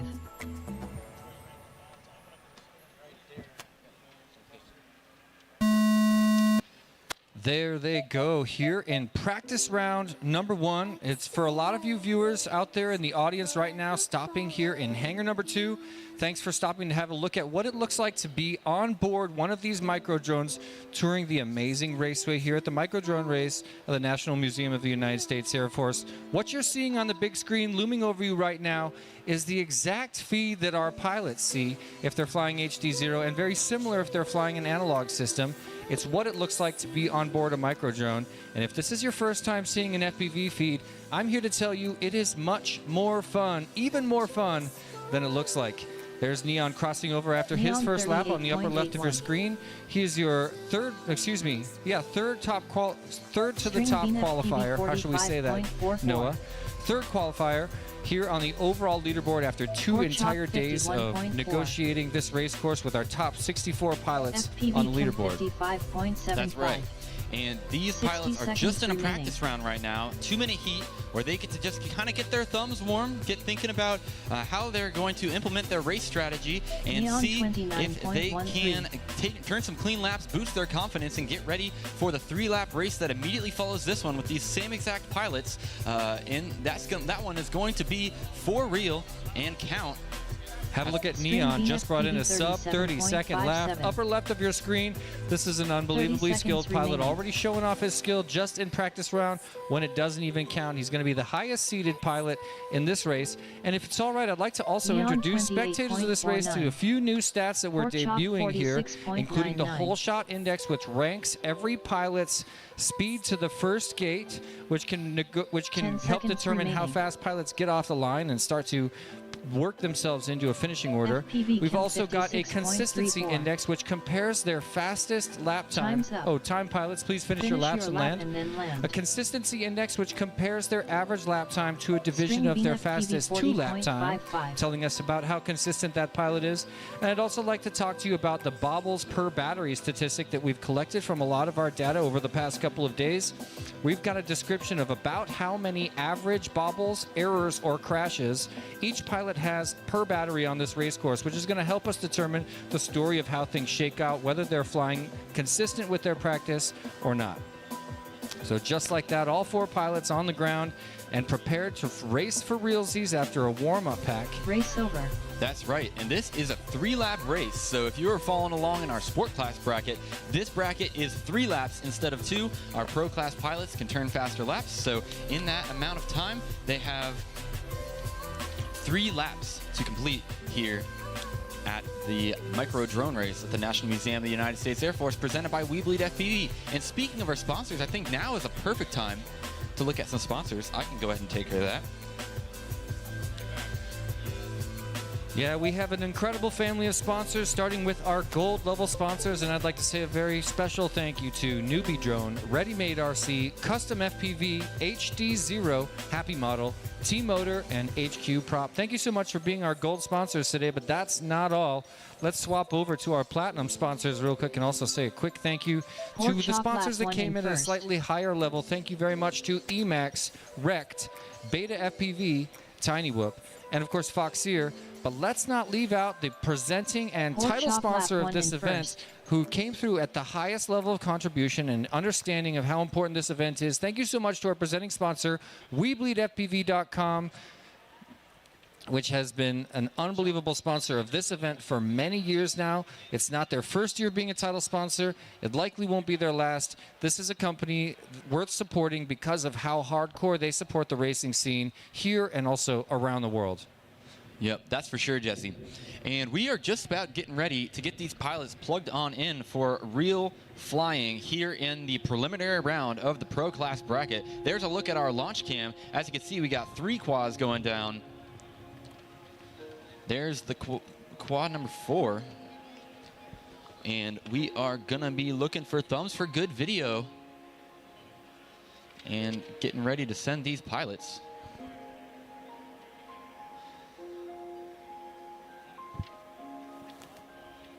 We'll give them just another minute. There's our 4th quad going up to the line. You can see it on your screen. A beautiful view of the Douglas C-124 Globemaster 2 that we call Old Shaky, All right. as we get ready to launch. All right, here we go, pilots. This one's for real. Arm your quads. Starting on the tone in less than 5.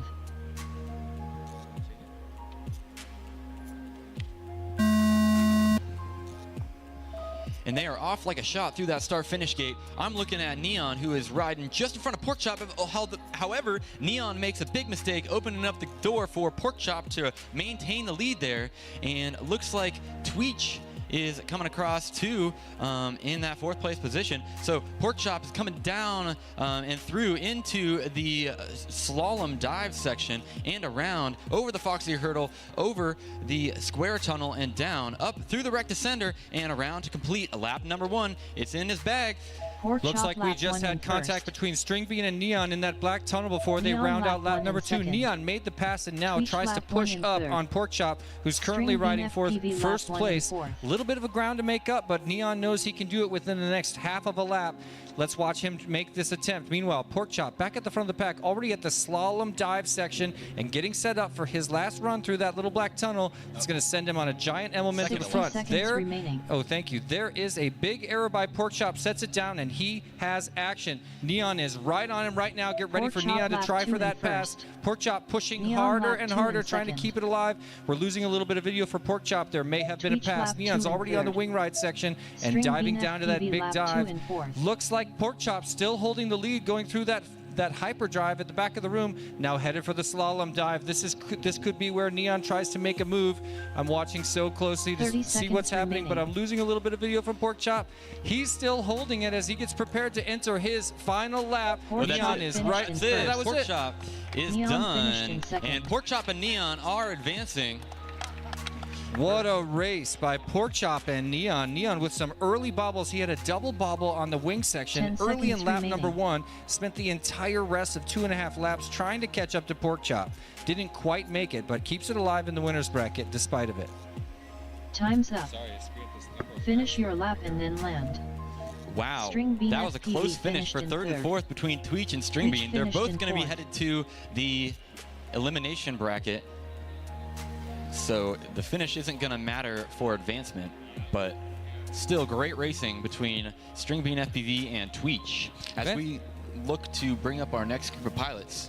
Glancing at some of our stats here, I mean, we know that Neon held top qualifier position for so much of yesterday, wound up in our third place qualifying position on the overall leaderboard after 2 days of qualifying, but he's got a lot of other top stats on his card.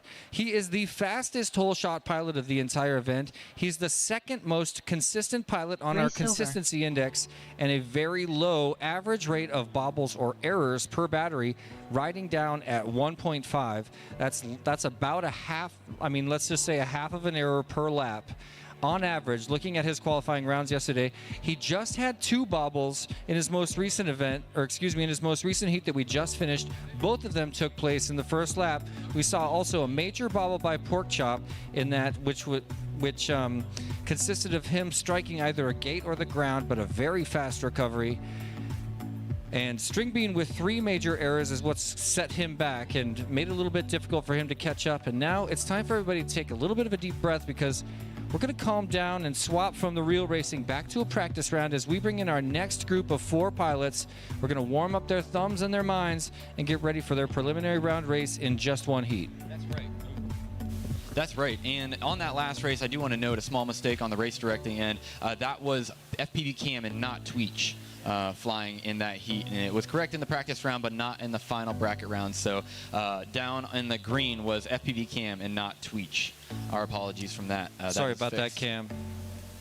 Well, I've just been handed some notes by some of the staff here, and I've learned some new information. Did you guys know Dayton, Ohio is actually the birthplace of drones? That's right. Back in 1917, something called the Kettering bug, also known as the Kettering aerial torpedo bug, a biplane dihedral aircraft that runs on 4 wheels and sometimes on little tracks, kind of like a train track, capable of carrying 180 pounds of high explosives with an engine called a 1 De Palma 4-cylinder, capable of 40 horsepower, maximum speed of 120 miles per hour. Who knew? We're racing in the city where drones were actually born. Thank you so much to the staff of the National Museum of the United States Air Force for passing me some more awesome notes. I've got a lot of information on all the different aircraft around here, but so cool to learn on the fly that the Kettering bug was invented right here in Dayton, making Dayton the birthplace of drones. Beautiful. Well, let's bring up our next 4 pilots. Looks like they're prepping right now. We'll have T-Dog, Screecher. Is this... Let's see. Let's have a look. I want to make sure I got my names right. This is T-Dog, Screecher, Tweech, and FPV Gaps. Real Tweech this time. Actual Tweech. You can see him. He's right there on the top right of your screen, there in the gray hoodie. T-Dog, your 2-time champion of this event, is currently the 2nd pilot on our hole shot average leaderboard ranking, meaning the only pilot with a faster hole shot than T-Dog is currently Neon.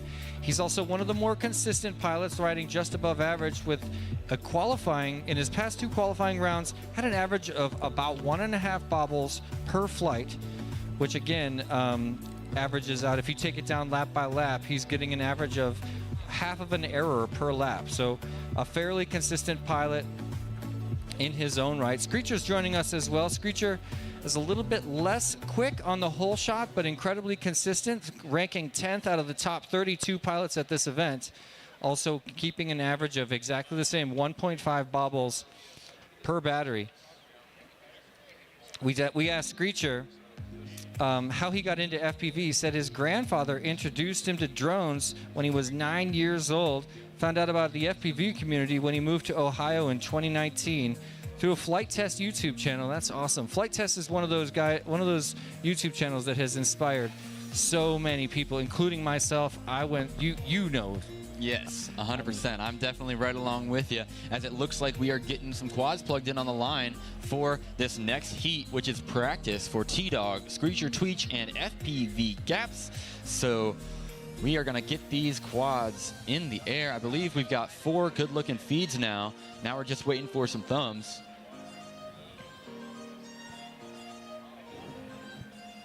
Guess I can just look at the screen ahead. Okay, and there we go. We are ready to get this heat rolling. Hey, T-Dog. Yes. Ready? Yeah, right. Okay, here we go. We are ready to get this heat rolling. Pilots. Arm your quads. Starting on the tone in less than 5.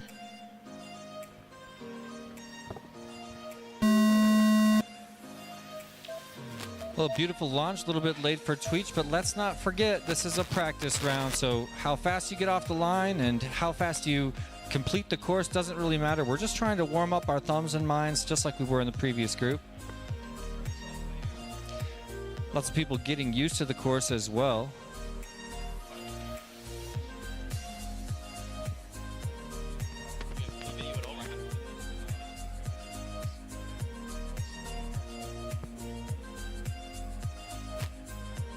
A little bit curious why our champion, two-time champion T-Dog, parked on the ground, saying there's a little bit of a video issue, and we want to get that settled. So a little bit of our attention divided in that way, but again, I want to stress that this is just a practice round. And after this one, we'll have a couple more practice rounds spiced in there between the real rounds in our preliminary section of the double elimination bracket.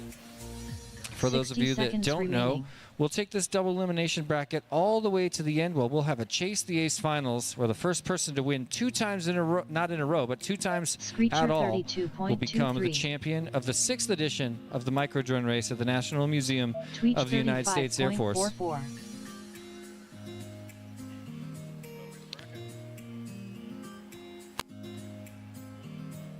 FPV Gaps 38.93. 30 seconds remaining. Wow, there's an epic crash by our friend FPV Gaps. Gets back in it nice and easy. Sometimes it's not about how often you crash, but more about how quick you can recover. Something we learned a few years back. Some of these pilots, they can go through a crash and a big, crazy tumble, a blur on the screen, but still somehow understand exactly what their orientation is. Get back in the race extremely fast. It's a gift that I personally do not have. Time's up. But that just gives me all that more admiration for the pilots that can pull it off. So we are investigating a video issue that T-Dog's having.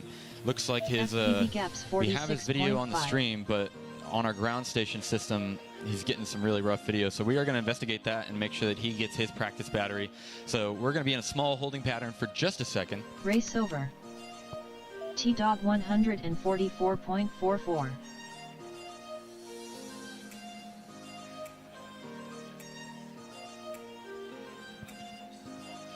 Well, maybe now's a good time to say a very quick and special thank you to one of our platinum level sponsors. I'm going to talk about Emacs. My friend Bob is the owner and creator of Emacs, and he quit his job as a software development engineer a long time ago because he wanted to develop his own brushless motor simulator. Naturally, this led him to develop his own motors through motor manufacturing, and he moved on from that step to creating his own bind and fly in his own company. I'm talking about Emacs and Emacs USA. I don't have to tell pilots here at this race that Emacs has had an unbelievable impact on tiny whip culture and in the growth of micro drone sports with their Emacs Nano Hawk and Tiny Hawk and Baby Hawk. All of these have turned into classes of racing, or at least were temporarily, and helped a ton of pilots get into learning to have fun, experiencing the gift of flight, just like you can if you're passing through the museum today.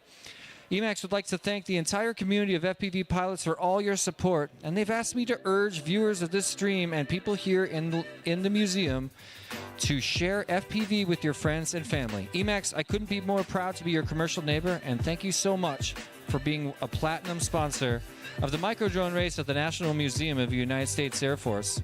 Well, don't go anywhere, people, because we're just in a very short holding pattern where we solve a short video issue. We should be back up in the air in about a minute. But we want, when we're on the world stage, let's not forget this is one of the premier drone racing events in the entire world and one of the most important micro drone racing events.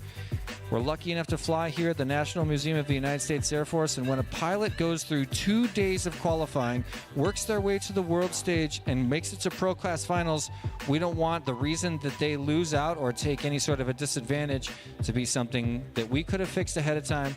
That's why the team working behind the scenes here at our event is tireless and completely certain that we're going to make sure the best pilot wins through all this hard work, and it's one of the reasons we're in a very short pause right now.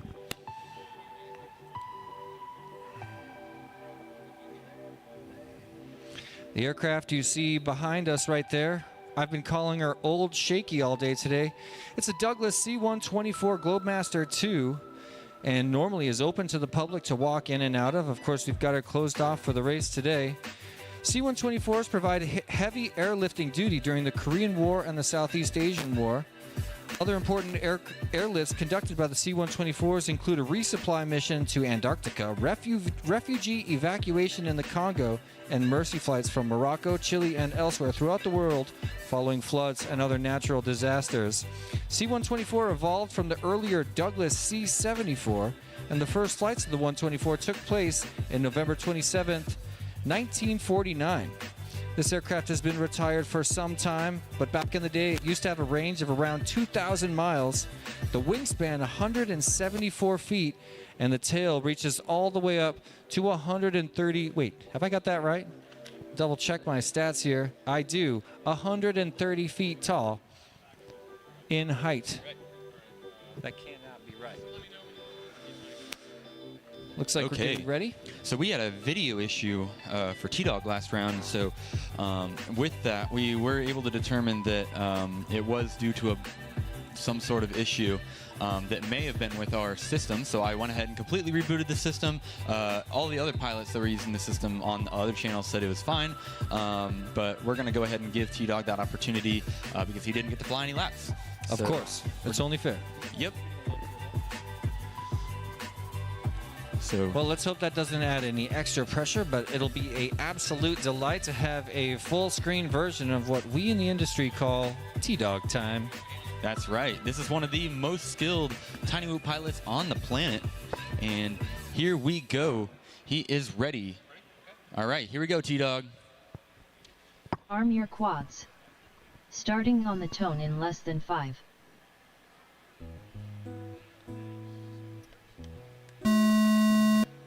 Wow. Well, ladies and gentlemen, I'd like to welcome you on board T-Dog Airlines. This is the most decorated micro-drone pilot on planet Earth, flying for your viewing pleasure here on the raceway at the National Museum of the United States Air Force. T-Dog has won races everywhere he's ever gone, and until recently remained undefeated at the top of the game. He's won Whooptopia 3 different times. He's won this particular race twice and is still the 2-time champion. And he's also won the Tiny Whoop Open and pretty much every other race he's ever went to. One of the most, well, certainly the most decorated micro-drone pilot of all time in the entire world. There can be no doubt. Yeah, a little bit of confusion for T-Dog earlier in this lap, but just practice. That's what practice is for. Yep, you're allowed to fly the track however you like. Wow. 60 seconds remaining. It's so fast, it's like uncomfortable. Very tight slice as he makes a mistake, hits that final gate. 36.62. And we're bringing him around.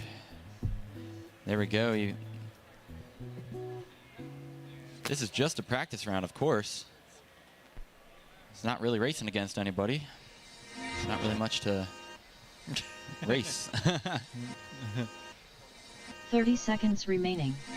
But a delight to watch, even though this level of speed does, like, make my nerves itch just a little bit. There's a little bit of discomfort watching something so tiny fly so fast at these T-Dog speeds. 34.97. He's going to get another lap out of this practice if he wants it. Maybe he doesn't. 10 Looks like he's seconds coming in for a remaining. landing. Gonna bring it in, and we're gonna do this heat for real. That's T-Dog, Screecher, Ray Tweech, Silver. and FPV Gaps. So give it up for T-Dog. Nice little practice T-Dog round in for him. 14.83. 3 quick little laps. And we are gonna go ahead and do it again.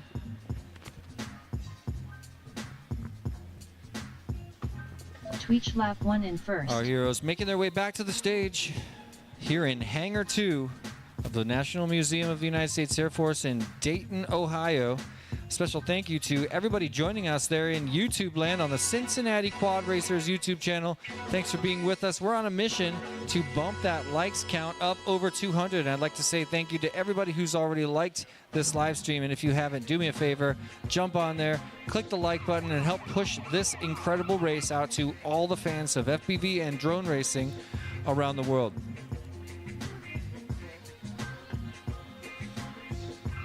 I see movement behind. This is a good sign. Pilots in their seats or near them at least.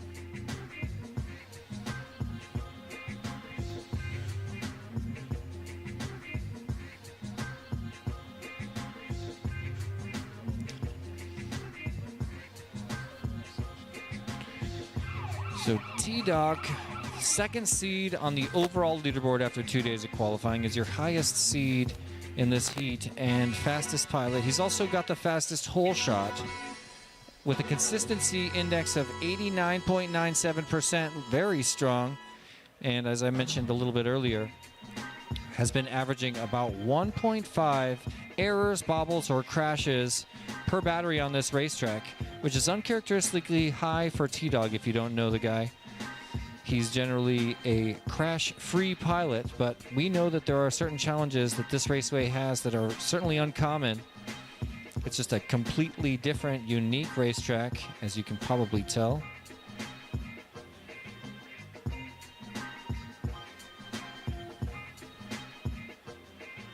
We're close here, ladies and gentlemen, about to take to the skies. If you're passing through the hangar, you may want to pause for just a minute. A drone race is just about to get underway. You can see the quads being placed ever so gently on those launch pads right now. We'll take them to the sky in a matter of seconds. A few last second checks going on.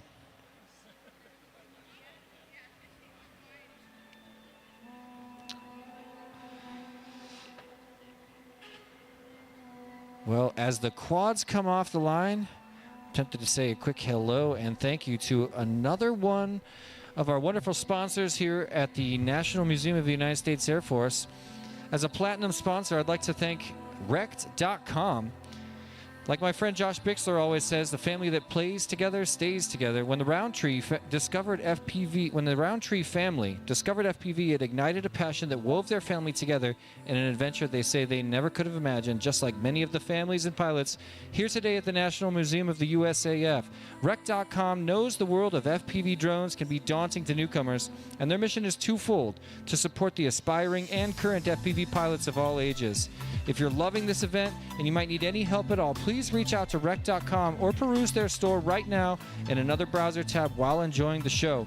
They've got parts of drones for all sizes, and they're dedicated to helping you in every way they possibly can.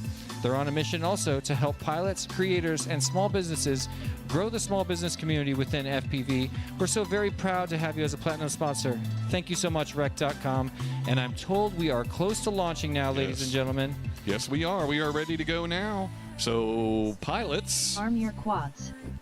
Starting on the tone in less than 5. Wow, what a launch. If that is a portent of things to come, I'm extremely excited about this race. Looking at the track right now, first one to work their way up towards that wing ride is T-Dog. He's all the way down and leading in front of Screecher. FPV Gaps and Tweech with a couple of errors at the back of the pack. So we're riding T-Dog 1, Screecher 2 as they negotiate the section underneath the fuselage of the C-124 back of the room. T-Dog already through the slalom dive and setting up to go through that gigantic element over the wing of the aircraft, and then now to the front. One more corkscrew maneuver and into the mouth of the Screecher beast. lap 1 in Right first. down Shaky herself. T-Dog lap 1 in Screecher second. actually crossed the line 0.78 seconds ahead of T-Dog on that one. They're You got a side by nice little side. match going on. Yeah, look at this. T-Dog and Screecher side by side. Now T-Dog pulling away about one gate ahead. He makes it through that hyperdrive. Definitely not enough room for any FPV kind of Gaps bobble or lap error 1 in right third. now. T-Dog riding first place as he circles around to head through our small 60 black seconds tunnel remaining. and set up for, there it is, the big Emmelman. Let's bring him around. He's about to go through that corkscrew and start his final lap. T-Dog lap 2 in first. Screecher Tweech lap 2 in 0.42 second. seconds behind him. You can see T-Dog in Screecher's feed. This is a tight race. Tweech lap 1 in Extreme fourth. No close. room for error.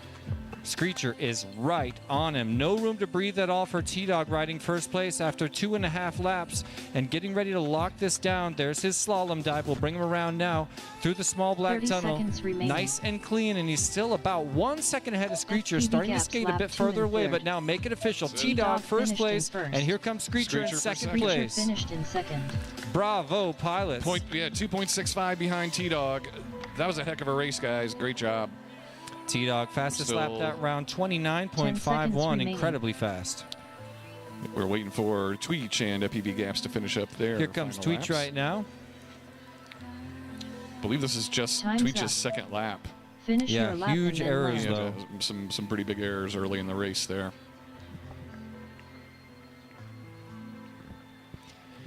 Gaps So having a little much. bit of trouble with that tunnel. Finishing up strong here over the Emmelman. Come on, FPV Gaps. Let's bring him around, ladies and gentlemen. Third Third place place. goes to FPV Gaps FPV finished in Gaps. He'll be moving on to the consolation Race bracket over. along with Tweech.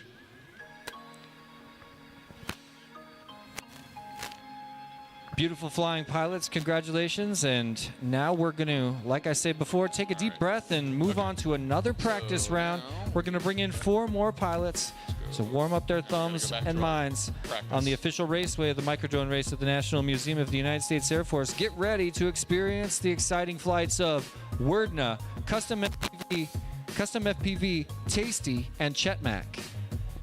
All of these pilots extremely decorated and extremely fast. Custom FPV, not only the host of this race and one of the course designers, but he's also the 3rd pilot on our ranking of whole shot, on our whole shot index ranking, meaning that he's the 3rd fastest pilot to get to that first gate right after the bell goes off. An incredibly fast pilot, also an incredibly consistent pilot, ranking 8 out of 32 on our consistency index against this field of giants. Very low bobble per battery ratio of just 0.5, meaning if he flies 2 packs on this course, his chances of crashing are 1 overall. And that's faster than every other person out there. Chetmac had a little bit of a rough round when he was finishing up qualifying the other day, and at the end of his qualifying, in his last 2 runs, he was averaging 5.5 errors per pack, which is the highest amount out of these 4 pilots. He also ranks a little bit low on the whole shot index with an average whole shot speed of 4.38 seconds, 31 out of 32 overall, but don't count him out. We've watched Chetmac fly for years, and he just recently got 12th in elite class at Whooptopia down in Phoenix, Arizona. The year before that, he was able to lock down 14th in Whooptopia 2024 elite class. So an incredibly decorated pilot in his own right. Jesse, thanks so much for putting all these stats together, man. I think they make a really big difference in just allowing us to kind of, I don't want to say pigeonhole these pilots, but That's what I wanna do. But to predict what is going to happen based on their previous performance. You know, this is a really unique thing. I've never seen it done before at an FPV race, and I'd love to throw it out to the chat there. What do you all think of these? Are these stats helpful for you as viewers? You know, are they giving you a better picture of how things are going to go? Anything like that? I'll tell you, I am the world's biggest fan of drone racing. I love this, and it paints a better picture for me as as a spectator here with some of the best seats in the world. I feel so lucky to be here watching this race unfold and understanding the story of this race. And I want to dive deeper, so I really want to say a very special thank you to Cha-Cha FPV, joining us remotely from Florida and supporting this event with tons of live stats. He stayed up all night coming up with all of these unique statistics to try to tell the story of this drone race in a totally new way,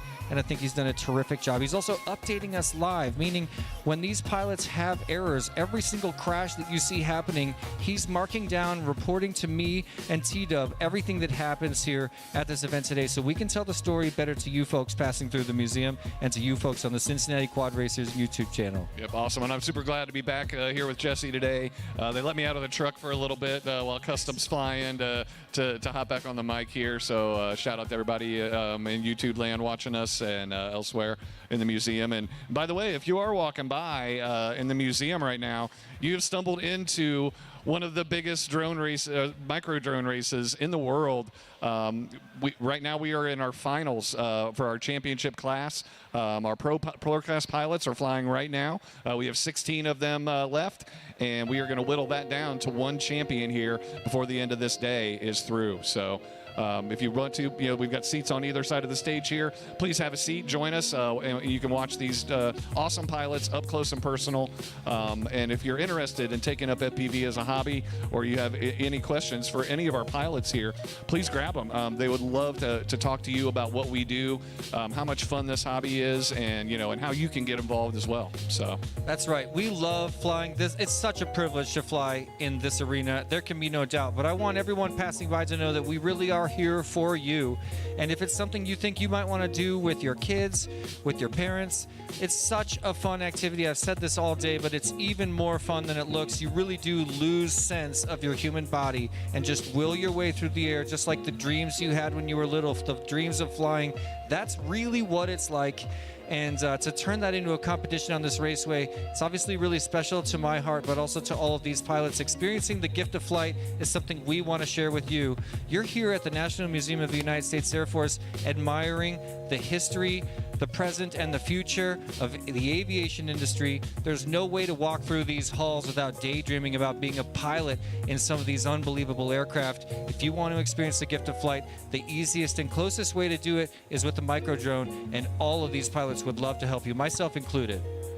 For sure. Yep, I'd add myself to that list as well. And, and it's not only about racing. There are other ways you can utilize drones, for photography and cinematic stuff.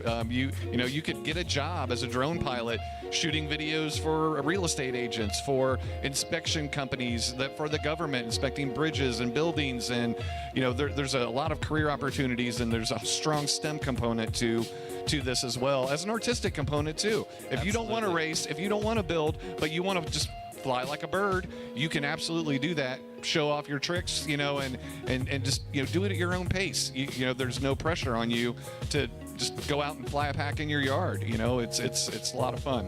And it looks like we're about ready to start with the next round here. So we're getting close. I see some lit up quads. Alrighty. Well, here we go, pilots. Arm your quads. Starting on the tone in less than 5. This is practice, by the way. This is a practice heat number 4. Oh man, I think I'm gonna never forget that launch camera. It is the best launch cam I've ever seen at any drone race, and it's just so awesome to watch those little tiny quads explode off the block and belt it down the fuselage of the 124. Yep, I've been having a lot of fun with that back in the in our video editing software, trying to make that look really cool. So you nailed it. You nailed it. It looks so good. Taking to the skies right now, these are 4 seasoned and professional pilots that we've been watching their careers for years. Wordna on the upper left from Singapore, traveled to be here, going to school in Michigan, but he is an unbelievable pilot in his own right. He's been to Whooptopia 3 different times, and most recently just finished 7th place in a pool of 80 pilots, 7th in Elite Class 2025. The year before that, he stood on the podium at Whooptopia with a 3rd place finish in Elite Class. He's also a participant in Race Gal 2 and iGal 4. Shout out to Wordna, taking to the skies right now on the upper left of your screen here in this practice round. Tasty on the upper right, joining us all the way from Custom New York FPV State. Thank you so much for 33.72. joining us, Brian. He's also a Whooptopia pilot and a Weebleed Northeast Whoop Championships pilot. Recently finished 4th place in the pro class of 2024 Northeast Whoop Championships.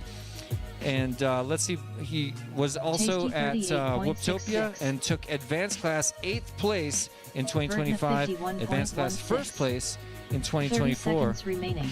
I didn't know that Jetmap Andrew flew in all the way from 36.53. Singapore for this race.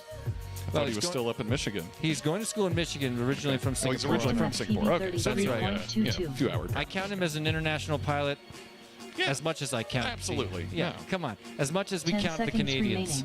Well, he had to travel here at some point, right? He lives in both places. There can be no doubt. There's nothing fudgy about it.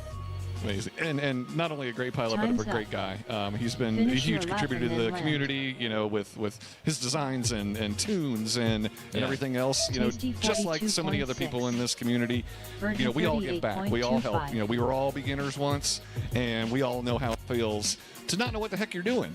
And, you know, to Custom have someone that's an expert that's been doing it for a while to hold your hand a little bit, to walk you through how this stuff works. It's not easy, but, you know, we make it easy. You know, Well- with a little bit of experience and a little bit of expert knowledge, you too could be an FPV drone pilot. And So, that's kind of the secret. You know, we've got these Race gigantic over. Facebook groups and we've got all kinds of social media, ways to interact with the pilots that know what they're doing. And back in the day, 2015, when I personally started learning how to fly, you really needed a mentor. You needed someone to show you a whole bunch of different steps along the way to get to the point where you're having your first flight. Things are different than that now, but I can guarantee that if you become involved in drone flight or micro drone flight, you will make new friends, you will find a mentor, and you'll have a great time. We say that the gift of flight is so important to us, but it always comes secondary to the relationships formed along the way, the friends, the colleagues, the mentors, and the mentees that come out of the drone racing community. It's an incredibly tight bond, partly because it is so special to share the air with your friends.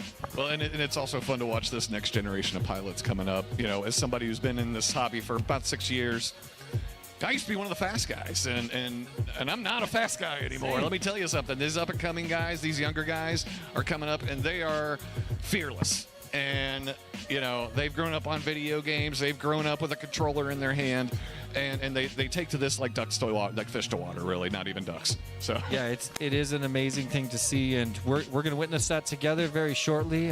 Right now, like I say, we're in the preliminary round, and we're just getting ready to go into official racing with those same 4 pilots who just finished practice.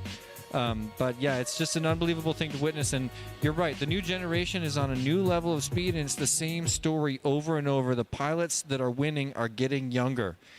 It's second nature to them much earlier. I mean, I was in my 30s when I started flying.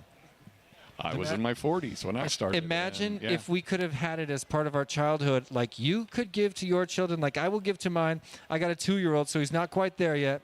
But I have been daydreaming about having the Virginal lap father-son one in experience first. ever since I first witnessed it, Virginal lap because it 2 is in first. widespread in the entire RC community, let alone FPV drones. Absolutely, I would have killed for this as a kid. This Yeah. is a hobby It's that so fun. There's a micro Virginal drone in finished every in school in first. this country, imagine there's places in this country where you can go to an after-school program and fly these aircraft for free. That's just available to you. I think I would have really liked school if I had that experience. I was one of those nerds that actually liked school, but I would have liked it that much more, I think, if we'd had opportunities like this. I still think we would have been friends. Yeah, I would have been, yeah. Yeah. Well, I can't tell if we have a second, but I think I'm just gonna try to jump over and Take a look at our sponsorship real quick here. Yeah. sure, let's pull up our sponsors. We'll start with our gold sponsors, if you don't mind. We'll just say hello to all of them. Thank you so much, Newbie Drone. Oh, hey, it's me again. Newbie Drone, Ready Made RC, Custom FPV, HD0, Happy Model, T-Motor, and HQ Prop. Thanks so much for being our gold sponsors, but I'll let you take it away with the platinum sponsors. Yeah, so our platinum sponsors this year are Emacs, who have been a sponsor of this race since its inception 6 years ago. So thankful to have them as part of this group. They sent some great prizes along and some of the prize money for our pro class pilots here. Wrecked is another local company that is huge into the drone racing scene. They've emerged over the last couple of years. We're so happy to have the Roundtree family here and their son Colin representing them in the pro class finals today as well. Okay, all right, I think we're going to go ahead and roll with our next round here. So, all righty, pilots.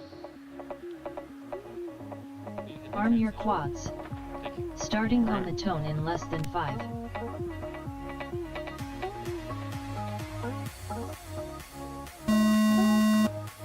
Custom Wow, that was FPV a lap 1 in very first. almost mid-air launch for our friends in the air right now.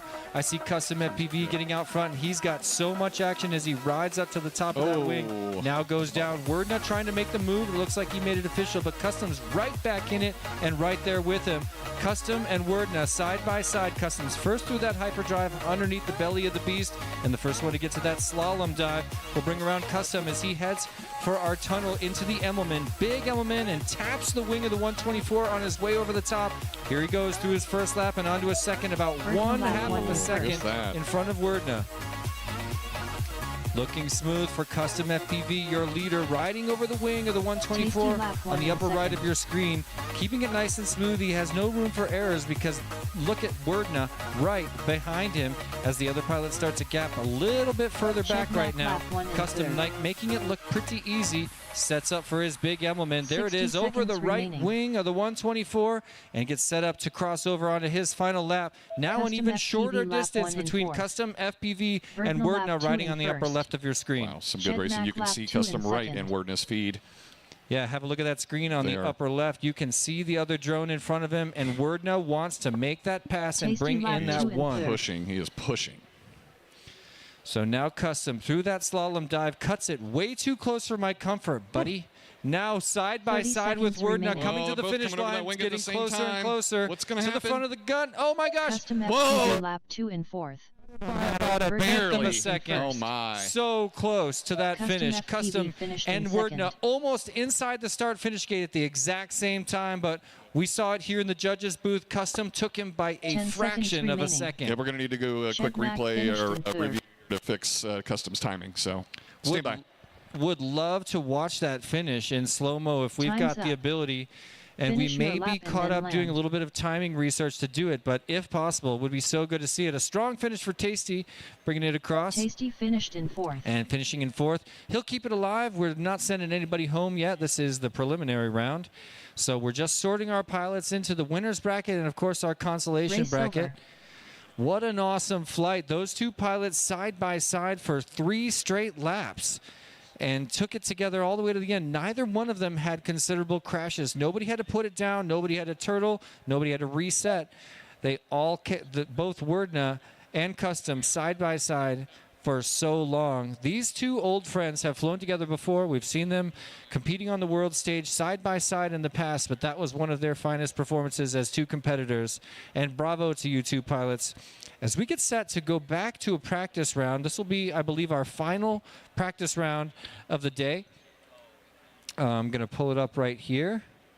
That's right. Heat 4 is going to be Proximo, AO8, FPV Skittles, and Nightwing.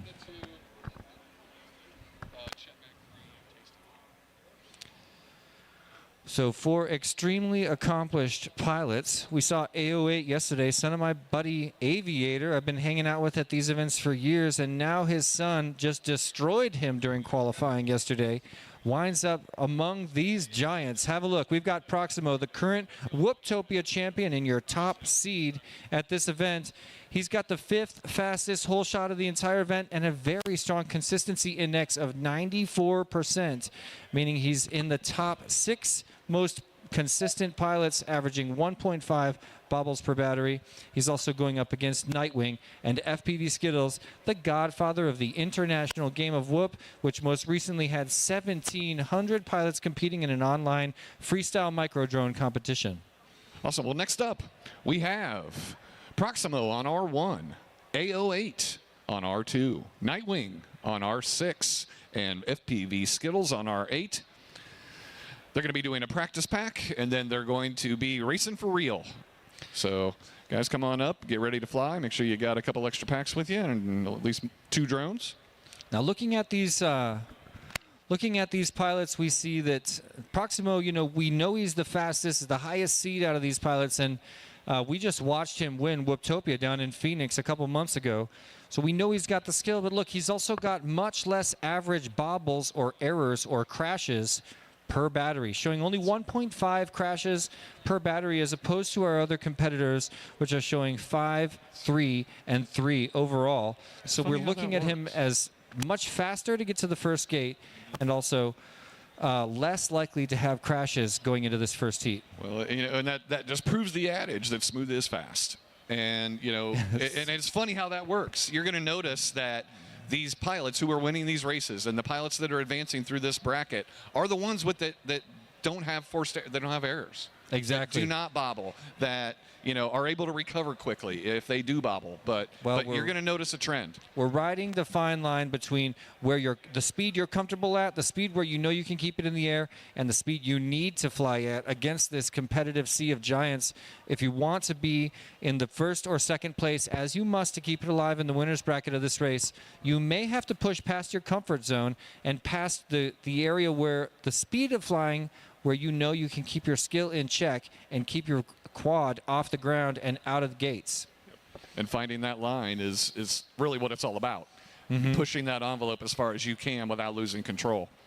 So we're going to see all these pilots try to do it. And as we move forward in this double elimination bracket and start actually eliminating pilots, we'll watch that desperation rise, and we'll see more and more pilots have to push past that area where they're comfortable into the discomfort zone. And we're going to see some extreme carnage here today, ladies and gentlemen. Yes, we will. But that's part of the fun of it as well. It's the same reason we watch NASCAR and F1. It's for great racing, but it's also for the crashes. All right, I think we are just about ready to get started with our first practice heat, or our 4th practice heat, actually. So here we go. Pilots. Arm your quads. Starting on the tone in less than 5.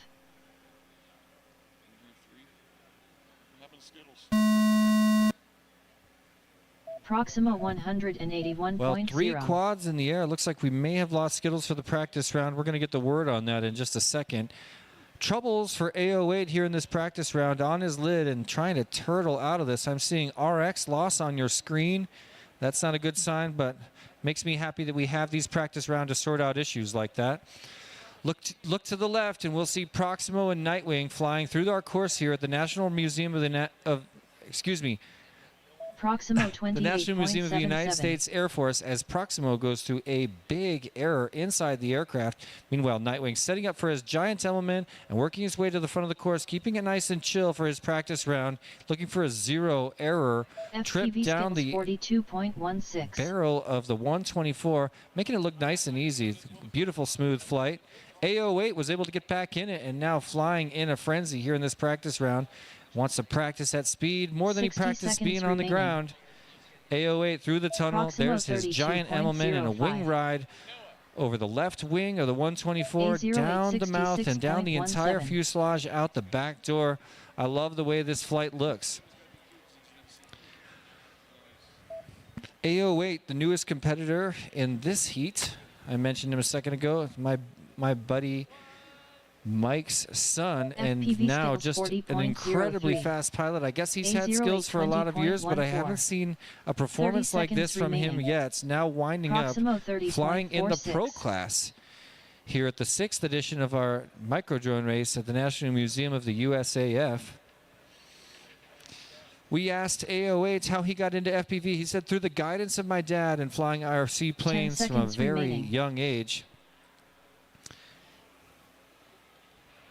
I asked him who he would like to thank for his FPV career. He said, I'd love to thank my dad for his continued support, everything he does for me, from buying to building.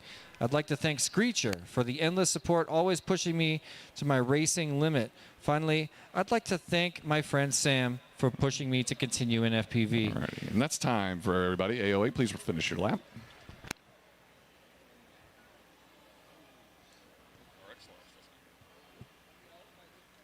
Alrighty, well, that will complete the practice pack for heat number 4. And race our number 4. final practice pack is now over. It is, yeah, no more practice. It's all Everything for from real at here this on point. out Race over. counts. There will be no more practice at this race this year. You know, it's been a long road to get to this point. We've got one more race in the preliminary round. Maybe we can take a look at the double elimination bracket sometime soon here and just Let me go pull that up for you real Thank quick. you. Yeah, so for those of you that don't know, this is a double elimination bracket, meaning if you get third or fourth 2 times, Nightwing your career at this 99.28. event is over. You want to be in first or second place to keep it alive in the winner's bracket. Otherwise, your first loss, you'll get knocked down to those red races in the consolation bracket. And if you get third or fourth one more time, you're out. So have a look at the far left side of your screen. Races 1, 2, 3, and 4 are the preliminary round, and we've already made it through 3 of them, sorting those first 12 pilots into races 6, 7, 8, and 5, 6, 7, and 8. We've got one more to do, so what's happening right now, we just did our last practice round, and we're going to bring Proximo, AO8 Nightwing, and FPV Skittles back to the stage to sort them into those last 2 slots on race 8 and those last 2 slots on race 7. Yep. From there, we're going to bounce straight into race number 5, an elimination race, where we'll see Stringbean, Cam, Tweech, and Gaps head-to-head to keep it alive in the consolation bracket, trying to work their way all the way to race 13, which is, of course, the semifinals of the entire event here in the Pro Class Championship. Yep, we're going to take just a little bit of a break here. We're waiting for FPV Skittles to install a new antenna on his quad so he's able to race. Probably not. It'll make you fly faster. It's like a racehorse. Well, as we look at our Pro Class Championship bracket, I'd like to say a thank you to one of our gold sponsors, Happy Model. Happy Model's been fighting to move the Tiny Whoop project forward for a long time, for years, in fact. This very room is packed with Happy Model equipment, and watching them grow into one of the most important companies in micro drones has been an absolute pleasure. The team of engineers has made gigantic contributions to the community through a partnership with HD0. They have caused a giant influx of new pilots into our community with some of the first HD bind and fly micro aircraft available to the public. Thank you so much for being a gold sponsor, Happy Model. And it looks like I also have enough time to thank our friends at T-Motor, one of the world's most important providers of drone propulsion systems with advanced technology, specializing in motors, speed controllers, and propellers. They're into everything: agricultural drones, industrial aircraft, commercial applications, and aerial photography. And now they're supporting this great event at the National Museum of the United States Air Force. Thank you so much for being a gold sponsor, T-Motor.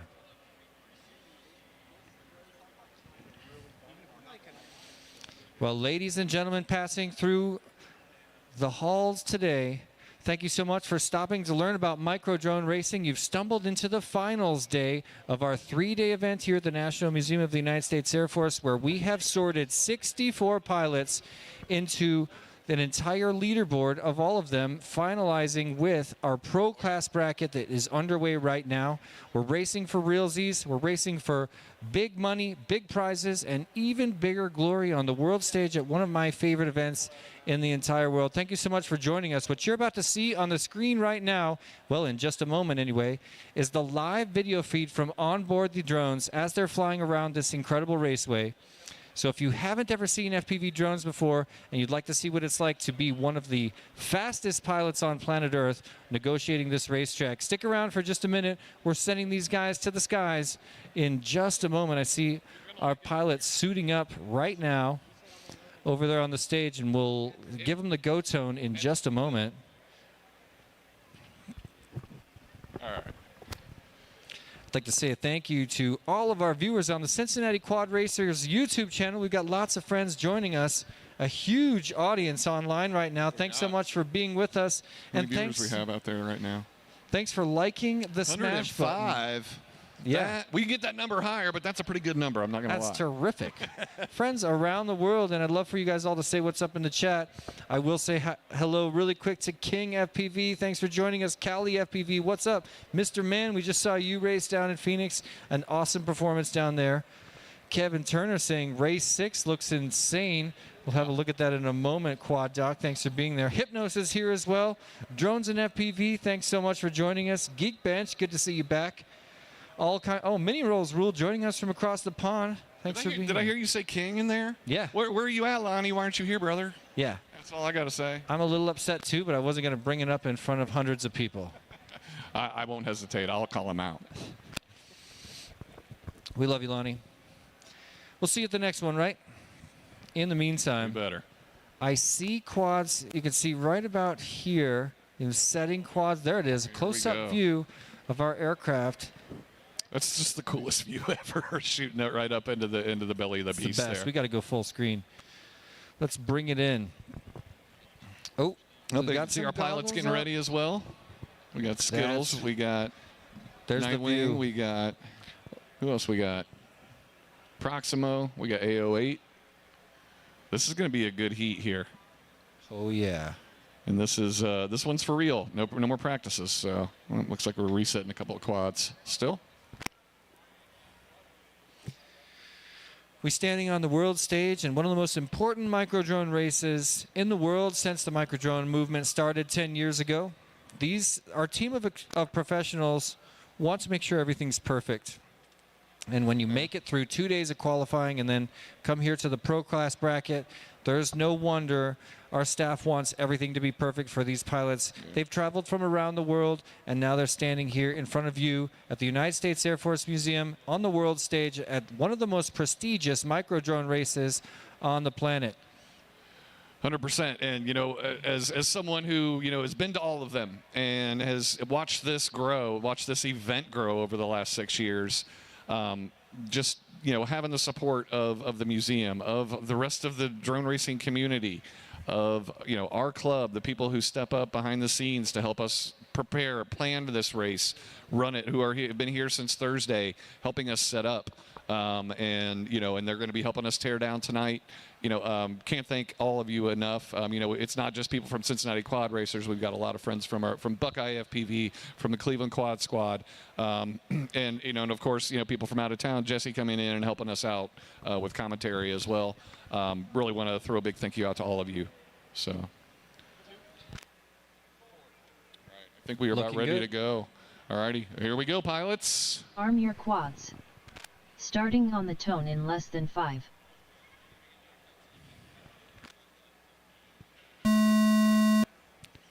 Ooh, a tumbly launch. All right, it is go time, ladies and gentlemen. This is what it looks like on board with some of the fastest pilots on planet Earth. And it looks like our leader is currently Proximo, upper left of your screen. He's already done with the wing ride and into the lower section through the 808 hyperdrive lap down one the in Jacobs first. ladder and headed towards that slalom dive. Let's bring her around. Currently your first place leader now set up for that giant Emmelman. Have a look at the left side of the giant aircraft. Here he comes around the nose of the aircraft after one more gate. Into lap number Proximo 2, your lap leader one in Proximo first. right now, leading in front of Nightwing and FPV Skittles after AO8 gets set back a little bit with a series of bobbles. And of course, as I say that, goes one more time. Second place Skittles now getting a little bit of action from Nightwing, Nightwing trying to lap make one the in pass second. right now as they exit the FPV aircraft. Skittles Skittles flying lap as one fast in as he second. can, but Nightwing Nightwing poised to pass. catch him. Yep, he slipped right past him. Now Nightwing, Still side by they're side still and side a by side. midair. Oh, and I was 60 going to say they seconds both go remaining. down. A crash at the bottom of the Proximo giant lap dive 2 in gates. first. Nightwing gets up first, now starting to pull 808 ahead as lap one in Proximo fourth. looking nice and smooth, already on his final lap and headed up to the wing ride and into that gigantic dive gate. First place Proximo looking stronger as he increases his gap in front of the field. Bad news bears for Skittles and AO8. AO8 both are trapped down. right now, and we see some spectators. Watch out, ladies and gentlemen. Oh, AO8 back in recovers. the air. Nightwing lap now 2 on in his second. final lap after a rough first 30 lap, riding seconds comfortably in remaining. second place. As Well, we called for carnage, Proximo and finished sure in enough, here it first. is. there's a win by your champion, Proximo. Proximo, our TQ holds, you know, stays right on top of things. And a thunderous applause from the audience here at the National Museum of the 10 United seconds States Air remaining. Force supporting our pilots. Thank you so much for being here for this, ladies and gentlemen. As we look 808 to lap the 2 in skies, we're third. still racing, guys. Yep, we got There's one a- more lap to do for AO8. Here comes Time's up. Nightwing for his third and final Finish lap. your lap He's and going to then lock up land. second place and advance on to the next round. Unfortunately, Nice. FPV Nightwing Skittles finished and in AO8 second. are going to be moving down to our consolation bracket. Nobody's getting kicked out this race, ladies and gentlemen. If you're a fan of one of these guys, fret not. They will be back. But that's not true for the next race we roll into No, in it just was a our moment. first elimination round. We're going to have to say goodbye to a couple of people here, unfortunately. Great job going back for that gate, AO8. Thanks for being so 808 cool about finished that. in And a third. strong finish for AO8 in third place in front of Skittles and Race behind over. Nightwing. So an awesome final race in our preliminary round. And from here, no more Mr. Nice Guy. Nope. We're going straight to an elimination race. Looks like we are under review, though. We'll have a look at what the judges are seeing on the right side of your screen. Skittles. He Skittles hits hits the pole. pylon. It looks like he went right So of on the the pylon, which on is the- the way he wanted to go. Well, we don't know. He spanked right into it and went tumbling, and I don't feel like it was a conclusive. Let's see. Where is he? He's trying to get out of here. I mean, is that what we were even watching? I got a feeling it wasn't because he he is. DNF'd. He's stuck. Skittles He's stuck DNF'd. under. Yeah, he's stuck under that little mini tank over there. Sure, but we're watching Nightwing right now. Skittles DNF'd, and I am curious if he made it around that pole, but ultimately I think it didn't matter.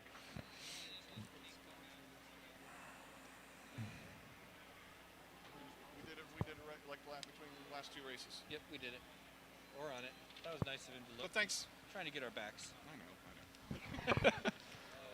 So we're double checking how the course was handled here. Nightwing at the top of the wing ride, big spike down to the dive gate. And this is the question. Oh, did he? Looks like he went he- to the right. He did. He didn't. Now, so the question is, did he unwind? Yes. When he gets back So we up, need to he get needs back up, and he to needs to go unwind. back in and then out the correct hole of that dive gate. He did not. That lap is DQ'd. Yeah, that's a rough one. And yeah, this is something that Custom talked about in depth, our race director, during the pilot's discussion, that if you wrap the wrong way around one of these course features, it is important to unwrap.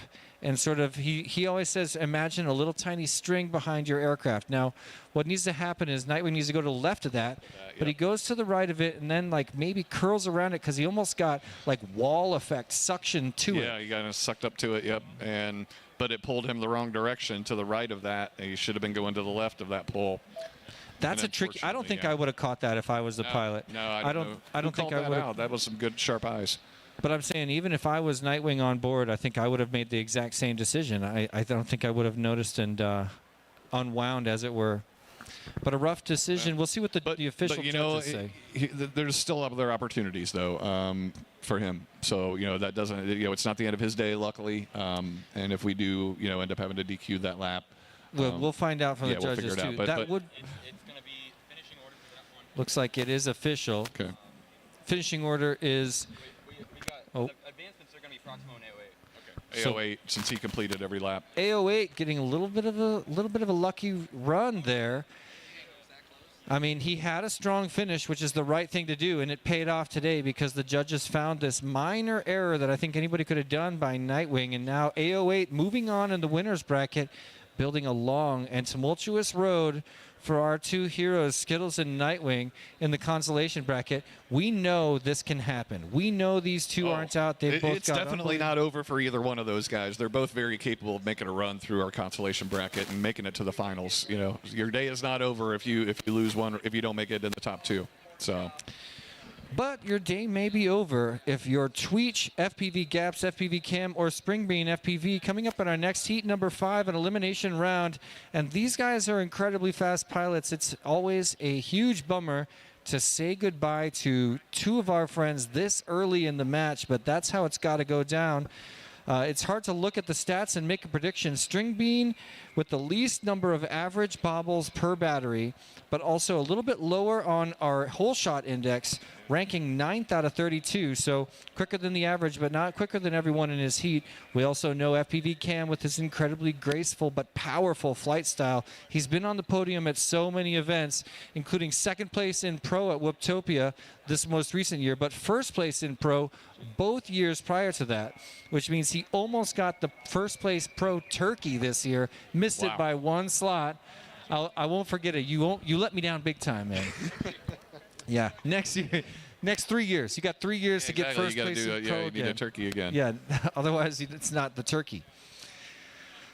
But yeah, we got Tweech. Tweech actually got my ticket to Whooptopia this last year and ended up 15th place in Elites, which is probably better than I would have done. Yeah, probably. But yeah, and then of course FPV Gaps has been a long-time part of the local community. He hosts races himself, Yes, a he community does. leader and an unbelievable pilot. And last year was able to take 15th place in pro at this very event. The year before that took 10th place in pro. Where is he going to wind up this year? He pulled an eight out in qualifying at the 8th place this year. So let's see. I definitely want to see some improvement out of him. I know Gaps well. We fly together a lot, and Well, let's put a call out for I'd like to see him String spank Bean. somebody else instead of just me. String Bean to the stage. Looks like we're getting ready to roll here. This race is New York, Ohio, Ohio, Ohio, which is actually not as common as you would think at this event. Very few races with this many local pilots. So these guys have flown against each other before. Yep, we're having some minor issues here. The guys in the truck are helping with that. Okay. All right, we're getting started with what's going to be race number 5. And is that all right?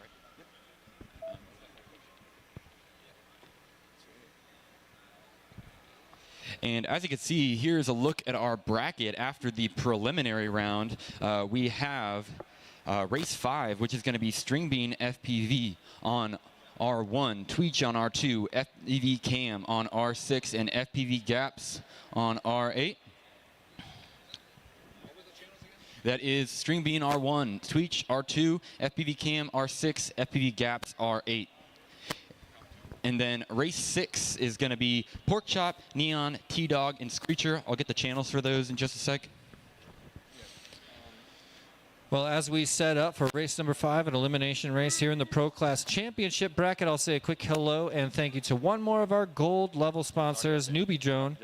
Kelvin and his team at Newbie Drone have been developing FPV and micro FPV equipment since before the micro drone revolution. I remember Newbie Drone back in 2015, 2014. Did you guys see the podium at Whooptopia this year? The top 3 pilots were all flying modified versions of the Newbie Drone Hummingbird V3 BNF, which has the fastest motors in micro drone and the lightest motor wires. Newbie Drone, thank you for releasing the lightest FPV BNF I have ever heard of, and thank you for being a gold sponsor of the micro drone race at the National Museum of the United States Air Force. Okay, so we got race number 6, which is going to be Neon on R1, Pork Chop on R2, T-Dog on R6, and Screecher on R8. And race 7 is going to be Chetmac R1, Tasty R2, Nightwing R6, FPV Skittles R8. And race 8 is going to be Proximo R1, Custom FPV R2, Werdna R6, and AO8 R8. That's right, and 2 of those races will be winners bracket, 2 of them will be consolation bracket, and I'll be spelling that out for you as we go along. This one of the sad races, because we're going to say goodbye to 2 of these pilots, but 2 of them will fight to keep the dream alive and battle all the way to the end. And here we go. We got thumbs up for good videos, so pilots, please. Arm your quads. Starting on the tone in less than 5. We're going to... Good to go as we get things going here in race number 5. This is our first race in the consolation bracket here in the first round. As you can see, we've got FPV Cam coming over the wing first, followed by Tweech, who has an error coming through the Beta FPV dive gate, followed by String Bean FPV, and FPV Gaps not far behind. String Bean FPV has a small bobble out of the hyperdrive tunnel. That's going to allow FPV Gaps to get ahead. We know that FPV Gaps and String Bean fly together a lot, so we'll see who takes the battle in this one. Gap number 1, String Bean number 2 as they cross over on to lap number 2. We'll send them FPV down the Gaps belly of lap the beast. 1 There's and String first. Bean crossing over in second place String Bean currently FPV lap as we 1 set and up our second. other champions to cross over in just a moment. FPV Cam will be next, but currently FPV Gaps riding first place, heading over the wing right now and into that gigantic dive date, setting up for his corkscrew maneuver underneath the FPV plane. Cam lap 1 and 3rd. String Bean Tweech working to lap catch 1 up, and but 4th. FPV Gaps trying to now extend his 60 lead just a seconds bit further remaining. into that slalom dive, now circling around to head through our black tunnel, and here comes his giant Emmelman. Let's wrap it around the front of the plane for FPV Gaps. You see him in the sky, now crossing over onto his FPV final Gaps lap. lap As 2 second and place first. String Bean starts to find some serious errors, now sets it down on the ground and has some serious room to make up. Errors by all 4 pilots right now, and room for anyone to take the advantage as String Bean gets ready to cross over onto his final lap. FPV Gaps with his final String Bean wing FPV ride, lap but 2 not and without second. a few errors to 30 set up for it. seconds remaining. Is he on tilt, or can he get back in his groove FPV right now? Chem lap 2 and third. Yeah, and it looks like the transfer position Each lap battle 2 has and narrowed. Ooh, FPV Gaps is down on his final lap. Let's hope he can get back into things here as he's out of the hyperdrive tunnel. Still a few gates on String Bean 10 FPV, but he needs seconds to keep it remaining. clean and finish this race out in order to lock in that first place. String Bean FPV is looking good for that second at the moment after a bobble from FPV Cam, and he Time's just up. has to keep it together. That's Finish your time, and lap here and comes then land. FPV Gaps for the win. He's FPV advancing Gaps to finished race in number first. 9 alongside what looks to be String Bean FPV coming String through. Bean FPV Gaps and finished String in Bean, second. both members of the Gaps training grounds, fly together almost every week, if not more, and they are both advancing to race number 9 together. That means we're going to be FPV Chem saying goodbye to finished in third. FPV Cam and Tweech, who both had amazing Pro Class qualifying runs and great races here in the Pro Class bracket on finals day here at the museum. And a strong finish indeed for FPV Cam. I just love watching you fly, and I'm bummed that I don't get to any more today, but I loved watching that last section of your lap because you didn't corkscrew into that penultimate gate. You hooked it and sliced it about as tight as I've ever seen anybody slice a gate today. Bravo and beautiful flying. That's classic you, FPV Cam. You will be missed. Congratulations to you. And of course, Tweech. Yes, and what a race for FPV Gaps. Was not totally mistake-free, but he was able to recover from the bobbles he had, keep it smooth, and make it happen. Getting into race number 9 alongside String Bean, FPV, as you can see right there. And we are going to go ahead and move on to race number 6 now. Pork Chop, Neon, T-Dog, and Screecher. Looking back at that race, though, I mean, we saw Tweech fighting so hard that entire time, and he had a really rough Race round the over. round before. Only made it through 2 laps overall in the previous round, and look, he had 13 bobbles since he started his career. After qualifying, it has just been a yard sale for Tweech, and a rough way to go out. We know how hard you fought, Tweech. Bravo and nice flying. As we look ahead to our next race, where we're going to bring in Neon, Pork Chop, Screecher, and T-Dog, ladies and gentlemen. Oh my goodness. I'm going to say it one more time. Neon, Pork Chop, T-Dog, and Screecher take to the skies together in just a moment. Race number 6 is right around the corner. This is a winner's bracket race, and these are some of the absolute fastest pilots on planet Earth. If you're just passing through the museum right now, you're going to want to stop and look up at the screen in just a moment, because literally the fastest minds in FPV will be performing before your very eyes and competing for the coveted glory that comes with winning the micro drone race of the National Museum of the United States Air Force. We're going to put their FPV feeds right on the screen so you can see exactly what it feels like to be on board their teeny tiny aircraft alongside them as they're negotiating this race course at breakneck speeds. You won't believe it. Trust me. Stick around and watch some of this incredible flying. And in the meantime, if you're interested in getting involved in micro drones or micro FPV, it's not, I said before, it's not possible to come through this museum without daydreaming about being a pilot in these unbelievable aircraft that make up the history and heritage of aviation here at the National Museum of the United States Air Force.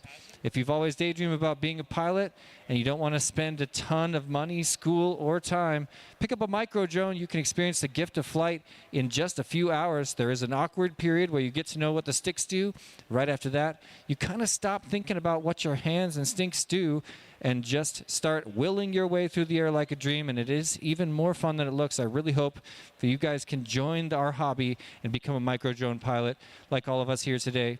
It is so much fun, and it would mean the world to me to have you guys walking by right now as a competitor in years to come. Glancing at our next heat of giants, we've got the incredible Neon joining us from Syracuse, New York. This guy is fast. He has the fastest hole shot of the entire event. He has the second highest score on our consistency index. This guy is scary. His bobbles per battery, 1.5, lands him right about in the middle of the pack, although in his most recent race, his previous race, in the preliminary round, he had 2 major crashes that he was able to recover from incredibly quickly.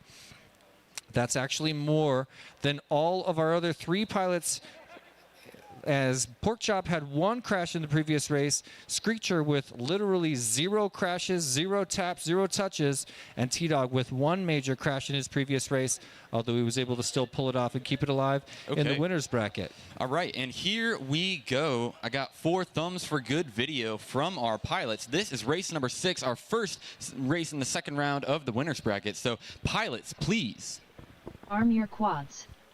Starting on the tone in less than 5.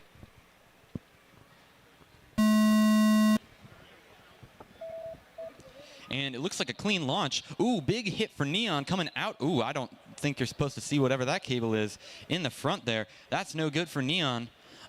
Looks like he's having some trouble getting back up in the air right off the block. And we are, looks like Porkchop's down as well. So T-Dog is out and away, followed by Screecher in second place. Looks like Neon has bowed out at this time. Porkchop is back on his way now. What a massive upset as T-Dog locks in lap number 1 in a distant first place, cruising so swiftly Screecher down out of the door of the aircraft, now up to the wing right, upper left of your screen. Look at this dive. Boom into the dive gate, and now hooking around to our corkscrew through the hyperdrive and into that Jacob's ladder. T-Dog riding number 1, and we've got Porkchop and Screecher in the air as well. Yes, the battle between Porkchop and Screecher is tighter, and that's for that transfer position. We got Screecher, who is out right now. 60 seconds remaining. He is in second, T-Dog lap 2 right in front of Porkchop by roughly 2 gates or so. He's coming around, start his final lap now, and there's Porkchop for his final lap. He had 2 seconds on Screecher there with a 29.82 to Screecher's 31.33, nearly 2 seconds of gap there. So let's see if Porkchop can push and catch up to Screecher, who is only about a gate in front, and that is to move on to race number 11, which is where these pilots want to be, the semifinals of the winner's bracket. There's a big, ooh, both pilots have errors. Who is going to make it happen here? Ooh, that gives Porkchop the advantage here on the last lap. That changes things. Oh, no, and for a black Porkchop. screen. That is a gray screen. Something happened with Porkchop. I think that might be a camera wire of some sort, leaving it for Screecher for the advancement. Porkchop had it in the bag, but that error with the crash. 10 seconds remaining. Incredible. I can't difference? believe it. Screecher and T-Dog on the outside of your view right there, looking so good and feeling happy about that.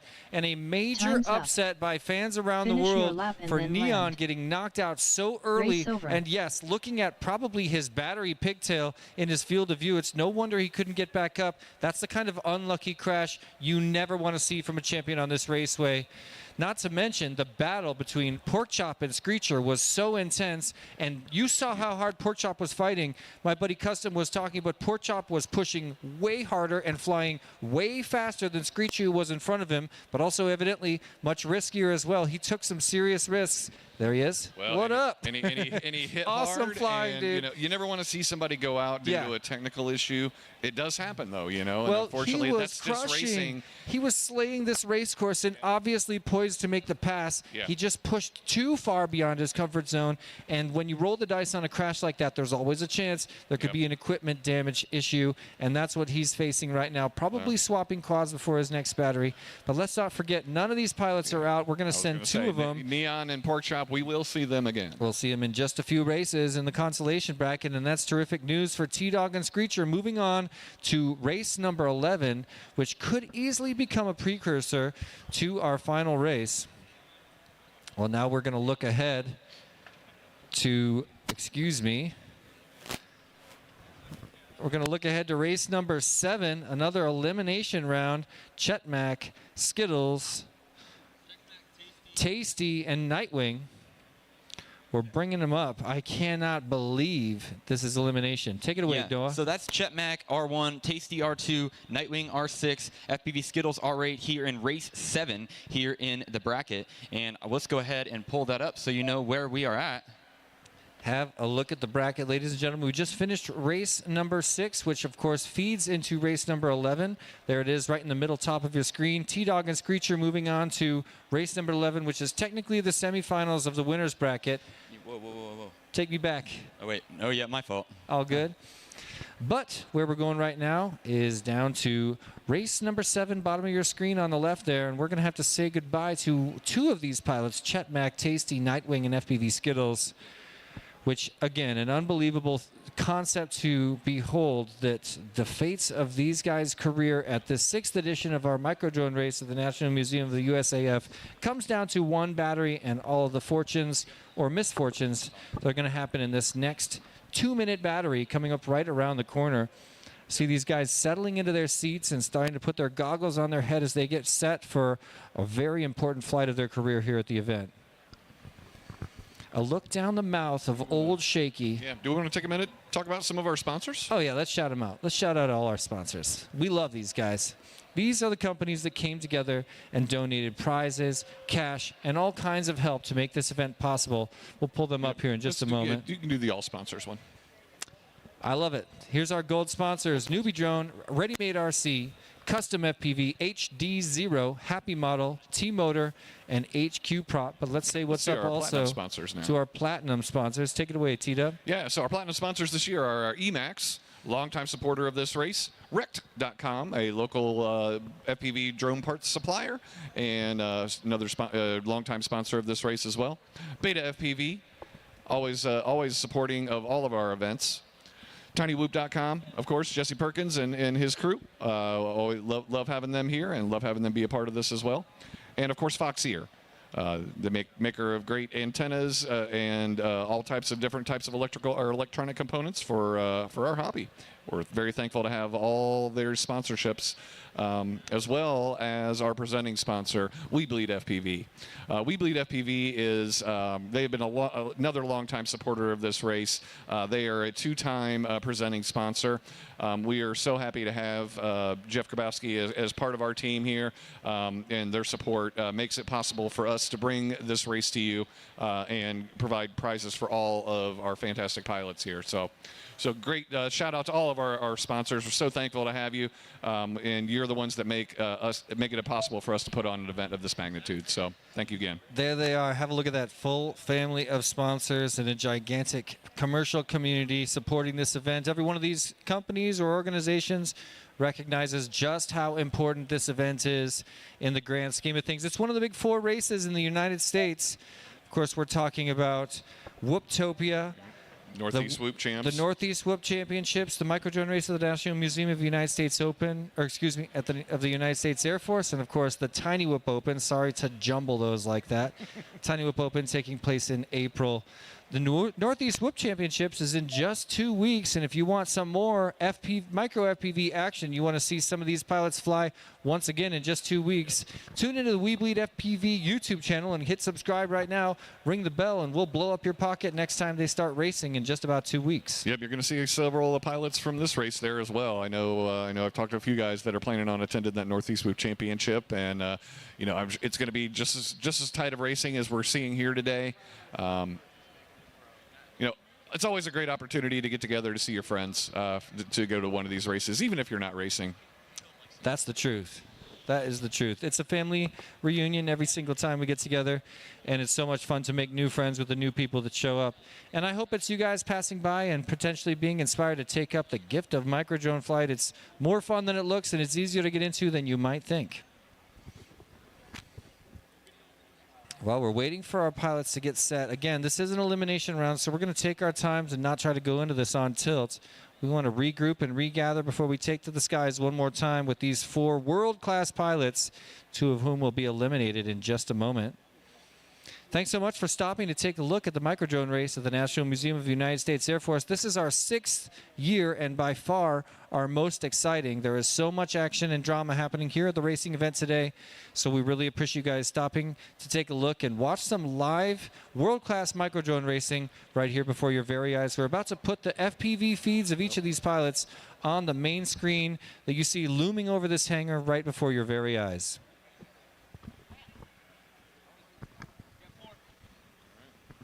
All righty, looks like we got 4. We are good to go. Pilots. Arm your quads.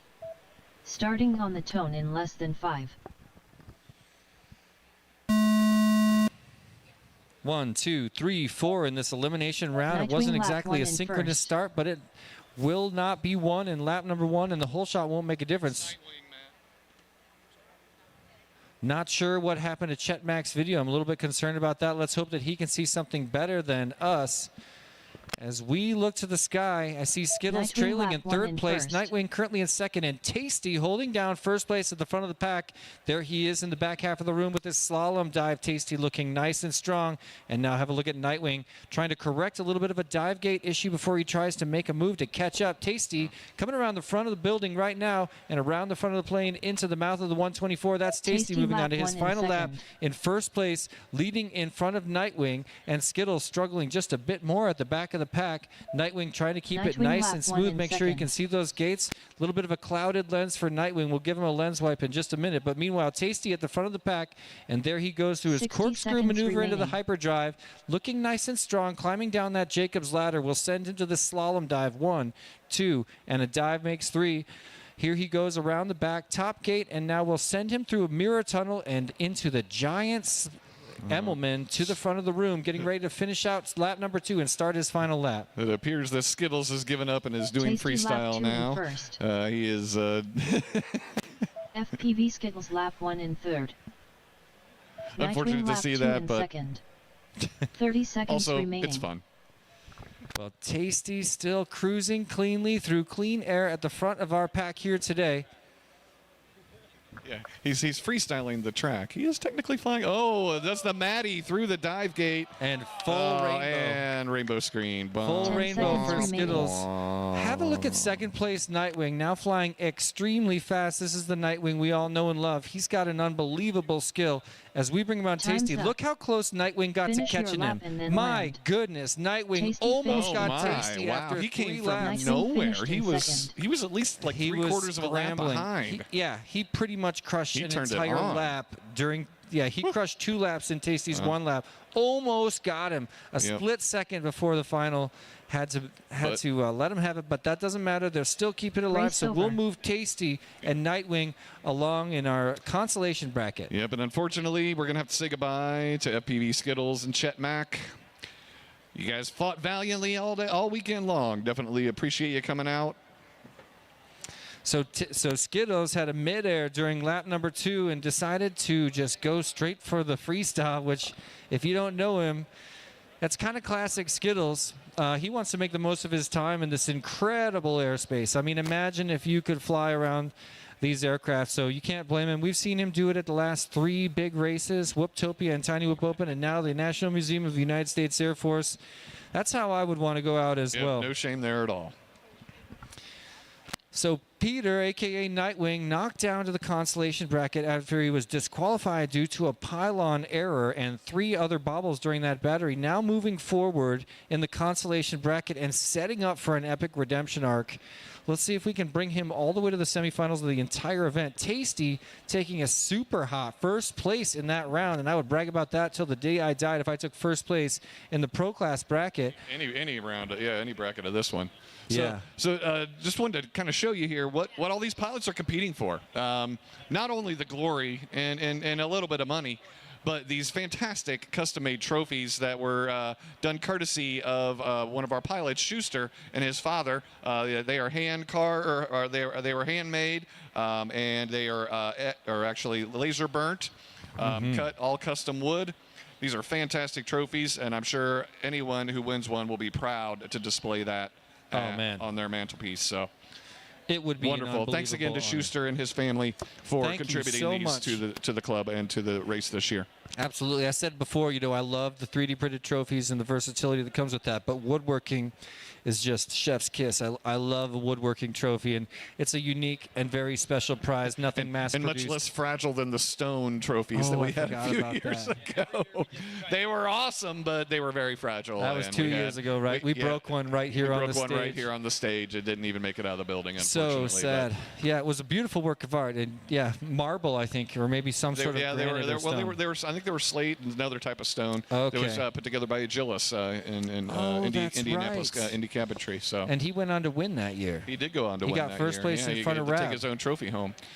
So next in, we'll bring up a winner's bracket race where we're going to fill in the last two pilots in race number 11, which is, of course, the semifinals of the winner's bracket. I'm talking about Wordna, Custom FPV Proximo, and 808, who had that lucky swing when Nightwing went the wrong way around the pole. Aiden ekes his way into this race. This is race number, I believe, 9. Let's double check on the double elimination bracket.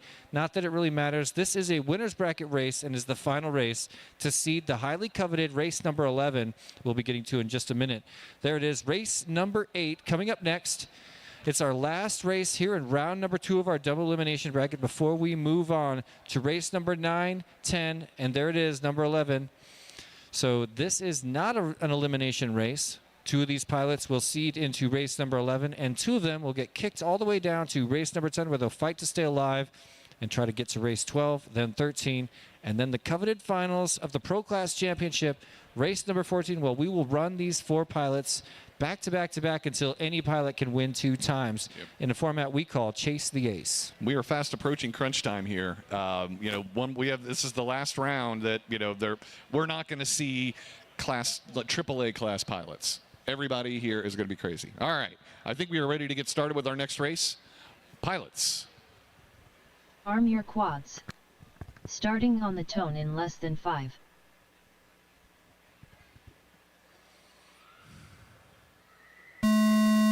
Three of these pilots with 1 or 0 Break errors lap in the 1 in previous first. round, but A08 holds 7 errors in the previous race. Let's see if he can clean it up and try to fight alongside this field of giants. First one to get through that dive gate's actually Wordna, riding in first place right now, and hardcore action from him Right by behind him Proximo. are Proximo and Custom right on his tail, too. They're just a line of speed Proximo ripping through this down. course. Wordna number Break 1, lap Custom 1 number in 2. first. Proximo is still trying to catch up in third place, and A08, you hate to see it. We want to see you flip over. Get back in this. We don't Custom care how FPV hard lap you have to 1 work in to do it. second. Never Proximo quit. That's rounding what you out should lap learn 2 in from first. lessons. Proximo rounding out lap number 1, Proximo just lap behind 1 in Wordna, third. riding in first place underneath our aircraft right now, going up for the wing ride. And look at Proximo putting the heat on right now. He's prepping to make the pass. Have a look on board, the upper left of your screen. Proximo wants to catch him. Can he get there? Let's see, where are we at? I kind of lost track. He made the pass, ladies and gentlemen. Yes, he Proximo did. now in first place and setting up for his giant Embleman over the wing of the 60 plane. Look at the seconds front of the remaining. nose of this aircraft. Here he comes, rounding back out over lap first. number Proximo lap 2 2 in onto his first. final lap in first place. Proximo looking beautiful, Proximo lap nice 2 and in smooth, second. hitting the center of these gates and leading Wordna through this aircraft race course. There's Custom moving on to Custom, lap yep, number he had 2. a rough lap that time. He went Custom down and FPV lap 2 in fell third. behind quite a bit there. He is 8.7 seconds behind Wordna for that switchover position. So Looking pretty good and comfortable for Proximo right now. We're not pushing to catch up, 30 but here seconds comes Proximo remaining. to the nose of the aircraft, and inside, there it is, making it Proximo official. finished in First place first. goes to Proximo. And here comes Wordna, making it official in second place. Wordna Bravo, finished in Wordna. second. And a thunderous applause from our crowd as we have two more of our pilots seated into race number 11. 10 seconds All is remaining. not lost for A08 and Custom FPV as we watch Custom come around full screen with a strong finish right now. He goes back to double check that pylon, checks another Time's pylon. up. There's a corkscrew and into the Finish mouth of the your lap beast. and then land. Custom finishing strong in Custom third place, FPV keeping it finished in alive third. inside the C-124. Bravo pilots, looking good. Good That's racing there. gotta feel good. So Custom and A08 will be moving down to our consolation bracket, but Wordna and Proximo will be moving on to the next round of the winners bracket. Video and IFP. Race over. Do you want a rerun? Well, we can't have a rerun. It's rules. Yeah, it says rules. No reruns. Yeah, but you know. I was seeing it on that screen. Incredible. Alrighty. Well, it's a couple rounds down in the consolation bracket right now before we get set up for my favorite race, race number 11, in just 2 rounds. Next, we're going to be bringing up to the field, We updated? Okay. String Bean, Pork Chop, Neon, and FPV Gaps, all fighting to stay alive in the consolation bracket. Really hard to say what's going to happen here. Obviously, Neon is an incredibly high seed, currently seeded 3rd, and he's got the fastest hole shot of the entire field. Also, the second most consistent pilot of the entire event. That's really saying something. The only pilot more consistent than Neon was our friend 0 Volts, that's Stephen Canart, and he did an unbelievable job keeping his laps nice and tight during practice and in qualifying. But now here we are in the real thing where Neon is the last and highest highest pilot left on our consistency index, and looking strong and poised to take this win, to be honest, in the consolation bracket. It's a huge surprise. Remember, on lap number 1, his quad actually broke in his previous heat. That's how he wound up in the consolation bracket at this stage in our tournament. A very uncharacteristic place to find a guy like Neon when he's so fast. And remember also, Porkchop got here. He lost video after a crash during the final lap. He's had 5 bobbles in his last 2 heats, and that is going to catch up to him very quickly.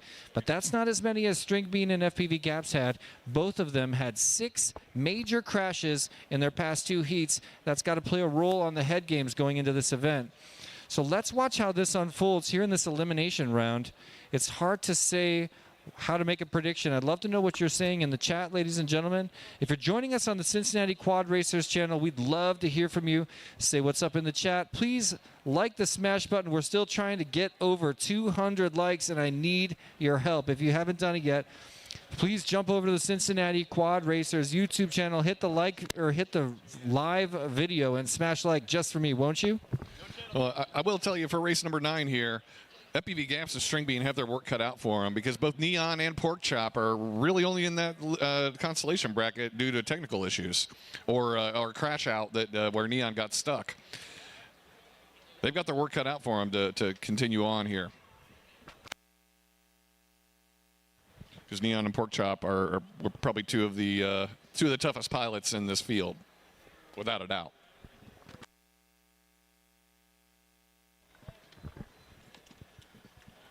All right, so next up we've got Stringbean on R1, Porkchop on R2, Neon on R6, and FPV Gaps on R8. This is race number 9 out of 13 that are going to lead into our into our Pro Class Finals.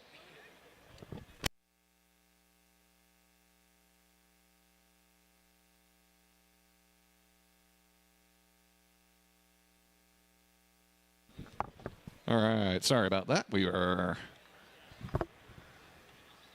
getting ready to set up for race number 9 here. 150 watching.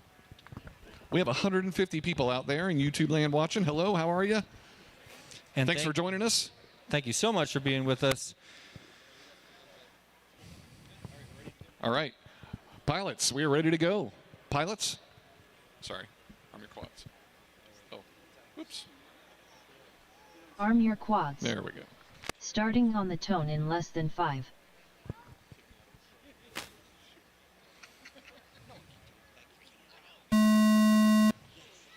An awesome view of the launch from on board with our pilots as we watch these unbelievable giants take to the skies one more time. A little bit of a strange error there for Neon at the front of the pack. Okay. And now he's got some ground to make up behind Porkchop and FPV Gaps. Oh, Porkchop goes now down. in first place as we wonder what just went down with FPV Gaps. Porkchop now cruising farther and farther ahead. Here comes his slalom dive for lap number 1, and Neon is on him. Look at this. Neon just made the pass. Oh, they're side by side right now. Neon and Porkchop at the front of the plane. Look to the skies, ladies and gentlemen. They head inside. Porkchop lap We see 1 them in side by first. side. Neon trying to Neon catch lap 1 in Porkchop. Can't second. quite get in touch with him. Porkchop now starting to skate slightly farther ahead. Here comes Neon. Wants it bad. They're both in the dive gate together. Porkchop skates farther and farther ahead, pushing. Oh, and there's a big bobble. String Neon being could take this FPV lap advantage, and 1 he in does. third. Neon moves into the number 1 spot in front of Porkchop after a long-fought battle here in lap number 2 in this 3-lap race. Stringbean fighting to get caught up, but slightly off his game. Needs to 60 regroup and seconds remaining. regather as we send Neon Neon lap through 2 the in first. fuselage one more time. He's on Porkchop his lap final 2 in lap and now second. pushing his lead farther ahead from Porkchop. Yeah, Porkchop is 3.82 seconds behind Neon right now. He's Can pushing he- hard to get up, but he has a little bobble on that wing gate. Double that led reset. into- yeah, he had to reset twice. That was not good. He's letting Neon get away. On board with Neon, and watch this giant Emmelman so tight to the wing he tapped his duck to it. That was incredible. Now bring it around. Neon is your first Brings it place home. Neon winner. finished in first. Bravo, Comes Neon. Porkchop seconds for lap number remaining. 3. Wow, that was String being awesome, FPV Porkchop. lap 2 in third. Porkchop hooked through that Porkchop last gate finished with in such second. grace, and now does a little bit of a plane tap on his way to the landing pad, and a beautiful plane as he alights on our landing area. That was a gorgeous landing and a gorgeous 10 flight by our seconds 2 remaining. winners, Porkchop and Neon. And that is bad news for FPV Gaps and String Bean. Yep, unfortunately, they are done for the weekend. Time's up. But I'll tell you, nothing to be Finish your ashamed lap of there and with then these land. finishes. You know, the competition here was the stiffest I've ever seen in 6 years, hands down. Oh yeah, there can be no doubt. There's Race over. the competition gets a little better every year, and it took a big leap forward this year. I absolutely think so. When I saw String stalwarts of the Bean pro FPV class finished in third. struggling to stay into sport Yes, sport dude. class, Yes. I was like, uh-oh, there's a changing of the guard going on here, and I think it's very clear. Well, we've got just a moment, and I know we're going to move into another consolation bracket race that I am dying to tell you about. But first, I just want to say one more quick hello and thank you to the biggest sponsor of this event, the title sponsor, the presenting sponsor. WeBleedFPV.com came through with the highest level of contribution for this race, and we are so grateful for it. WeBleed has been dedicated to growing the microdrone segment since 2019 with an incredibly strong focus on the community and, of course, the quality of their products. They've become a go-to for pilots with their custom motors and BT2 1S batteries, not to mention extremely unique FPV apparel you see on a lot of the pilots here today. They're dedicated to providing incredible racing elements for the community, and since Zotek launched WeBleed, we've seen his generosity with more and more events, getting more and more cash than anyone I've ever seen in anywhere in the FPV or drone community. If you're as grateful as I am for the way WeBleed FPV has been supporting and growing our event scene, please stop by their website right now and leave a special note, a thank you note rather, in the notes section at checkout. Thank you so much for being the presenting sponsor, WeBleedFPV.com. Now, let me tell you about the race coming up right now, ladies and gentlemen, because it is a heater. You guys remember AO8. We've got AO8, Tasty, Nightwing, and Custom. Have I got this race right? I need to double check that. Appears to be right. So Custom, Tasty, AO8, Nightwing, about to go head-to-head, and these are big names, ladies and gentlemen. Yes, they AO8 are. has had an awesome run so far. He had an epic crash and sort of gave up after a gigantic crash. His most recent run, or excuse me, in his last two heats, he had 8 crashes and 6 of them in his first one.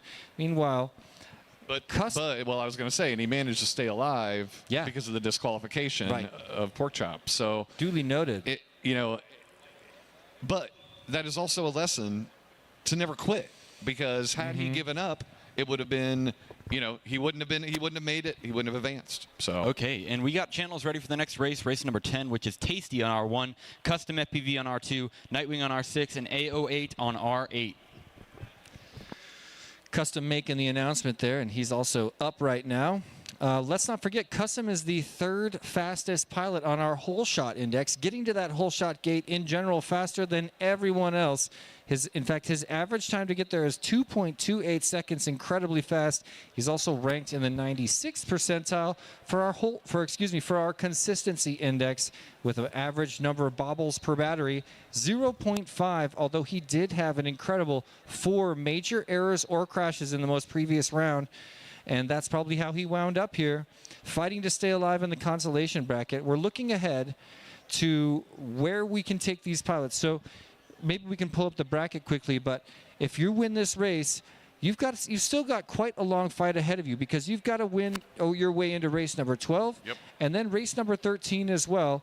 Race number 13, of course, the semifinals of the entire event. When you look back at number 11 at the top center of your screen, 2 of those guys are going to earn their way directly into our finals round. That is race number 14, where you see all those extra boxes for our Chase the Ace finals.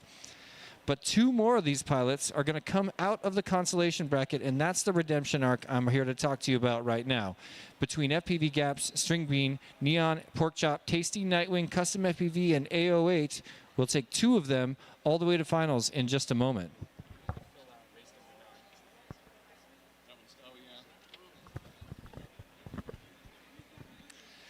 Looks like things are a little bit quiet on the stage over here, and maybe I'll just try to jump over and say something about one of our gold sponsors one more time. And of course, everybody around here loves HQ Prop. I'm proud to say I've been working with HQ Prop for many, many years now, and everyone in the room knows how important their latest generation of ultralight micro props have been towards the ultralight revolution that we've seen take place over the last year and a half.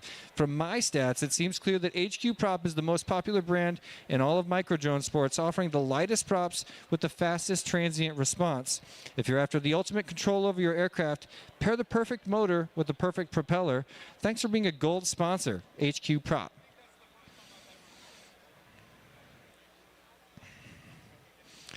Well, I was just looking over our hole shot index, and here's how it looks. When I look at the entire ranking of hole shot index, meaning we took my buddy Cha-Cha, who's helping in the back end.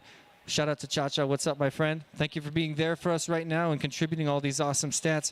He's ranked all these pilots based on their average hole shot from some of their qualifying rounds yesterday. Neon winds up on top because he can remember where they launch right over here, and head to that first gate inside the mouth of the Douglas C-124 Globetrotter 2. Neon gets there first. He gets there in an average of 1.800 seconds in front of T-Dog, who can get there in about 2.19 seconds. So at that point, by the time they even get to the hole shot, Neon theoretically has a 0.39 second advantage over T-Dog. That is an unbelievable thing to say, and we're talking averages here, ladies and gentlemen. But guess who's third on our hole shot index? One of the pilots taking to the skies in this event right now. It's our friend and the race director of this event, Custom FPV, and he can get there in 2.28 seconds, about 0.09 seconds behind T-Dog. What an accomplishment to make it that high on our official hole shot index. So congratulations to Custom FPV going up to the skies right now. He's just about to race, and we'll see him in the upper right of your screen. Custom took Another shout out to Coco for compiling all these stats. So. Oh yeah, Cha-Cha. Just can't say thank you enough. We just love it. You know, Custom was a major part of this event last year, and in addition to that, he also took third place in the pro class, stood on the podium here last year, and is looking to improve on that position today. This could be his last chance to make that statement. He's in the consolation bracket, needs to push forward and stay alive and fight that long fight all the way to the semifinals in race number 13, where we could easily see him, but we will certainly see some of these pilots in just a moment. We've got slots for 2 more of them in race number 12. Stick around, ladies and gentlemen, because after this one is my favorite race of all time. I'm talking about race number 11, the winners of the winners of the winners. We're going to see the fast guys fly in just a moment.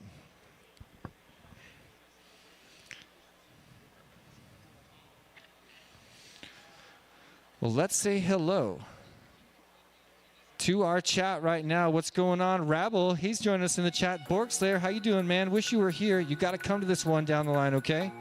Action Slats is still here. Mad Props RC, what's going on? Carlos Caceres, how you doing, man? Thanks for being there. Wish you could be here at this one. For a second, I thought you were actually coming to this one, Carlos. Would be great to have you here. This is an important one. I know it's a long journey. Borkslayer's out there saying, Nightwing, drop a blood, drop a blood, drop a blood. And Kelly's here too. What's going on, Kelly? Ladies and gentlemen, the founder of this event joining us in the YouTube chat, Kelly, from far and away.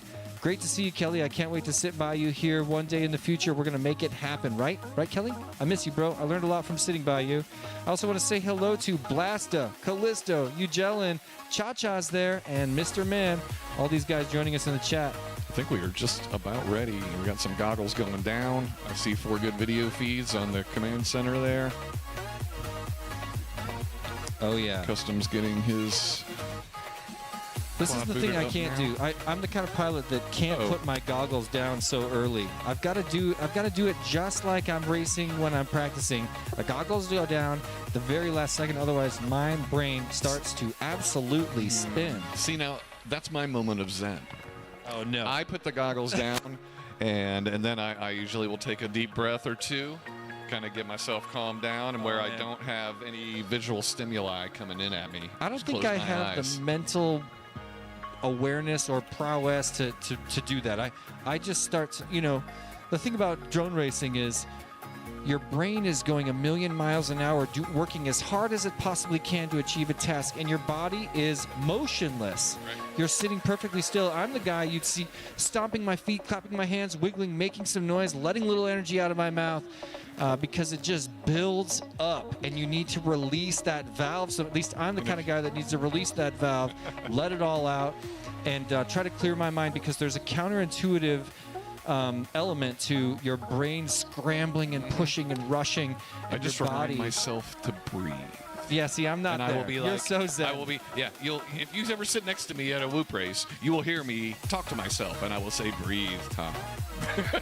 I need someone else to say that to me. I need you to be my spotter. You need a Zen spotter behind you. I Just need the Zen spotter. breathe. That's going to be Blink. my secret Don't sauce. forget to blink. Breathe. Yeah, tell me when to blink, when to breathe. What's up, Steady Eddie? Thanks for stopping by the chat. Oh, Mako Reactor, are you here? Yes. What's up, Mako Reactor? Oh, man, you're so close. We wish you could be here. Also, Mini Rolls Rule. Joining us from the UK, that's the race director of the Birmingham International Race Day and a close friend of mine. What's up, Matt? Thanks for watching along with us today. Glad to have you here, Matt. You know, this is actually a pretty cool race for those in Europe, because right now it's something like, what is it for you, Matt? Like I'm going to say 11 it's o'clock? 8 p.m. No, it's about okay. It's really 5 8 hours p.m. ahead? It's a casual evening on a Sunday night for Mini Rolls Rule over there in the UK, watching this event. Meanwhile, 3 p.m. here as we approach finals of this incredible event. And, you know, long build up to this race. It is an elimination bracket race, and we want everything to be just right. Checking in with our pilots and our race line director over there. All right, I see 4 good-looking video signals. All righty, here we go. Pilots. Arm your quads. Starting on the tone in less than 5.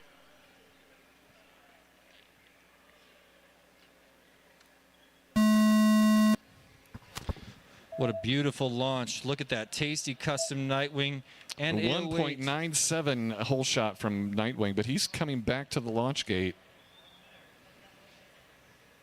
What happened We're there? hearing word of a mid-air. Mid-air? Okay, all right. We had a whole shot violation there. We're going to bring him back, guys. Bring him back. Screecher, come on back, man. For those of you in the audience, that Tasty, don't- come on back. he's coming. For those All of you right. that don't know in the audience, we have a rule about that we call the hole shot rule. If there is a mid-air or a crash before that first gate, which of course we call the hole shot, that means we're going to re-race. We want a clean race. We don't want anything to happen before our first Race timing over. gate even sets off. So we've got a rule that we allow one of these. There will be one re-race. Then we'll re-rack, send them again. I'd love to try to catch that in slow-mo, but I don't know if we've got the ability or the time to do it before we re-rack and send these guys out again. Would be so cool to see who tried to take out Nightwing. I can't blame you for trying to eliminate a threat, but my goodness, that's fighting dirty, ladies and gentlemen.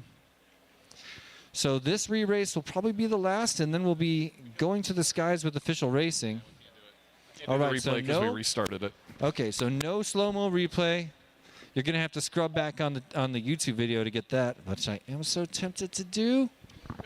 I'm gonna do it later. Note to future Jesse, go check it out. Check out that midair. But regardless, we know what happened, and it's time to send these guys back again. So Tasty, Custom, Nightwing, and 808 will re-rack, reset, and re-roll up on the course today. Try to make it through that whole shot nice and clean, because if they can't make it, we're not going to give them another chance Nope, now. only one rerun or restart. If this happens again, we just continue on. ML Pitzer in the chat saying, "Go Custom." Hey, Hey, Pitzer, that's a custom family member. I think there. it is.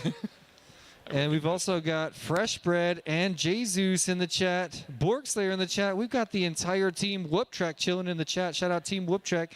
Thanks for joining us, guys. I hope you have like a private watch party Discord chat going on right now. Alrighty, I think we are ready to roll them. Pilots.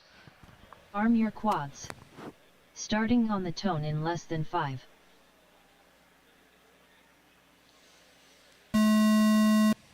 Wow, that's my kind of launch. Custom Did you guys see FPV that? lap 1 in Was it just first. me? Look, everybody's already out of the aircraft. They. Okay, cool. Look at that. All 3 of the 4 were under 1 or 2 second hole shots. Yep, and tons of traffic for A08. Takes a dive. Custom, I believe, in first place, riding in front of Nightwing and Tasty. Let's see what happens here. Nightwing First lap one. one in Oh, and first. Custom tips his wing. Now Nightwing running away with it in he first hit place. that Custom barrier, down too. again.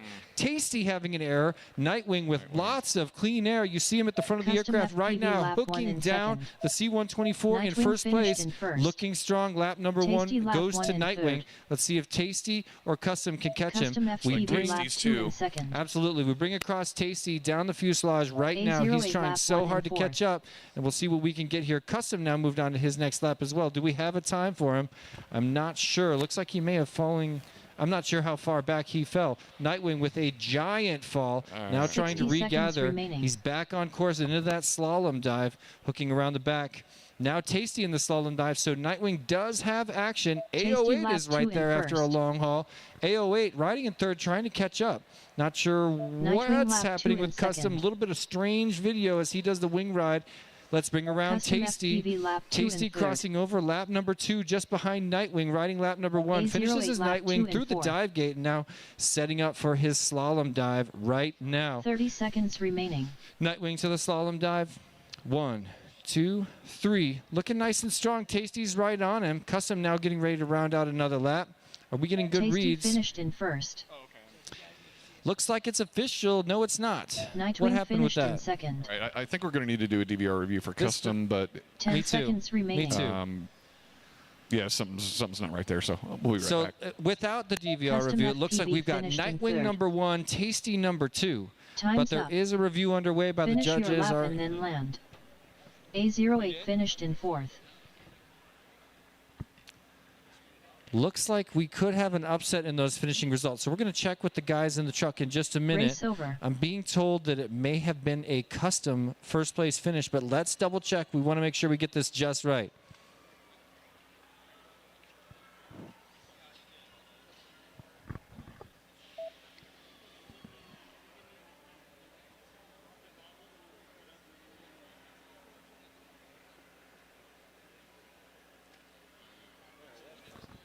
I'm listening closely to the judges as they diagnose exactly what went down.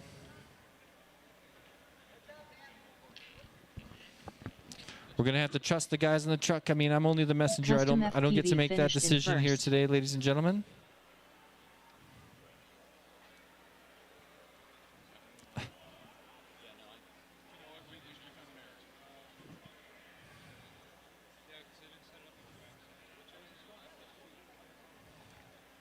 A long, suspenseful hush falls over the crowd as these guys do a little bit of math and science to try to figure out exactly what happened, but it's looking like Custom and Nightwing. We need to double check this, though. Let's get official results in just a moment.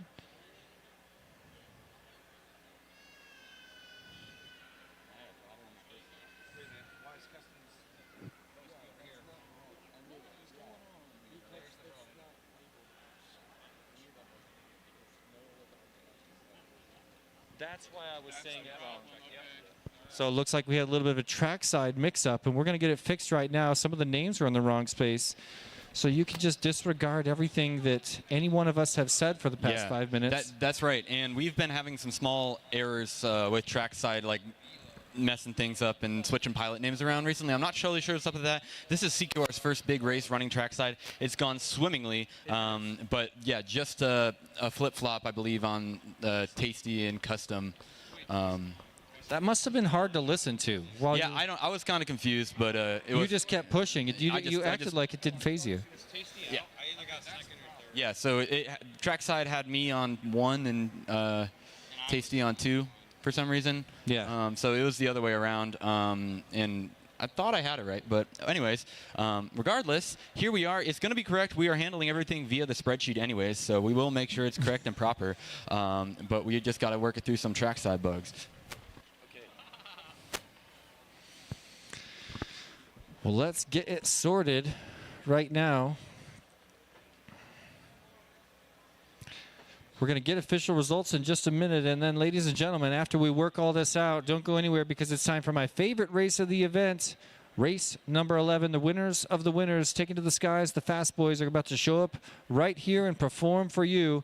with their unbelievable drone racing skill. If you just stumble into this event, you're here at the National Museum of the United States Air Force for the micro drone race. We do this every single year. This is our 6th year. The competition is through the roof, and you have reached us right at the end of our pro class bracket finals, where we're about to crown a new champion. We've been through 2 days of qualifying. We've been through a long day of sorting through the sport class double elimination bracket and crowning a sport class champion. Shout out Scrap Heap right over there. Congratulations on winning sport class championship. You earned it hardcore. And now we're creeping closer and closer, just a couple heats away from crowning a champion of the microdrone race of the National Museum of the United States Air Force, the 6th edition.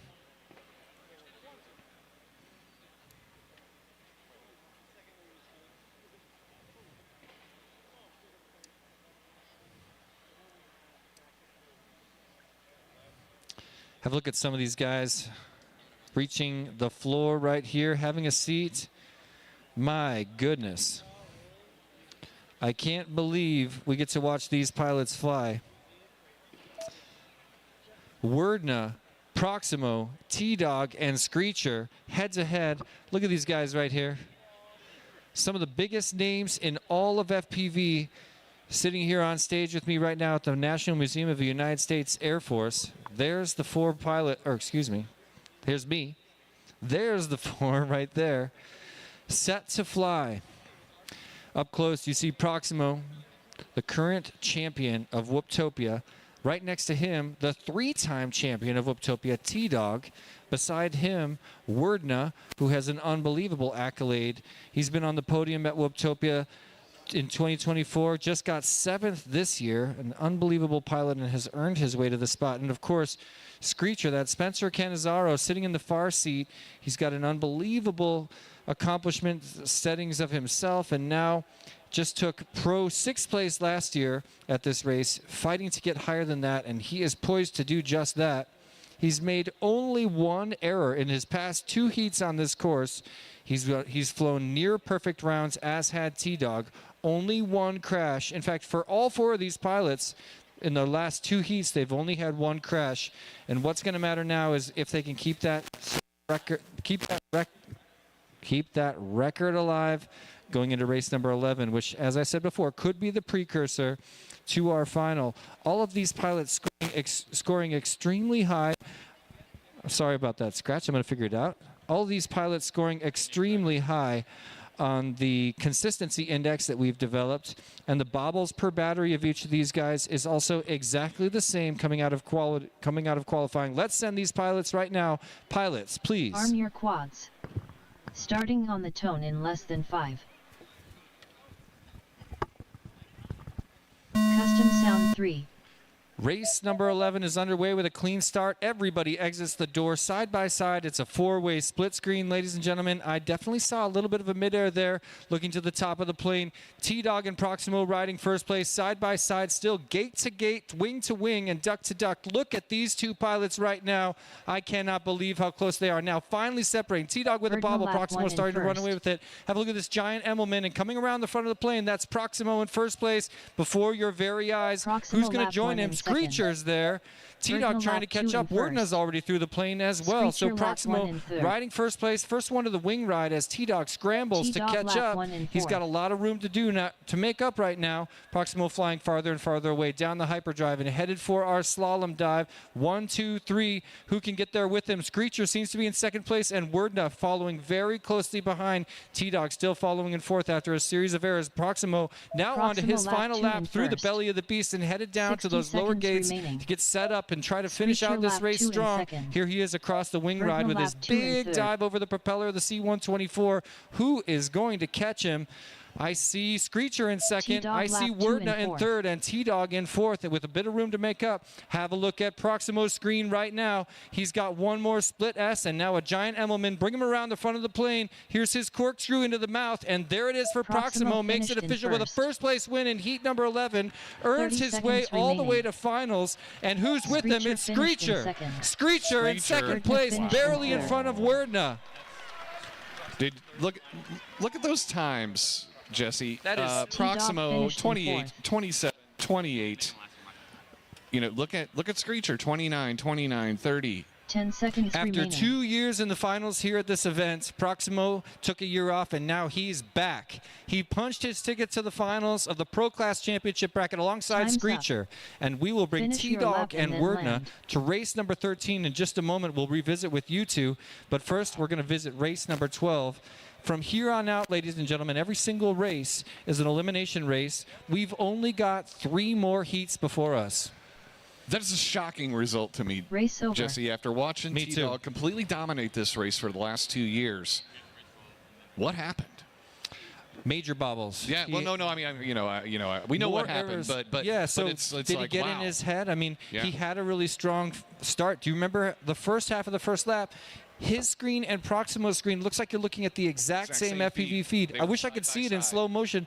It almost like they were conjoined, going through all these things, and then finally, I don't know what we could review it in If there was slow-mo a and bump, find if out. there was- yeah, it we're could not have been sure a what bump. happened. High likelihood of either contact, mid-air contact, or slightly more likely dirty air for T-Dog. On one of those weird turns, he's both pilots flying in extremely dirty air, If being you that happen close to be to each under other. the other guy or slightly behind, Exactly. it doesn't take much to blow you off. These quads weigh less than 20 grams. When you're side by side, when you're split screening another pilot, you want to keep altitude over them and not wind up where they're pushing air, because that is just so dirty, Yeah. and no flight controller can keep up fast enough to keep that solid.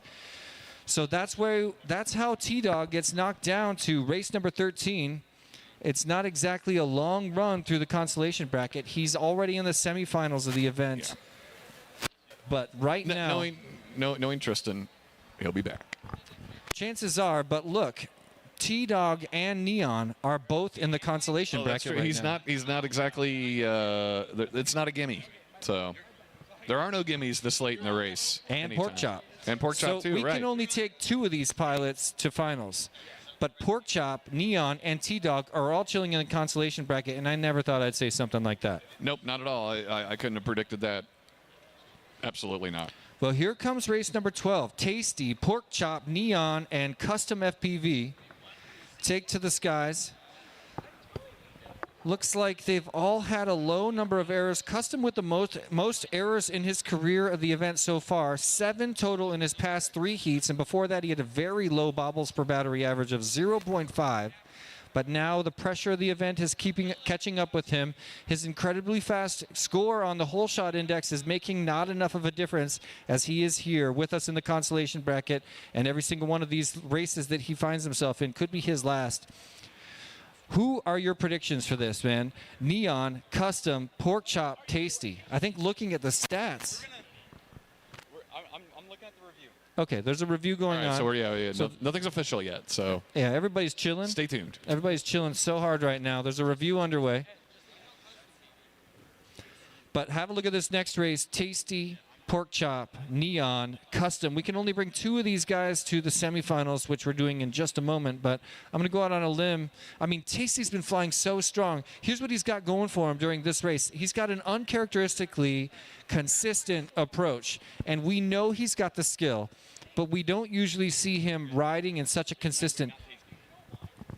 Well, Wing, not Tasty. there's developments happening. So, all right. It appears that we had an issue with trackside What's a pity? missing actually recording a lap incorrectly. You know, trackside, fool me twice. Shame on me. there are so many factors that can go into something I like know. that. I'd hate to blame the software because it's been doing such a fantastic job for us all weekend long. So Oh, we'll look. chalk it up to a ghost in the machine. Come on. There's somebody right there jumping and waving on the screen. Hi. Hey, we see you. We see you. Thanks for being a part of our live stream. Hundreds of people are watching you. EG1 trying to get out of the way. He's hiding. Hey, get back here. We love you, man. We're sitting here yapping, why don't we take an opportunity to thank some of our sponsors All right. while we're waiting for everything to get sorted out in the behind the scenes. But first of all, I want to start by thanking our presenting sponsor, We Bleed FPV. We Bleed FPV has been a sponsor of this race all 6 years that we have held it here. Huge supporter of the drone racing community. We wouldn't be able to put this event on to this level without their assistance and without their financial backing. Thanks again to We Bleed FPV for being the presenting sponsor of the micro drone race at the National Museum of the United States Air Force. Thanks also to all of our platinum level sponsors coming in at the second highest level of support possible. Thank you so much to Emacs, Rec.com, Beta FPV, Tiny Whoop, and Fox Ear. And we would be remiss if we did not mention our gold sponsors, Newbie Drone, Ready Made RC, Custom FPV, our race director and pilot here, HD Zero, Happy Model, T-Motor Hobby, and HQ Prop. Thanks so much to all of our sponsors. They make it possible for us to bring you this event and provide all the great prizes that our pilots have won this weekend. Thanks again to all of our sponsors. We couldn't do this without you. For real, that's one of the things that has been characteristic of this event for many, many years since I started coming here 5 years ago. Every pilot gets awesome prizes. I remember showing up here and just seeing the door prizes going out, and I was like, man, I wish I would have just got a ticket and took a nosedive just to score some of these amazing prizes. Everybody that comes to fly here gets probably more than the value of the ticket they paid in terms of prizes. We're talking about FPV micro quads, antennas, batteries, props, everything you want, contributed by the gigantic family of sponsors supporting this event and showing that love directly to the pilots participating. I'm looking at these guys behind me right here. There he is, your race director, the man of the hour, the guy that made it all possible, Custom, sits down to fly. Once again, could be his last flight, but this guy, just like Mez, may come through in the clutch. Statistically speaking, Neon and Porkchop are poised to fly extremely fast, but we don't know what's going to shake out because there will be bobbles, there will be errors, there could be mid-airs. Let's see what happens here. A view of our champions and a view of me. What's going on? Okay.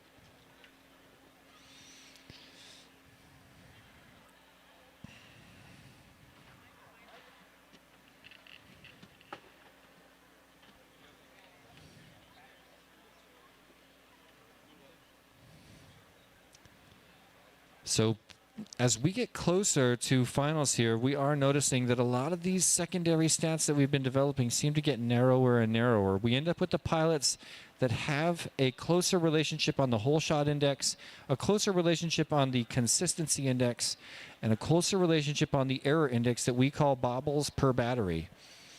But not so during this event. The biggest difference between these pilots in terms of all our stats actually is the errors, crashes, and mistakes that they've made since the official racing started in the championship bracket. The one with the most bobbles by a fair margin is our friend Custom, who in the last 3 heats has had 7 major wrecks.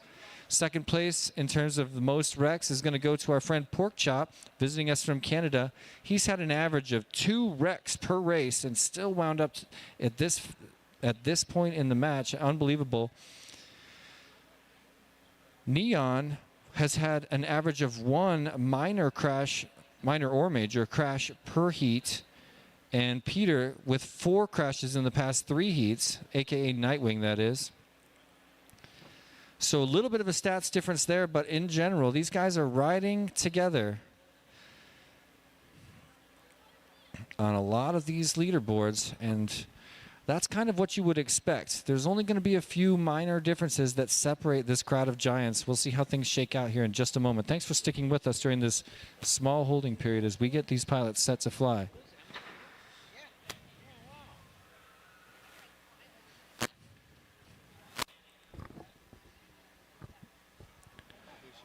Just double checking everything right now, ladies and gentlemen.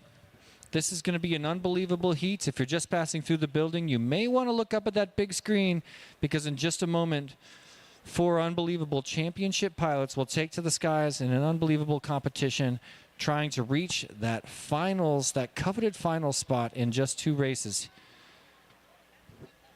Are we good?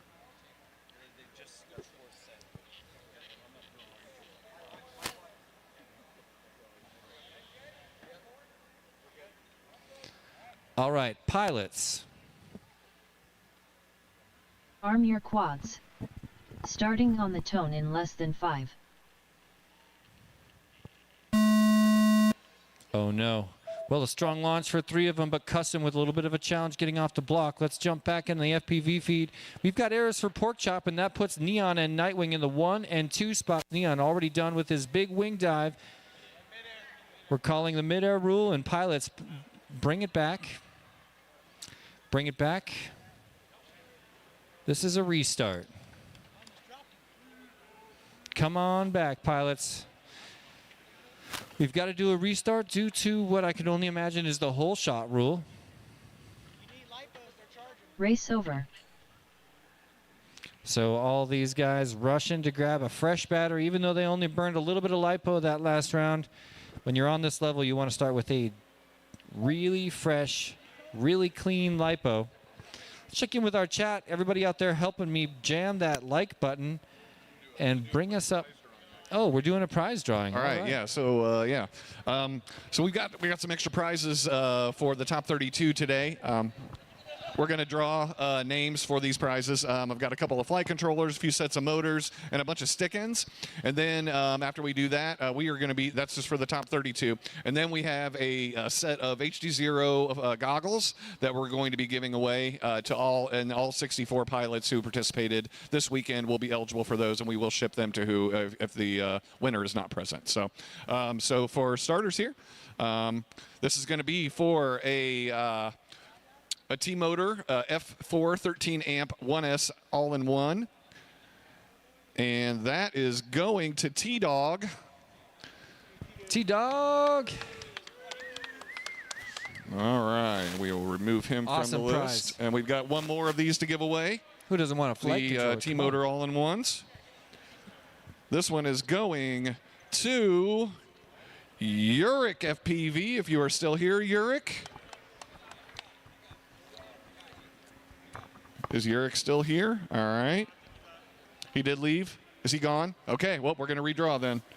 You got to be present to win these. Sorry. I'm not shipping this, but we'll ship the goggles. All right. Flight controller winner is A08. A08, are you here still? All right. There he Come on up is. and get you a flight controller. Congratulations. Here you go, bud. Congrats. All right, how we doing? All right, well, we'll do some more drawings here. I got some more stuff to give away. I got 3 sets of T-Motor motors and a bunch of stick-ins. So we're going to do a set of T-Motor motors. They are Whoop motors. They are 0802 27,000 kV. And Custom FPV is our first winner. Woo! This is random, I swear. If he wins the goggles, we'll know it's rigged, okay? So, all righty, let's do it. Let's do another set of motors here. I got 3 sets of these motors. That's going to be going to Proximo. Not that he doesn't have a warehouse full of these things in his garage anyway. T-Motor 0802 27,000 kV motors. All right, congratulations. All right, got one more set of motors to give away. Looks like we're still waiting on pilots, so let's do one more drawing here. This is the same thing, 0802, 27,000 kV motors. And these are, oh, FPV Yeti. Is FPV Yeti still here? Isaac in the house. Isaac is not here. Sorry about your luck. It's all right. He has his own motor line anyway. He'll be fine. All right, we're going to do another spin of the wheel here. Blue Jay is our winner of the T-Motor motors. Pays to hang out and watch the finals right here. Absolutely. Congrats. All right, how we doing? Well, we're still waiting. So, hey, I got some more to give away. Let's do it. All right, I'm going to do some stick-ins here. We have a choice of M4 or M3 stick-ins. We have a variety. So if I call your name, just come on up and you can pick whatever you want. First winner, Wordna. Come on up and grab a set of stick-ins. You want M3s, M4s? We got a bunch of different styles. Pick whatever you like. All right, let's do another drawing for some more stick-ins. Looks like this will be our last drawing because all the pilots are heading up to the stage. 0 volts. Are you still here? 0 volts. Anywhere? Anybody? I don't think that he's here. Yeah, you're welcome. All right. Well, let's call another name here real quick.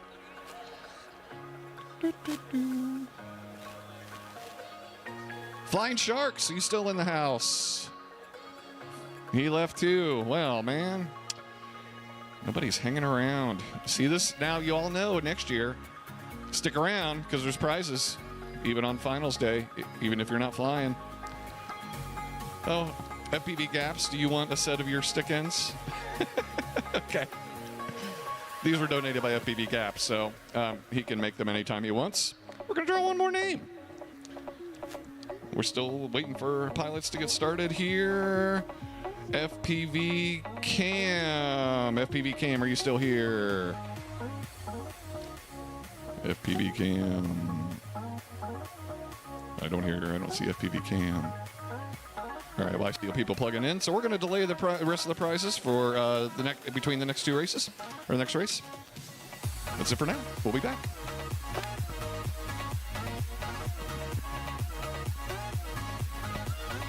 Well, after that strange midair off the starting block, we're bringing back Nightwing, Pork Chop, Neon, and Custom FPV in this elimination race, leading up to our semifinals. So we'll see who we can take to our semifinals here in the Consolation bracket. Sorry about that long wait, but we need a little time to give away prizes anyway. I see some plugged-in quads on the block. That means we're very close, ladies and gentlemen.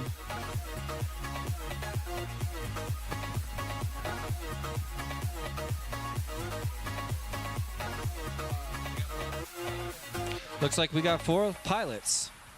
Arm your quads. Starting on the tone in less than 5.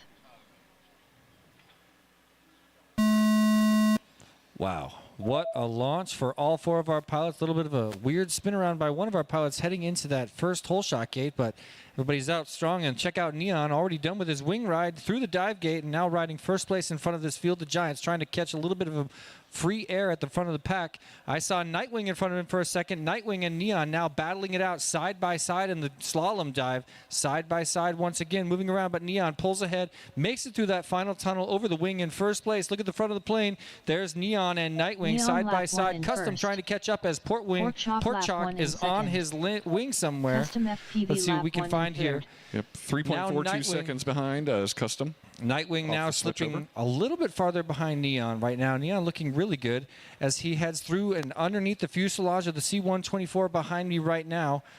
Neon now through his final split S. Giant Emmelman over the wing. Let's bring him around the front of the plane one more time. Neon looking nice and strong and sets Neon up for lap his 2 in final first. lap. It's Nightwing versus 60 Custom right seconds now, remaining. and Nightwing has the advantage. It's going to be hard for Pork chop Custom to lap catch 2 him. in second. Nightwing now on his final lap as Custom does his gigantic Emmelman, finishing out lap number 2. Neon looking strong with Custom a perfect FPV lap corkscrew. 2 in third. Now heads down the Jacob ladder and sets up for the slalom dive. 1, 2, 3, and he's done. One Neon more finished split in S. first. Neon now coming around, not in first place yet, but getting closer. One more corkscrew, and Neon crossing one first place. Neon takes first. Who are we going to 30 get for seconds second remaining. right now? Looks like Nightwing is strong, getting ready to round out his final lap. Nightwing crosses over in second Pork chop place. finished in second. Bravo. And Custom was so Custom FPV close. finished Look in at that. third. Wow. Hot dogging it through the start-finish gate. That's how we say goodbye to Oh seconds my remaining. goodness. Oh my, that was an epic That's as big of a climb there. upside down toss as you can Gonna get. say, I was like, did gravity he was pretty close to the ceiling there. did Time's gravity up. go backwards for him for a Finish your second? lap and then land. Well, that's the way to go out with a bang. So unfortunately, we're going to be saying goodbye to Custom. And who was our 4th racer? Was that Pork Chop? Yeah, it was Pork Chop. We lost Pork. We no, lost Pork Chop we lost early Pork in the Chop, race. and we're going to be losing Custom. Fortunately, their days are going to end there. Race over. That means our next race Yep, is is the semifinal. how did we lose Pork Chop? I really want to know what happened to Pork Chop. Our next race, the semifinals of the entire Pro Class event. Wordna, T-Dog, Neon, Nightwing. Wordna, T-Dog, Neon, Nightwing up And right Nightwing. now. Yep.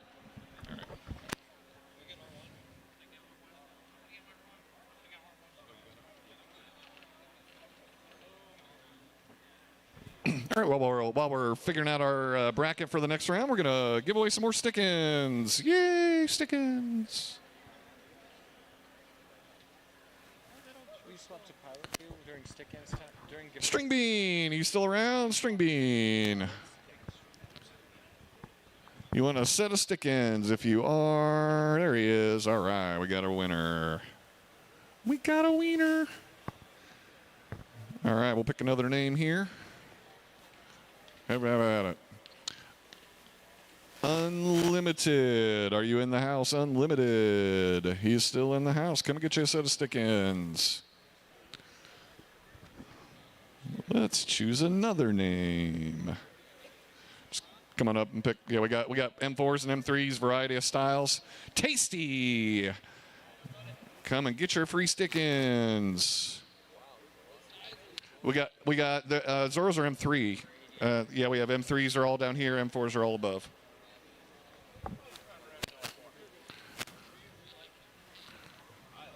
I'm going to give them all away here. Scrap Heap, you want a set of stick-ins. Come on up.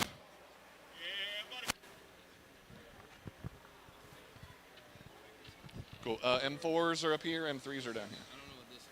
Oh, it's an M4. That's an M4. Okay, sorry. It got. I blame Gaps. He organized these. So. Here we are at the very end well, of our double elimination pro class bracket. Ladies and gentlemen, have a look at the screen right now. You can see we're just about to go into race number 13, the semifinals of the entire event. It's been a long road to get here, 2 days of qualifying and an entire day of brackets racing to reach our finals here today. Race number 13 will be the semifinals where we'll determine our final 2 pilots to take on Proximo and Screecher in the Chase the Ace finals to crown a champion of the 6th annual microdrone race of the National Museum of the United States Air Trash Force. Biz, you want a set of stick-ins? Come on up and claim your stick-ins. Of the United States Air Force.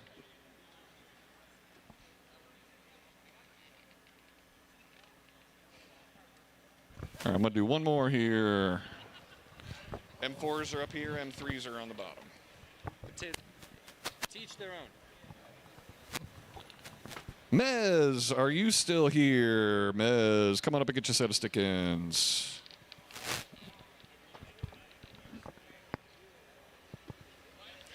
I would say this has been a double elimination bracket I definitely could not have predicted. M3s are on the bottom. With all of our stats that we have available today. So much going on and an amazing disappointment. It kind of reminds me of 2022 where we had Agilis, Rab, and AK all in the Consolation bracket. Have a look at this year. We had Neon, Pork Chop, and T-Dog all in the Consolation bracket.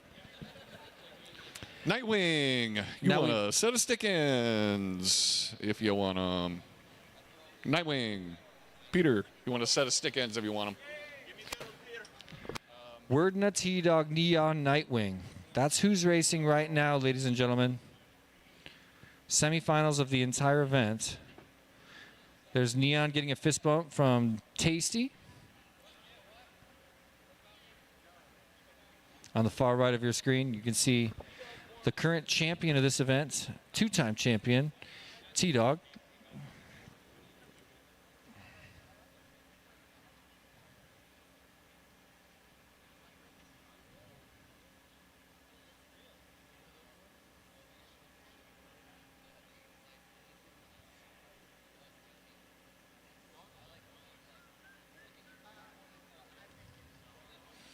Looks like they're starting to get settled in.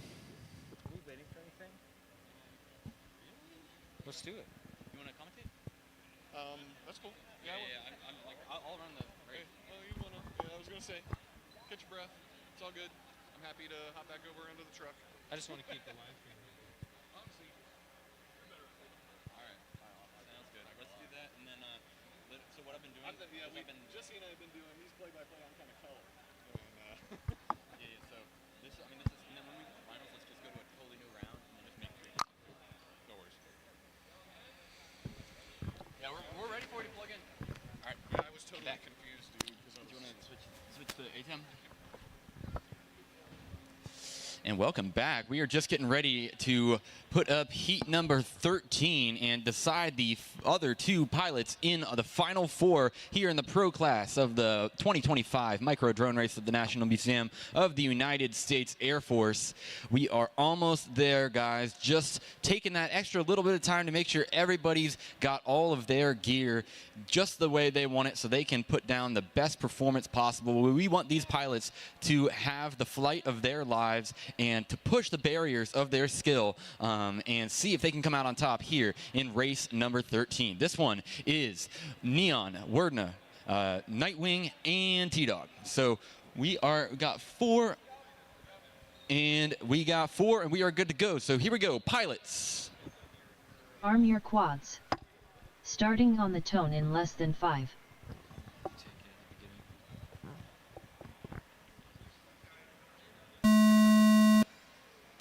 Ooh, and a clean start for all four of our pilots. As we look at a quad in T-Dog speed, that looks to be Neon, but Neon and T-Dog riding over that wing of the C-124 Globemaster through that hyperdrive tunnel. Neon right in front of T-Dog. Neon's going into the slalom dive, back around the backside. Ooh, Neon hits that gate. That opens the door for T-Dog, who's coming around to wrap up lap number 1 for T-Dog, and he is going to bring that around, followed by Neon. Lap 1 in first. Neon now riding second place, Neon trying to lap chase 1 down, in and he second. has, there's a big wreck midair between Nightwing and Werdna right there. Nightwing lap 1 Werdna in still third. down. Nightwing really runs away with it, locks in a little bit harder on third place as T-Dog begins to extend his lead in front of Neon, now about 2 seconds. Yeah, and it looks like Werdna goes down. He landed in the dirt and his lens got all foggy, so I wonder if that's making it hard to see for him as well.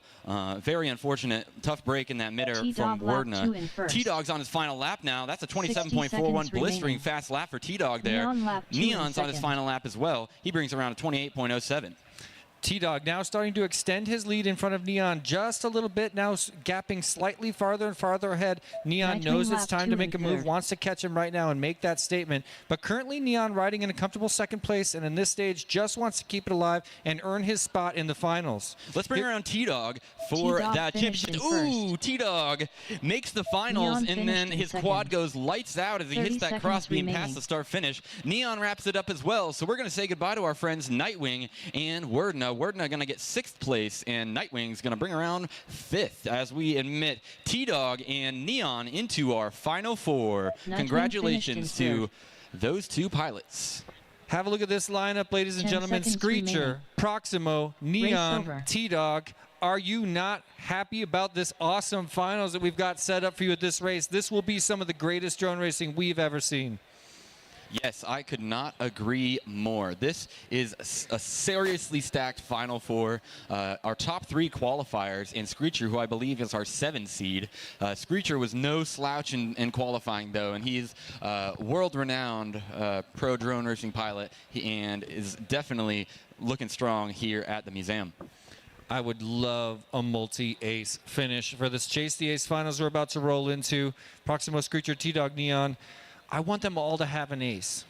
I mean, we just saw Proximo, T-Dog, and Neon fly together a couple weeks, months ago at Whooptopia, and Proximo came out on top.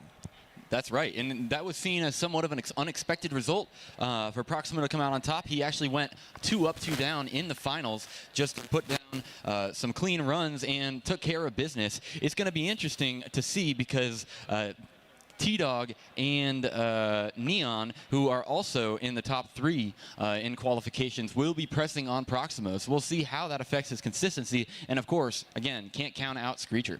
Not to mention, we've seen less overall consistency between all of these pilots, and there has been a much higher factor of wrecks and crashes than we ever could have imagined.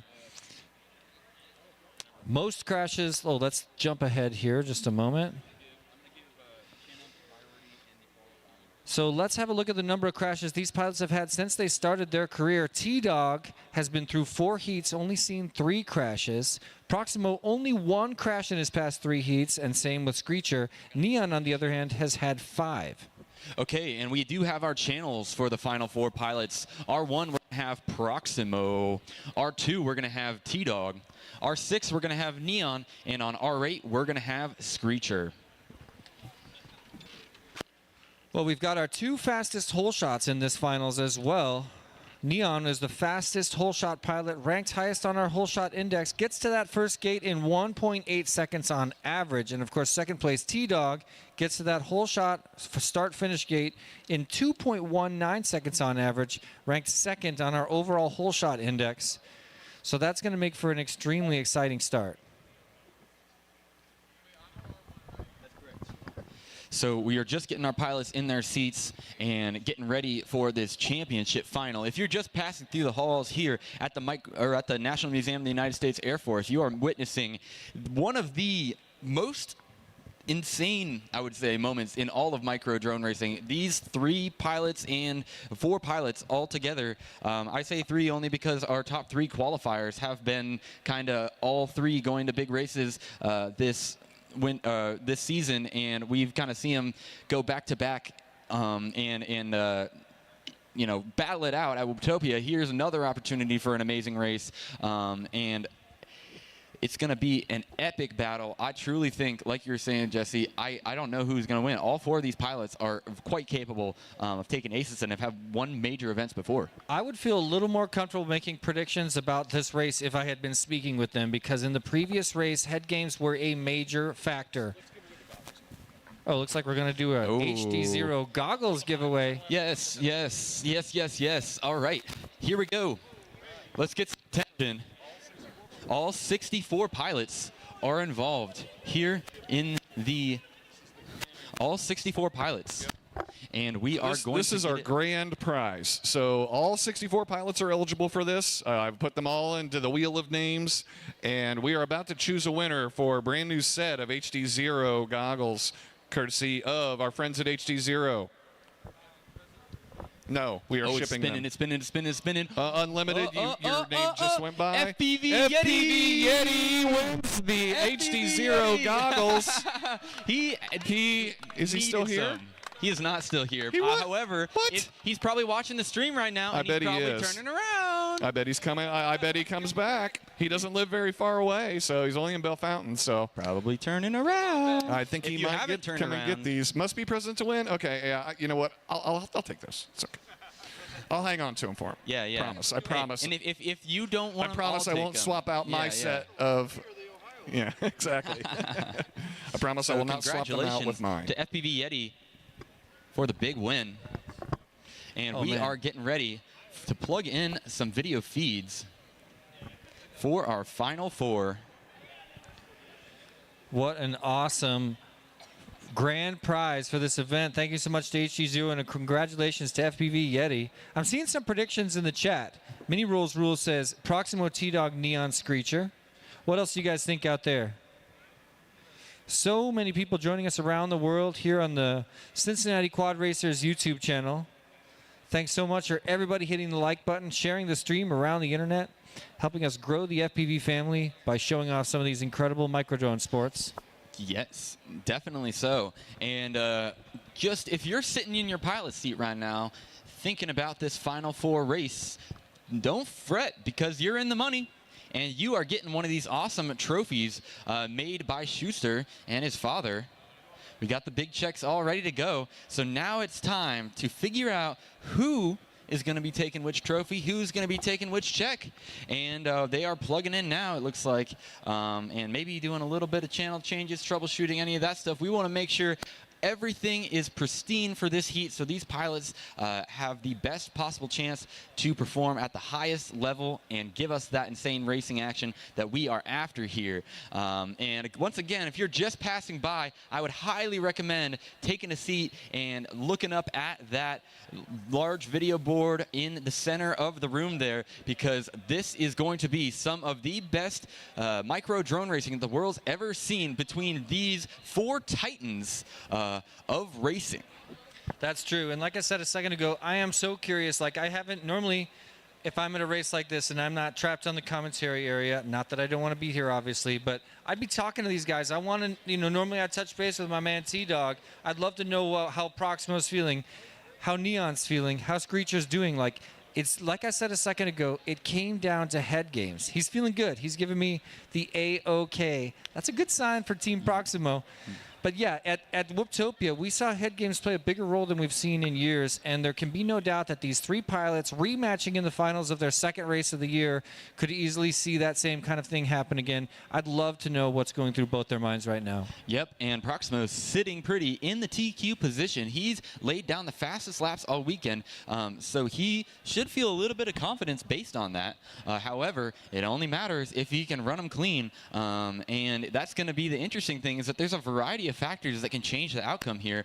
Mistakes are one thing by the other pilots that you're flying against, but it's, with these nerves, it's very difficult to fly a clean race. And that's the thing about social energy. The interaction between the pilots played a big role in Whooptopia, and it's the kind of thing that can change in a heartbeat. When somebody gets an advantage in this heat, when somebody gets that whole shot, jumps a little bit ahead, finds a tiny confidence booster, could be all it takes to put them back in their flow, find their zone, and continue that, hold on to that, ride it all the way to the finish line. That's right. All right, I'm going to go ahead and grab the Stream Deck so we can get some sponsors going. Great time to say what's up to the giant family of sponsors that came together and made this all possible, starting with our gold sponsors. Thank you so much to HQ Prop, T-Motor, Happy Model, HD Zero, Custom FPV, Ready Made RC, and of course, Newbie Drone. Yeah, and now for our platinum sponsors, I want to give a huge shout out to our friends Emax, Rect, Beta FPV, Tiny Whoop, and Foxeer. Thank you to these sponsors for coming in on the platinum level of contribution. We very much appreciate it. Would not be here without you. But that's not all. We can't forget to mention the title and presenting sponsor of this event for the second year at least in a row. Thank you so much to WeBleedFPV.com, coming through at the highest level of contribution and truly recognizing the value of this race to the pilots and to whoop culture around the world. This is such an awesome thing to have your input, contribution, and financial support. Thank you so much, WeBleedFPV. Well, now there's only one thing left to do, Custom. That's right. We gotta do some flying here. So again, we are making sure that everybody has everything squared away. We want to make sure, take the time, everybody's on the right channel, got the right output, everybody's got the desired ground station system working properly with their goggles, and that is just going to be something that takes time sometimes, but we do have a little bit of that time, thankfully, and we are going to go ahead and take that. But we should be plugging in here just in a sec. I'm actually going to go check on what's going on just to make sure. Thank you so much, Custom. And, like he started to say, we do have a little bit of breathing room. This is one of those events that runs like a clock. There is a well-oiled machine behind the scenes, including the guys in the truck, the race director, the line organizer, and, of course, all the pilots working hard to cooperate, keep things moving along smoothly and cleanly here at the Microdrone race at the National Museum of the United States Air Force. I'd like to stress to any of the passers-by that we are literally about to fire off finals at one of the biggest microdrone races on planet Earth. If you're passing by and you have any interest in getting into FPV, or at the very least becoming a spectator like myself and watching some of the greatest microdrone pilots on planet Earth take to the skies in a battle against each other, this is a very rare treat. Pilots around the world recognize how special it is to have these 3-4 minds in the same room to be competing against each other. I cannot wait to see what happens. Look, there they all are over there. All these champions here to compete for all the glory that comes from the microdrone race at the National Museum of the United States Air Force Championship. Like I said a moment ago, we're going into Chase the Ace finals.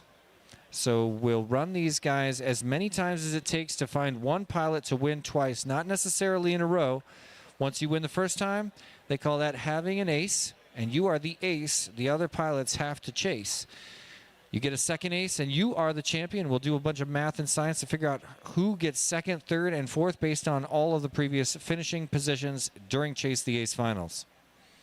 Starting to look like more pilots have, all 4 pilots got forehead goggles now. We're getting very close to the moment we've all been waiting for. Custom, how are they looking over there? I think they're looking good. We just wanted to replace a few of the cables used on the ground station system. There's a small question about it, but thankfully we do have a full setup of backup cables for the pilots that requested it, and they're able to get a brand new goggle cable for the finals. I just checked. All 4 pilots have elected to use the Cincinnati Quad Racers multi-diversity ground station All these pilots are also, besides Neon, are also using HG0 goggles as well, which is interesting. Just, the type of things that I like to pay attention to personally. Absolutely. I know that Yeah, it interests other matters. people, especially as we look into the future of this race and the future of the development of these ground station systems. Well, it's details like that that help the people that couldn't be here understand what it does feel like to be here. We're ready to go, ladies and gentlemen. And here we go. We're Look at going this. live for the first round of the finals. Pilots. Arm your quads. Starting on the tone in less than 5. I got your back anytime. Oh, somebody stumbled off the block, but they got back in it. And here we go. Looks like that was Screecher. He's just about 2 gates behind after that small delay to the start. And we've got Proximo and T-Dog. Proximo's in a slight... Ooh, Neon's out front. Proximo in second. T-Dog in third as they're going around that Foxier hurdle and over and through the square tunnel. Wrecked Ascender around to complete lap number 1. Who's it going to be? It's going to be Proximo Proximo lap 1 in with first. Neon right behind. Neon And lap 1 T-Dog in joining the second. party just after that. T-Dog and a lap small 1 in crash for third. T-Dog. And a bobble for Screecher lap Neon 1 puts in Proximo a fourth. little bit farther ahead after a big, long dive. Those guys were riding way too close to each other, making the probability of a midair extremely high. And there was another bobble for Neon, who's going back to do that hyperdrive tunnel. T-Dog's down again. So Proximo's got a pretty nice little lead that he's built up as he's starting his final lap here. Proximo lap And 2 that's a in 26.39. That's not even his fast lap because the one before that was a 60 seconds 25.76. remaining. Proximo is on a Neon tear lap 2 in here in the second. first round of the finals. Neon trying to catch up, but there's another big bobble falling farther and farther back. And T-Dog also struggling. Screecher lap Screecher 2 now in onto his third. final lap, but a lot of room to make up. Now T-Dog Screecher lap leading 2 in in front of fourth. T-Dog, but still in third place. And here we come with Proximo up and around for your first ace here in the Pro Class Finals. It's going to Proximo Proximo. But the race is not over yet. These positions do seconds matter. remaining. And we've got Neon coming around to round out second. Ooh, Neon that's finished in no good. second. Looks like we got a reading from the battery. We need to make sure that he made it through the start-finish Screecher gate. finished in Screecher third. crosses over. Screecher crosses over in third, and we're going to bring around T-Dog in fourth. What a race. Proximo was absolutely on T-Dog fire. finished in 25.76. That's his 10 hot lap seconds for today. remaining. 26.39. Not a lap to shake a stick at either. And then that slower 28.85 when he likely realized he had plenty Time's of up. time and he didn't Finish want your to lap and then mess land. up on that Race last over. lap. What an impressive performance for Proximo. We're going to do a small video review on Neon just to make sure that he made it through that start-finish gate at the very end of his last lap. Uh-oh. That's does not. What? What do you Looks think? like his video browned out before he made it to the start-finish line. Maybe, potentially. I want to Well, look at it we'll again. leave that to the judges in the That's truck. correct. Glancing at the stats, Proximo reigned true to his current stats. He's been averaging, since he started his career here, he's been averaging a half of a crash. And here's Neon. per If he gets the battery. battery, land now. And he's looking at the start-finish gate. Hasn't come through it yet. And browns out. And fell. He did not make it through.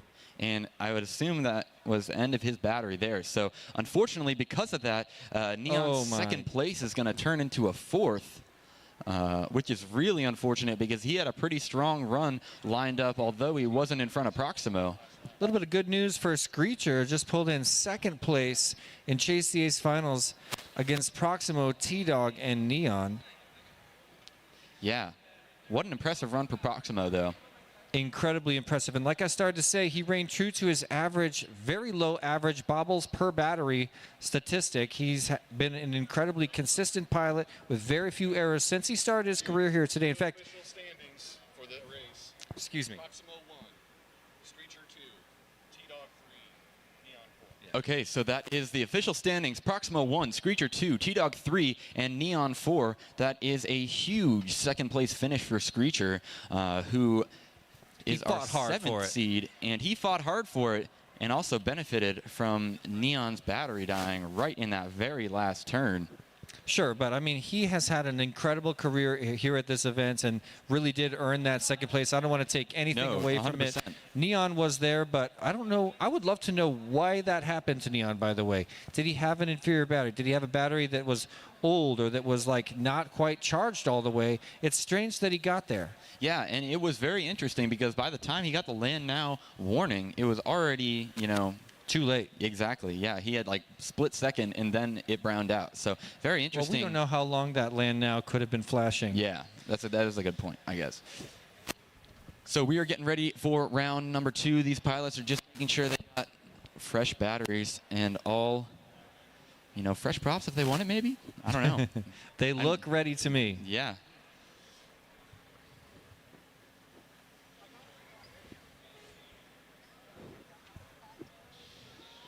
So read these faces for me, Custom. What are you seeing behind the scenes? I'm seeing Proximo's kind of sitting back in his chair a little bit.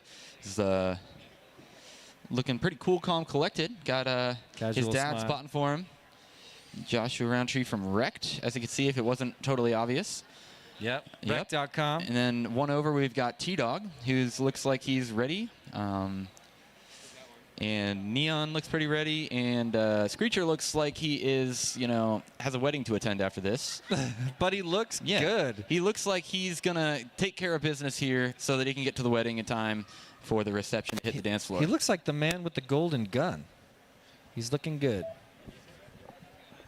And hey, maybe that's the secret to making finals here at the National Museum of the United States Air Force. This race requires a suit. I love it. Maybe, maybe not. Let's require all pilots to wear suits. Yes. Formal attire only. So that's 4 quads sitting on the blocks, getting ready to launch. And we're looking for thumbs. Okay, and there's 4 thumbs. Here we go for round 2, pilots. Arm your quads. Nice. Starting on the tone in less than 5.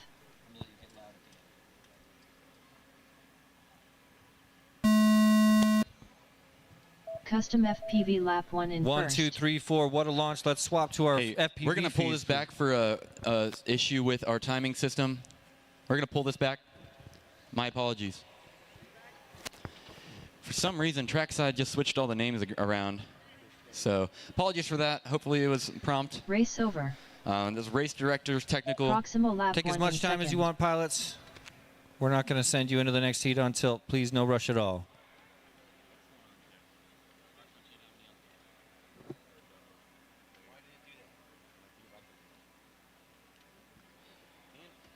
And of course, literally you don't do anything at all and Trackside works itself out. So that's all good. I'm going to have words with these guys at Trackside, I'll tell you. I'm not sure if I set up the format incorrectly or something, or No way. Don't Yeah, internalize this one, man. I don't know. But the good thing is that we are keeping track of the bracket externally. So the bracket's not being run via Trackside. The bracket's course. being run externally. So everything is fair here. And we're just double checking everything. Wanted to make sure that because this could be the round of the entire event, that everything looked perfect on the stream. So thanks to our pilots for being understanding about the technical rerun. They seem pretty chill about it. I said when they got up, take all the time you want. I don't want anybody to go into this feeling funky. Let's get them in the right headspace. Clear your mind. If you're like me, stomp your feet. Prepare for one of the biggest races of your life.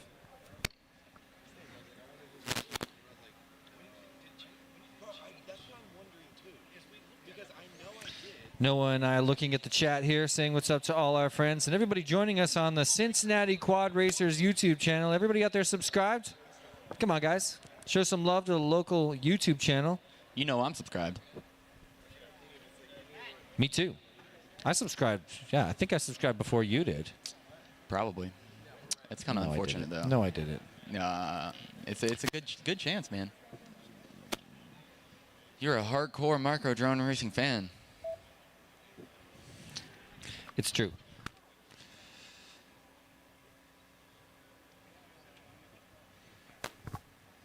Well, I said a second ago, I'm going to give these guys the time they need because this is the moment we've all been waiting for. Proximo has already got an ace in his pocket. 3 other pilots trying to chase him down. It's time to shake and bake. I want them to work together and put him down. Bring us to another round. All right, and there we go. There's 4 thumbs, pilots. Arm your quads. Starting on the tone in less than 5. And there we go. They are off.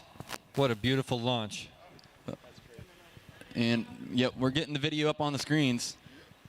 Number 1, currently Proximo, chased down by Neon. They're flying side by side, and T-Dog is right Proximo on with him. a bobble. Sorry to cut you off there, Jesse. Proximo Not with at a all. bobble going down through, and who are we bringing around? T-Dog's in the lead. Looks like Screecher's down on his lid, and Neon is also down, making his way out and around. There's T-Dog T-Dog first and onto his Proximo. first.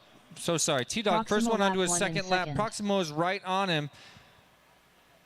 Proximo looks like he made the pass going into the dive, and he has a gate lead over T-Dog already. What an impressive run so far for Proximo. T-Dog led lap 1, and Proximo has been all over lap 2 so far.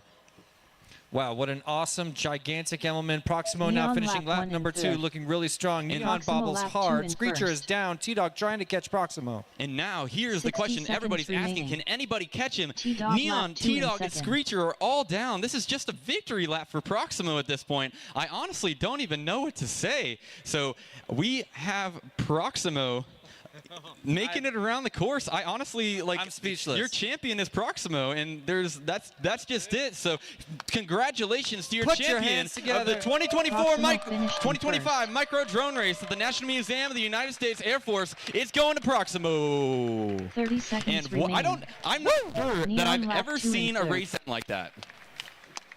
I'm not sure I've ever seen a race like that in my life. No. The deciding I couldn't race, believe it. He like- was like, he didn't even cause it. Yeah, like He just flew his race. I was preparing for like the 10 epic seconds remaining. Proximo final, and I was just like, I could say it right now, and it wouldn't make a difference. Yeah, I know. Yeah, it was just I one- noticed that you were going through that thought Screecher pattern because lap I was 1 too. in I was fourth. like, why are we talking about this Time's race up. like it's not over? Yep, Finish your and in lap that and case, then you know, land. everybody had bowed out, goggles up. So over. congratulations to Proximo. We're going to do some quick Neon finished calculations in and see second. if we need to do any race-offs or anything like that to determine our final placements and positions. Well, let's not call it. Let's also just wait for the guys in the truck to give us official word. This is a lesson I've learned too many times. I want to hear from the guys in the truck that we've got official standing results at this point. When you get that many big crashes, you want to check twice. That's right. And we are going to go ahead and just double check, as well as, of course, make sure we have our placements proper and see if we have to do any race-offs to do. And we will be good to go. So hang tight, guys. And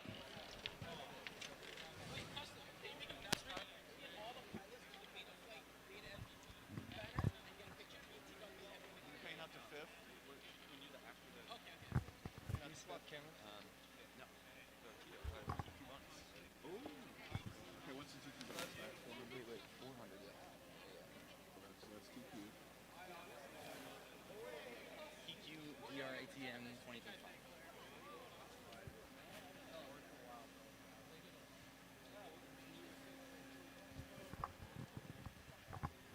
That was Proximo, right? That was Proximo too. Yep. He's the TQ.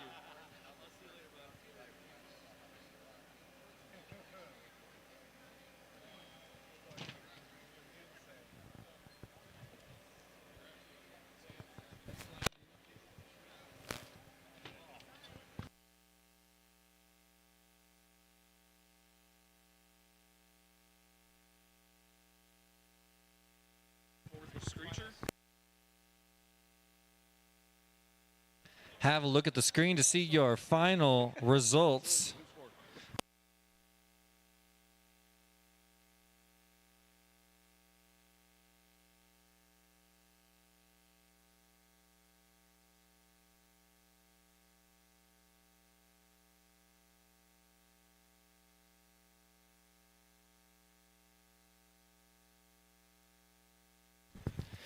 Well, here we are awaiting the trophy ceremony, ladies and gentlemen. About to bring you the final results from the guys in the truck. They're doing all the math and science right now and getting us set up to give out all the cash and prizes. The big checks are on the table.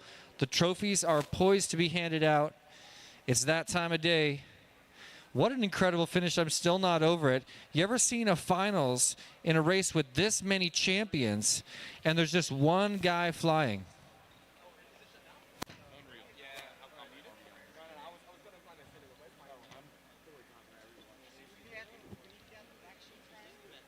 Okay, what do we got? All right. We're just about to fly a big drone. Right behind me. Where? Right behind me.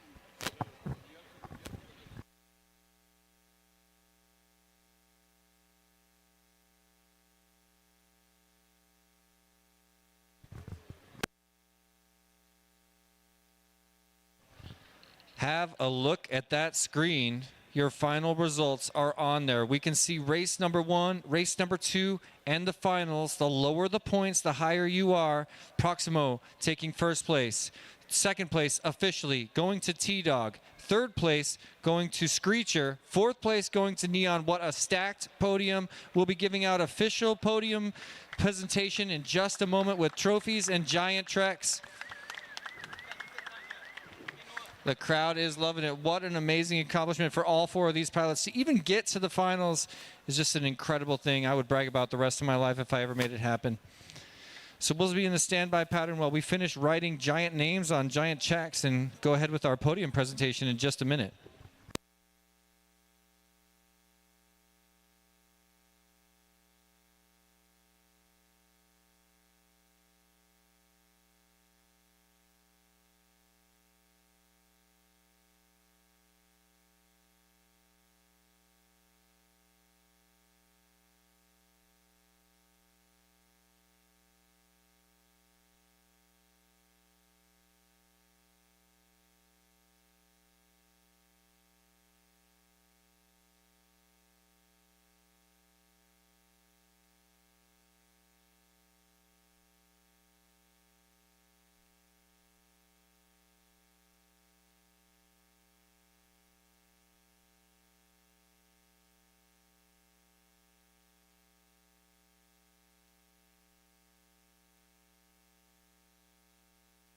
All right.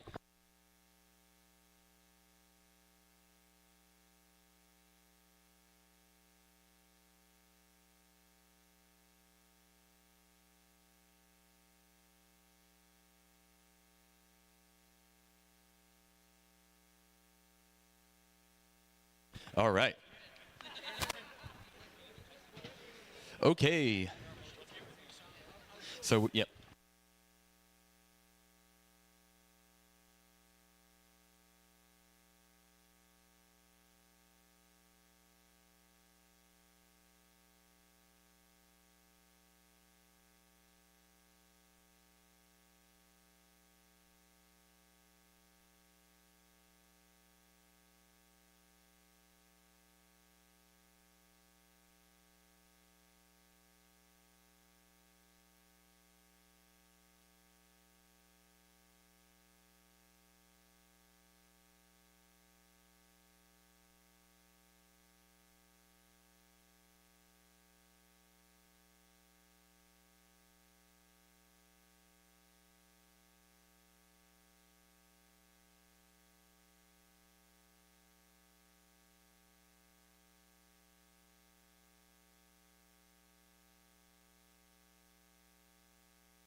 Yep. Yeah, we're good. All right. So we're going to get started with our awards. And we're going to start with our TQ, our top qualifier. And you might hear this name more than once. I'm just warning you. So we're going to go ahead and bring up Proximo, our top qualifier. Put an absolute heater time down. Laps that no other pilot can touch. Congratulations to Proximo. Here's your $400 TQ bonus.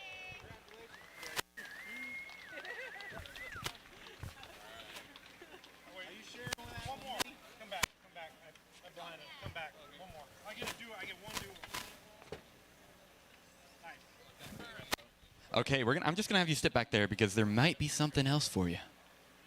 I may or may not. I can't make any promises. All right. Anyways, we are getting into the money for our top 4. And in 4th place, a strong competitor here and a very, very good pilot, friend, humble guy, Neon FPV, rounding out 4th place. Congratulations, Neon FPV. There is your trophy and your big check. Congratulations, Neon. I'm just going to have you stand right over there. And in 3rd place, we've got another excellent, well-known professional drone racing pilot from just a few hours up here in Ohio. We've got Screecher. Congratulations, looking mighty fine. Knew that he'd be getting the trophy and the big check, so he definitely had to get that. Knew that he was getting the trophy and the big check, so he put on his best outfit, and honestly, it all paid off. And I am very, very impressed with your flying today, good sir. Go ahead and stand on over there. Moving on to our 2nd place, our runner-up, the 2-time champion of this event in the past 2 years, and a strong competitor himself, as well as a great friend, T-Dog FPV.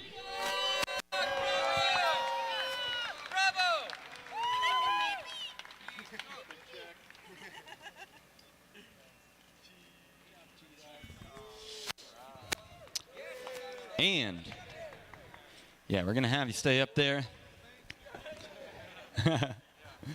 And your champion of the 2025 Micro Drone Race at the National Museum of the United States Air Force, presented by We Bleed FPV, from just a few, I guess more than a few miles down the road, but very, very close, we've got Proxima.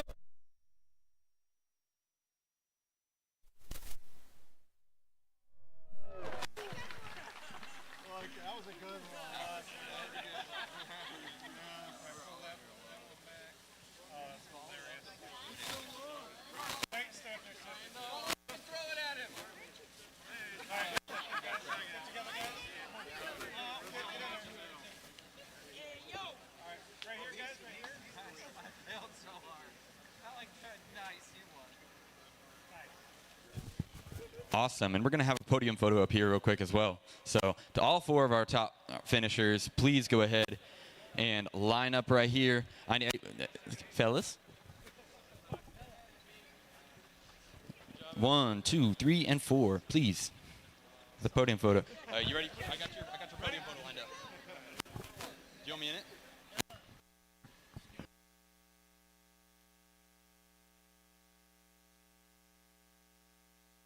And So great. Right here, guys. Right here on me in the middle, right here. Hey, hats off to Noah for killing it this weekend. well, I just want to say a massive thank you to every one of you who made the trip out here to make the 2025 edition of this event such a wild success. I had a great time hanging out with you all. I wanted to give one last massive shout out to all of our sponsors. This family of companies here came together to make this event possible for all of us here, and I'm betting that you have a prize from one of these companies. So big shout out to our gold sponsors. We've got Newbie Drone, Ready Made RC, Custom FPV, HD Zero, Happy Model, T-Motor Hobby, HQ Prop, and those are our gold sponsors for this 2025 event. Could not appreciate their contributions more. And our platinum sponsors, one more time, we have Emax, Rect, Beta FPV, Tiny Whoop, Foxeer, and those are our platinum sponsors for this event. And our presenting sponsor, of course, is We Bleed FPV. We would not be here without the support of We Bleed FPV, the massive contribution they made to make this event possible and really give back to the pilots and continue to bring on the future of micro drone racing as we know it by supporting these events. Now, with that said, we're going to go ahead and shut down the stream here. I want to say one quick thing before we go. Yeah, we want to do a group photo. Yep. And also, I want to say a huge thank you to Noah Pitzer. He stepped up this year and took over this the running of this race. I was not able to organize things like we did in the past. Noah, while coming back from Colorado after interning at Tiny Whoop this fall, stepped up. Took all this stuff on his own shoulders and did a fantastic job of planning this event and executing this event. Great job, man. I'm super proud to be your friend, super proud to be in the club with you, and you did a fantastic job. I know everybody else here agrees. Thank you all so much for coming out. We're going to do one big group photo here, so everybody, all the pilots that are here, please come up on stage. We want to do a large photo of the whole group. And that's going to be it for our stream. So if you've joined us online, thank you so much for being with us. We'll find out. Thank you for tuning in, and I'm sure that we will be back and seeing you guys soon at another race. We'll be back in 2026 here, and there'll be more information about that here in the next few months. So really excited about that. Thanks for tuning in to the 2025 Micro Drone Race at the National Museum of the United States Air Force, and I'll see you later. I broke the HDMI put so we were in broadcast. I wanted to sit on that for a second.